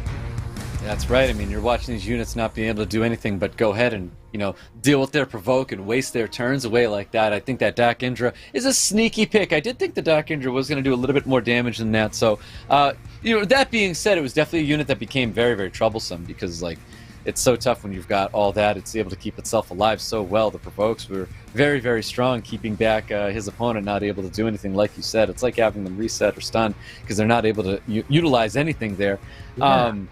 It's funny to see Yanhong in this position, right? He's starting to sweat, man. He's starting to sweat as he gets in this match. He does take that round 1 victory. It's a 1-1 for both these players, but it's like, where's the make or break? Do we see another back and forth? Is ZERA going to respond back and get a victory away from Yanhong, and becomes a 2-1, then a 2-2, and we go into a game 5, and like, it's just going to be this awesome back and forth between these two players. It's very, very exciting. Who's going to be representing Thailand? Yeah, this is because we'll have that answer by the end of this. ZERA's looking to be a little... he doesn't look as nervous as I thought he'd be going up against Yanhong right now. I think it's probably because he had what it took to kind of take that last game in the pick ban phase, but I think he kind of let you know, he was a little greedy. He was like, I can just kind of let it through, let the Dark Indra through. So I think knowing what he learned from that last game, he can take that experience into this one. And I see Vanessa Bella is in the future is exactly what I was going to say. Going back to basics, Stoic. Vanessa Bella was picked faster than that Oliver. Oliver was picked within 3 seconds. Vanessa Bella both selected within almost 2 seconds. He was able to lock those 2 units in there. It's so fast how he knew exactly what he wanted to pick here. Yan Hong with a Sekhmet who has been consistent throughout the night, and a Praha which has been very, very good for Yan Hong's side of the field. And here's the Jameer. I kind of like the Jameer picked deeper into the draft. I like this better. I still like this better, actually. The Miles and the Raccoon. This worked out pretty well for him earlier. We'll see what happens here. The only issue I have with the Miles and Raccoon is that a lot of people see this so often, so they have very quick response when they see a Miles Raccoon. That being said, I think Miles Raccoon is very, very powerful. Let's see what this last pick is with ZERA. He has some options here. He's got some LD Nat 5s he's been hiding and bringing them out here and there, so it really could be a lot of things right now, but I do think Shizuka is a problem right now for ZERA. I don't see a unit on his field that is a direct response to letting a Shizuka through in dealing with that, but I don't like I don't think he likes it either, to be honest. Yeah, I was, if I'm going to be honest, I think what I was anticipating was a Riley. I was anticipating a Riley in that slot because we've seen him win a game in this situation with the 3, with the Juno, the Raccoon, and the Riley plus Miles. So I thought a Riley there might actually be nice, albeit a little bit defensive. But with the Abellio in play, he doesn't even need to worry about the Douglas. Yeah, he really doesn't. I don't think Douglas is going to be that strong. There's that beautiful reset going on top of the Dark Cannon Girl. That's exactly where that needed to go. It doesn't really matter what he does here, but he does go with the second skill to get cooldowns back up. He wants to be able to reset potentially just this Miles and Dark Cannon Girl is all he really needs to reset. Beautiful attack bar reduction. He got the resets all day, man. He's got the Oliver that Oliver's just going to do whatever he wants. There's no immunity. There's no protection. How do you stop the Oliver? Yeah, that's a great question. Also, I can't help but notice that the Douglas is being completely ignored, and that actually might be more beneficial for ZERA because if he gets a natural turn, he could take down the Oliver kind of sneakily here with the assistance of Bella, and just like that, the first unit drops. Yeah, so Sekhmet is easy to deal with here. He was able to get a lot of turns, or a lot of damage there with the Dark Cannon Girl, and then just kind of capitalizes on it with the Douglas there. I don't think that's it. I do think Raccoon is a problem, but there's also no true answer to these water units, and I think Shizuka is still an issue here. That's true. I'll tell you one thing. If I had to make an argument in the favor of ZERA right now, it'd be that getting rid of that Sekhmet also removes defense break from the pool entirely. So now he doesn't have to worry about extreme burst damage. So I do like that, unless... Well, defense breaks in the pool now. Just like that, it's back in the pool. Bummer. And now he's got to stay on top of this now Oliver. He has to get rid of it. this unit. Yep, that's right. I mean, he's got a place to put this. I do think he puts that third skill right into the Raccoon. He needs to push that unit back there, and there's a little bit of resistance in there. He's known to be max resisted. He's going to keep putting that damage right into Raccoon. I think that's totally fair. I think the third skill does need to happen, though. He's got to restun up this Miles. Miles getting too many turns, and Miles is going to be coming back because he's definitely not stunned up here. Good strip. Here comes some big damage from skill 2. He could try to take out the Raccoon here if he's so inclined. He needs to. I think Raccoon he goes for Bella is really interesting, but I guess that's the unit that was going to be going next, and the unit that's going to really help take out this Oliver for sure. I feel like Yan Hong is in a little bit of trouble, and it's not necessarily because of this Douglas. It's more because of this Raccoon in Bella. Like, these two units, he's trying to keep the Raccoon low, he's trying to keep the Bella low, he's trying to get rid of the Bella, but Douglas is just kind of like taking advantage of moments right now. Yeah, it's like he's just kind of sneaking in and confirming a few takedowns. Like, he isn't even necessarily contributing a ton. I'm really sitting here thinking that maybe that wild blow should have gone on the Raccoon instead of on the Bella, because the Bella is getting a lot of wiggle room and just took down another unit. Yeah, I mean, that's a nice little additional turn there. He's got to stay on top of this Raccoon. Raccoon is one of the main units that he's got to get rid of. I do agree with that hit on top of the Miles to stop the Raccoon from healing up. But Miles is just too much for Yan Hong to handle there. ZERA is going to get the round 3 victory. ZERA is at match point range right now. If he wins this next match, he is actually going to be named the Thai qualifying champion here. Yeah, and then he'll go to the World Finals and represent the region.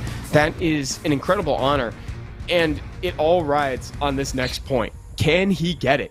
But to be honest, I kind of favor him. ZERA is holding his own, more so than holding his own. He's putting Yan Hong up against the wall right now, and Yan Hong, again, is an equally incredible player. Yeah, he is. Yan Hong's really starting to sweat right now, and you know, he's giving him a run for his money, that's for sure. I do think Yan Hong can, you know, clap back. We go into a Game 5 for sure. This is definitely a world that, you know, we live in where we can see something like that. But ZERA right now definitely surprising us, definitely bringing a lot of sustain to the table, making a lot of problems for Yan Hong to deal with. And this is great. This is kind of like one of those final matches. This is exactly what we want to see. It's what we want to expect from competitors this great. Wow, look at this watch party, Stoic. Look at that. Everybody's watching the qualifier right now. That is so exciting. That's what it feels like to watch this thing with you, Stoic. This has been really fun. It's been fun. It's been exciting, man. I know it's really, really early in the morning for me. We stayed up all night casting these matches in SWC, but to be honest, when the matches are this good, it's so easy to do this, man. It's been great. It's been fun. I love it when we get, you know, entertaining matches like this. And we've got 2 great people. Couldn't think of better people in there. Maybe DOCTHURR in this final here, but it really is. It's great. Someone had DOCTHURR on their predictions. I had Yan Hong on my predictions. So, you know, now that he's here, I think I'm getting a little something from the event. Let's see, are these players ready to go into the next one? Yan Hong really needs to think about what he's gonna do. I'm suspecting a pre-ban on the Bella for some reason, just because, and it's, you know, it could be because Bella confirmed 3 kills. I agree, and in the past that we've seen Yan Hong go and make a very odd pre-ban, something that we had not seen. I don't want to see that happen with Yan Hong right now. I think a pre-ban going onto a Bella, onto a Raccoon, I think these are all totally fair. Pre-bans going out onto the Dak Puppet Master, we know this is a thing. It's, you know, something that ZERA's been trying to draft as well. Praha getting a ban here is interesting. Praha got banned in the last match because ZERA brought the Douglas and didn't want Praha to, you know, really pummel in that kind of damage there. So to see Praha get the ban right now is interesting, but also to me shows that he is going turn 2 and he's stopping one of those turn 2 sustain units Yan Hong brings to the field. Wait, we've seen this draft from Yan Hong before, and I don't love the way this is starting because it's given ZERA 3 incredible units that he's so comfortable playing with, and he's comfortable playing around what Yan Hong is bringing. Yeah, that Dak Puppet Master definitely is inside Yan Hong's head right now, and he didn't want that to go into this match because I would assume there's a lot of attack bar reduction that he's trying to draft. We are seeing this Dak Indra coming to the table right now. I think this is still a good pick where there's no cleanse, there's no immunity on the side of ZERA, and if he does draft cleanse and immunity, that says that Dak Indra is going to be going through, and that's exactly what that Veramos is here for. Veramos is being drafted because it says we're letting this through. What have I been saying, man? I've been calling out the Veramos this whole night, and the Juno, yes! Beautiful. Beautiful. We're seeing another Dark Indra game. Yep, yeah, so 100% letting the Dak Indra through. Ban can go out on either this 5th pick here, or potentially even that Yan Hong. Yeah, even that. Oh, that's actually a look really how fast good answer. You saw the fingers. You saw the fingers on ZERA. He slapped that ban immediately onto the Brad. He didn't want to see it. Veramos totally makes sense that does get banned out here. I think Juno is a problem, but I don't think as much as a problem as that Veramos would have been. Yes, I agree, because the AoE cleanse is too much to deal with. Okay, here we go. Strong start from Yan Hong. Again, match point for ZERA. It's all on this. Really Yan Hong good has start. to make it happen. Yeah, very good start for Yan Hong indeed. I don't know why he's not putting that damage directly into the I'm sorry, the Bella. I don't know why he didn't do that. Totally fine. He's got the provokes out there, so it's not going to matter too much. Nice little despair stun, though, happening on top of the Jumai.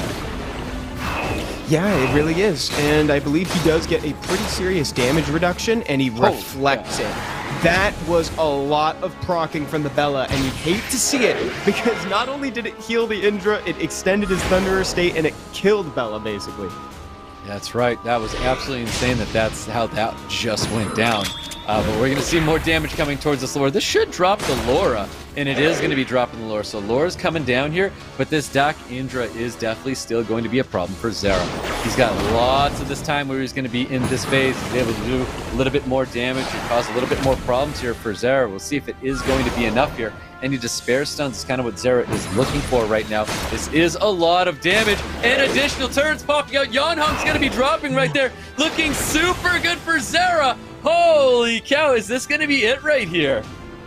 ZERA just made a huge play with the Bella. I'm telling you, that Bella has been doing big damage, but a clutch proc from the Thunderer. Oh my god. The Indra, Devaraja, really making things happen right now, confirming the kill for a second time on the Bella after Vanessa revived it. I didn't see him using that third skill. It's not like he needs to get those provokes back up there, because that would cause more sustain because of its potential provoke going out onto the Juno. So more damage coming towards the Dak Indra, and of course more damage is going to be coming towards this Jameir as well. No Despair Stuns getting locked in here. This is getting pretty crazy right now, because it's kind of coming down to the wire where this Oliver's potentially going to get dropped out here, which needs to go. And this Juno is still alive, and the Juno will be a problem because the Juno potentially solos. But let's not forget about this this Vanessa here. The Vanessa with the potential revives that can just flip the switch on everything.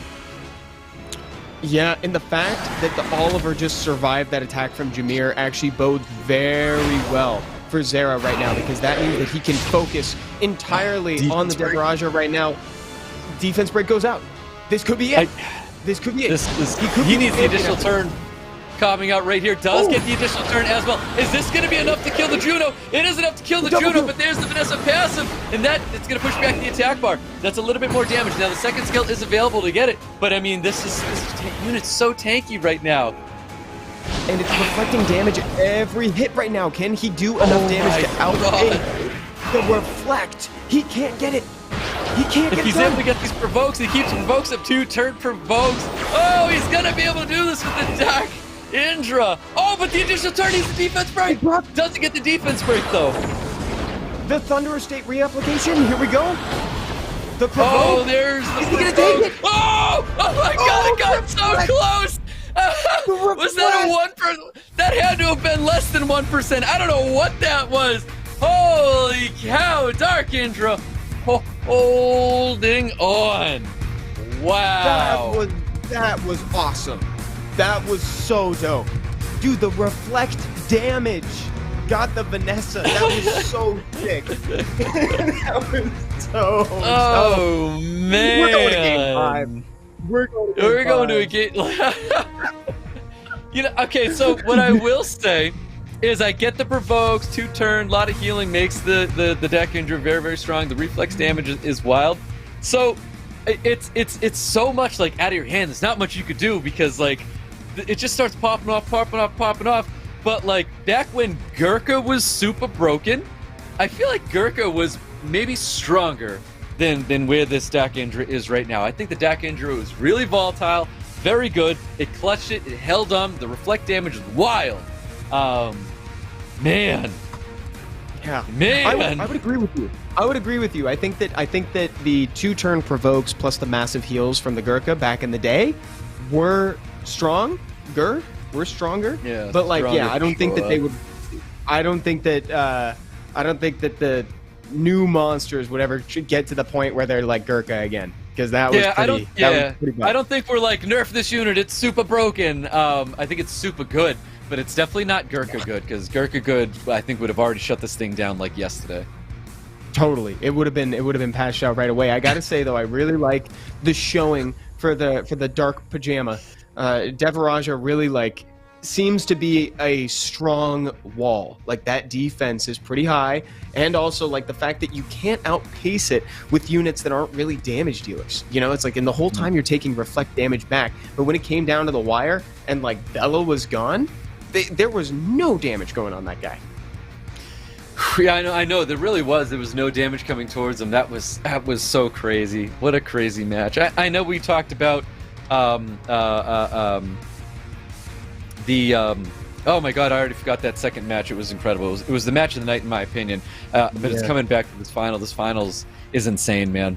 This final just feels so crazy already. I haven't seen a game like that close in SWC in a very long time. In fact, I don't think I could think of one off the top of my head that was that close. I don't think I've ever seen one decided by reflect damage before. We may have just seen SWC history. I'd have to look back and double check. That was crazy. ZERA versus SHERBETA. That's what I meant. It was such a crazy bout with that best of 5 with ZERA and SHERBETA. But right now, with the back and forth that we're having in that match right there coming down to the wire, this has been such a crazy tournament, dude. I am so happy we're going into a Game 5. This deserves a Game 5. These players have been phenomenal, but we decide our champion right here, right now. The pre-bans from last time, that Doc Puppeteer is back, and Bella is going to get the ban. That's the unit that deserves to be banned, finally. Yeonhong doesn't want to see it. Laura gets banned. That's another unit that deserves to see it. Honestly, it should have been Dakindra and Bella, the bans, and it's crazy that that's not what happened here. Yeonhong even gets the bread and butter. He gets the Oliver first pick. Look at how quick these guys are drafting. This is Game 5. Slow it down, guys. Miles, Kuni being locked in. Praha, Shizuka getting locked in. It's about time we see the Bella pre-ban, man, but look at this. Yeonhong looks very confident in the way that he's drafting right now. He looks super comfortable. ZERA has been deprived of the Bella, deprived of the Oliver, and now he's going back to what he did in the very first round. I really like where he's going with this, but he needs to bring something that is very threatening at the end here, because right now you just ban the Miles and just take the support monsters head on. I like that Yeonhong's taking his time right now. This goes back to that first match with ZERA where he just brought a ton of sustain. The Raccoony, Riley, Juno. I hate the Gianna right now. I don't think that's what he needs to see. Tessarian, I think, is great. And right away, that Tessarian's going to get banned. That Dak Puppeteer is going to get banned again. I think ZERA has the stronger draft right now. This was way better for him when he was able to really get all that sustain locked in here. This is the exact same draft as we saw in that first match that ZERA won. Yeah, I agree currently. I think that ZERA is in a pretty good spot with this draft. We'll see how it goes. I very well could eat my words, especially after bombs get applied everywhere, but we saw this exact same situation happen in round 1. I wasn't a huge fan of the Gianna draft. I think it was a little too late after all of these units are here. Look at that, Raccoony so quick to cleanse off the bomb. I'm afraid that ZERA might have this in the bag right out here, but again, I'm calling it pretty early, so anything could happen. No, I called it in that draft, man. When he laid down that Gianna, I hated every bit of it. Bombs resisted with the Miles here. Miles getting additional turns. I think Gianna's going to be dropping shortly. Oliver needs to pop off, push back a ton of attack bar. There are 2 max resistance units out here with the Riley and that Raccoony, but he's really trying to focus on putting that damage and removing that Miles from the field. That is the biggest problem out here. Does land that bomb on top of the Raccoony, and Yeonhong really needs to make all the right decisions, because in that first match, he just wasn't spreading out where, like, maybe he was spreading his damage too thin, but whatever the situation was, it doesn't matter, because losing that Gianna right there, that right there says so much. Being down a unit is insane. It is, and you can bring it back for a second, but it's not quite it. I just think, but he's getting some really solid damage in on this Miles all of a sudden. This is starting to stack up here, Stoic. Wait a second. If he gets, he needs to go skill 1 and then skill 2. Can he confirm the kill right here? And is it enough, even if it goes down? Because Juno might be able to carry it. Split the damage. Yeah, if he was able to get the kill on the Miles, I think Yeonhong, is able to flip it, but I don't think that's what's going to happen here. I think too much sustain's coming out. Miles is going to be way too healthy in the point where, there's just not a ton of damage that Yeonhong's able to bring to the table. This Miles is staying alive, and that's the problem here. There's no reason to use the heal. He has to keep pumping that damage. Should he have gone for skill 2 to see if he got a lucky crit there? I mean, we'll see. He's making the progress again. Exactly. Well, there's going to be a lot more healing coming this way right now, and he just needs additional turns up the hoo-ha here, and he's trying to get it. He's got that third skill happening here. He's pushing back lots of attack bar. He's got to stay on the Miles, to be honest. He's already too invested. He keeps looking to push attack bar back on the Raccoony, and that's not what's happening, because the Prod's not following up fast enough to go Oliver into that, and that's a Despair Stun shutting down everything. Yeonhong, his damage has been slowed a whole lot with that Despair Stun going out right on top of his Oliver. Yeah, I think it's a little late now. Everybody's back up to full because of the passive healing from the Raccoony, the active healing from the Juno. Look at this. It looks like the game just started for ZERA, and all of a sudden dots go out, and Oliver dies to the dots. Everything's falling apart for Yeonhong, and ZERA is looking like he wants to be the champion of the Thai qualifier. He really does. He's looking great, and right there is the nail in the coffin in my eyes. No reason to push another button. Well done, ZERA. He is the Thai qualifying champion. ZERA is going to the World Finals. What a final set there, Stoic. That was incredible, and all the players come up and join them on stage to congratulate ZERA. Oh, this is amazing. Such great sportsmanship. That's great. And he's going to represent his region at the finals. Look at this, the handshake. These guys did such an awesome job. That was great. That really was great. I love this. I think we've got a great representative here for Thailand. He played incredible matches. I really do. I love how he played up against Yeonhong. This was great drafting. This was great decisions being made throughout the match. I feel like we saw with Yeonhong some decisions were made, and I think mistakes were made as well. I think ZERA is the perfect representative. I think this is well earned. Nothing but excitement from this man. It has been phenomenal all night. It has been. It's been an honor watching him play, and we really got the 5 rounds we deserved. This is what we were talking about, Stoic. We were like, this has got to go to 5 rounds, right? Like, these guys are the only ones that could push it to 5 rounds. And not only did we, like, make history with a reflect damage kill, but we also just got some seriously clean Summoner's War. Like, that, it was just so fun to watch. Yep, it really was, and Clean Summer's War is exactly what we got. It was just some great matches between the two. Sure, we could say there's RNG all over the place, Violent Proxy, Spare Suns, this, that, attack, accuracy, res checks, you know, all the nonsense. But what ultimately we saw was just some great play throughout all of this tournament, and it's not often that we get a chance to say this because, like, Violent Prox and Despair Suns are, you know, they're everywhere. But what we saw today was just some incredible play. A lot of the matches tonight solved in the draft, and you know, it comes down to a game of chess, the way these guys, you know, put things together and got their results here. Like, a lot of the stuff was earned, and it wasn't decided by the match. A lot of this was earned. It was totally earned. I'm with you, man. Like, they all played so well to get where they got, and no one up there is upset. Everybody up there is having a great time. And guys, you guys don't have to walk away upset just for having a good time with us. You get another code. Look at this. 5 mystical scrolls, 100 energy, and 100 crystals too. I'm gonna have to redeem these coupons myself. Again, if you're on Android, you can go ahead and type in that code. But if you happen to be on iOS, our mods in chat will be posting the link for you to interact with. Yeah, this has been pretty incredible, this tournament. I feel very spoiled. Love the Dark Indra, but I gotta say Bella was actually my favorite monster to watch.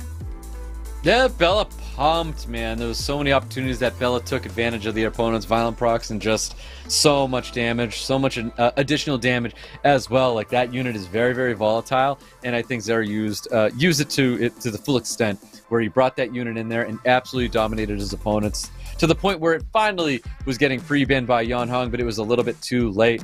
I saw that last match, man. I called it in the draft. I did not want to see a Gianna hit the field there. I didn't like whatever the Gianna. bomb damage was that Gianna was throwing down, but also the bomb damage on the Shizuka, because Shizuka's not dealing bomb damage attack power based off of Gianna's bombs. She's doing attack power based off of her own attack power. And I gotta admit, like, not everybody is going out of their way to take the Shizuka and go high attack damage for the situation that I have bombs. Like, everyone drafts there and runes up their Shizukas to make sure they stay alive and are doing that one job.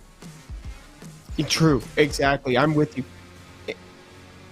And we ended up getting we ended up getting that Gianna in the 3rd round, which is a repeat of round 1, as we just saw in the highlights here, which is kind of a bummer for Yeonhong. It's kind of repeating history. There's a lot of pressure up there, though, and I think there's a tendency to lean on what you know.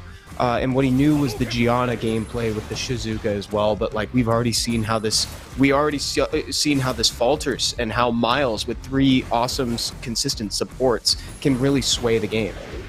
Yep, we needed to see some like counteractive bruisers at the field where we saw more of that Fire Monkey King Camilla gameplay style come in when we had a board state of Raccoony, Riley, and the other sustained unit was a Juno. All three of these units, we would have loved to see a Fire Monkey. We would have loved to see a Camilla in there. Even if it came down to like a Molong style draft where you were able to heal up your Molong and then Reckless Assault at a situation that you needed. I think any of the above could have been a lot better than bringing that Gianna into the field. I liked everything else. I just hated the Gianna. That was not going to be the answer. I think that the Tsarian was so good that it was 100% going to be the ban, and you need to take advantage of that situation where Tsarian's the ban. You're able to draft, you know, this unit because this unit's so good. How did we not see a Kinky where we know Yanhong's Kinky was absolutely bonkers with the amount of damage that he was able to produce out there, and I think Kinky could have been a result in. We saw a Shizuka, all things happening with a second skill capitalizing off of defense breaks and doing AoE damage. There's a lot of things that we could have seen, but even this match here was just so astounding to watch the Dak Indra put his work in. Oh man, and this is the one where we got that legendary reflect damage. We get to see it one more time. Oh, it's so wild. So wild. I can't recall seeing something like this in SWC before. And then the proc and the game, man. Man, I love that we get those live reactions, dude. It's so nice to see that. Like, that is so genuine. That's all that is. That is genuine to see that you know, wiping the brow and just that huge sigh of relief, able to go into a game 5 and not lose in that moment. It's so cool to see that. I love that we do these the live cams for these kind of tournaments. Me too, and getting to see ZERA there react when Oliver procced, you could tell that he was a little worried at that, but around that point when Oliver got that proc and Miles got real low, I'm not even sure if taking out the Miles there would have solved the problem. I think he would have had enough damage through the Juno and all the sustain. I think it was just a really solid draft. Correct. It would have been that battle of attrition after that. I know he was really trying to fight to get rid of that Miles, but even there, like I said, the Gianna was not the answer. You needed to respond with the sustain, with a bruiser sustain style draft. Like I said, Camilla heals the team. She heals herself. Fire Monkey King heals himself. All the above, I think, could have been like that situation right there. But hey, Yanhong got this far because of the way that he plays. That being said, like I'll never look at him and tell him he was wrong for like what he did tonight. So it didn't work out for him though, and we've got ZERA being the champion tonight. So huge congratulations to ZERA. Well done. He worked his butt off to get here, and I'm so happy to see him representing Thai. Oh yeah, me too. It's going to be so cool watching him play at the World Finals, and I can't wait to see how other players match up against him. I think that's going to be so cool to see how other people take on his draft, and it's going to be hard. After seeing what we've seen tonight in ZERA's journey through the bracket, Stoic, I think it's going to be tough for people to adapt to what he's bringing. Oh yeah. There's a lot of things that you have to worry about when it comes to ZERA. I feel like ZERA is someone that a lot of people are going to have to prepare for. He's got a lot of tricks up his sleeve. He's paying a lot of attention. I love that he's slowed down his draft too. We watched Yanhong drop those units in so fast, and then Yanhong decided, you know, to slow up. And I wish he thought a little bit more on that to wrap up his draft there. But ZERA took his time, and I like what he did. You know. Yeah, what great call out, by the way, because Yanhong did move really fast on that last round. He played it like he was being confident, but he didn't even realize, I think, that he was picking straight into exactly what was picked in round 1, and we ended up having a duplicate match between round 1 and round 5 at the end there. And I can guarantee you this, Stoic, even if we never see another Dark Indra in the entirety of SWC, you know that ZERA is going to have something ruined to handle it in the future. Yep, that's right. I mean, it's that style of draftman that's going to be perfect for it. I love the Juno. I love that Veramos. I think those are great units to bring up against it, because it's very, very similar to countering a Gurkha, where you have to draft 2 units to counter the Gurkha, and then you have to, you know, ban out the one. Then you do away with that last unit to handle the Gurkha, and it kind of wraps it up from there on. So Dak Indra, not as good as Gurkha, but just as, you know, volatile, I would say. True, and now we're in a state of the game now where Veramos now cleanses provoke, bomb, dots, etc. before before the damage goes off, before he would take that. So right on his upkeep, at the beginning of his upkeep, he would take it off. Whereas during peak Gurkha time, as well as peak Jean time in 2018, that order change hadn't happened yet. So you'd still get provoke even after that. So now Veramos is a pretty accessible answer to the Dark Indra, at least, and we'll see if ZERA has enough PTSD from that, as folks in chat are saying, to have something ruined up. Yeah, most definitely. But it's been an awesome tournament, dude. I've had an absolute blast casting with you, Evan. It's always been good, dude. I look forward to the next time, because I think the next time we cast together, we're going to be sitting next to each other. I think so, man. It's a pleasure. And chat, thank you for hanging out with us. Hope you all have a wonderful night and a great morning wherever you are. Bye-bye. Take care, everybody.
Hadouken!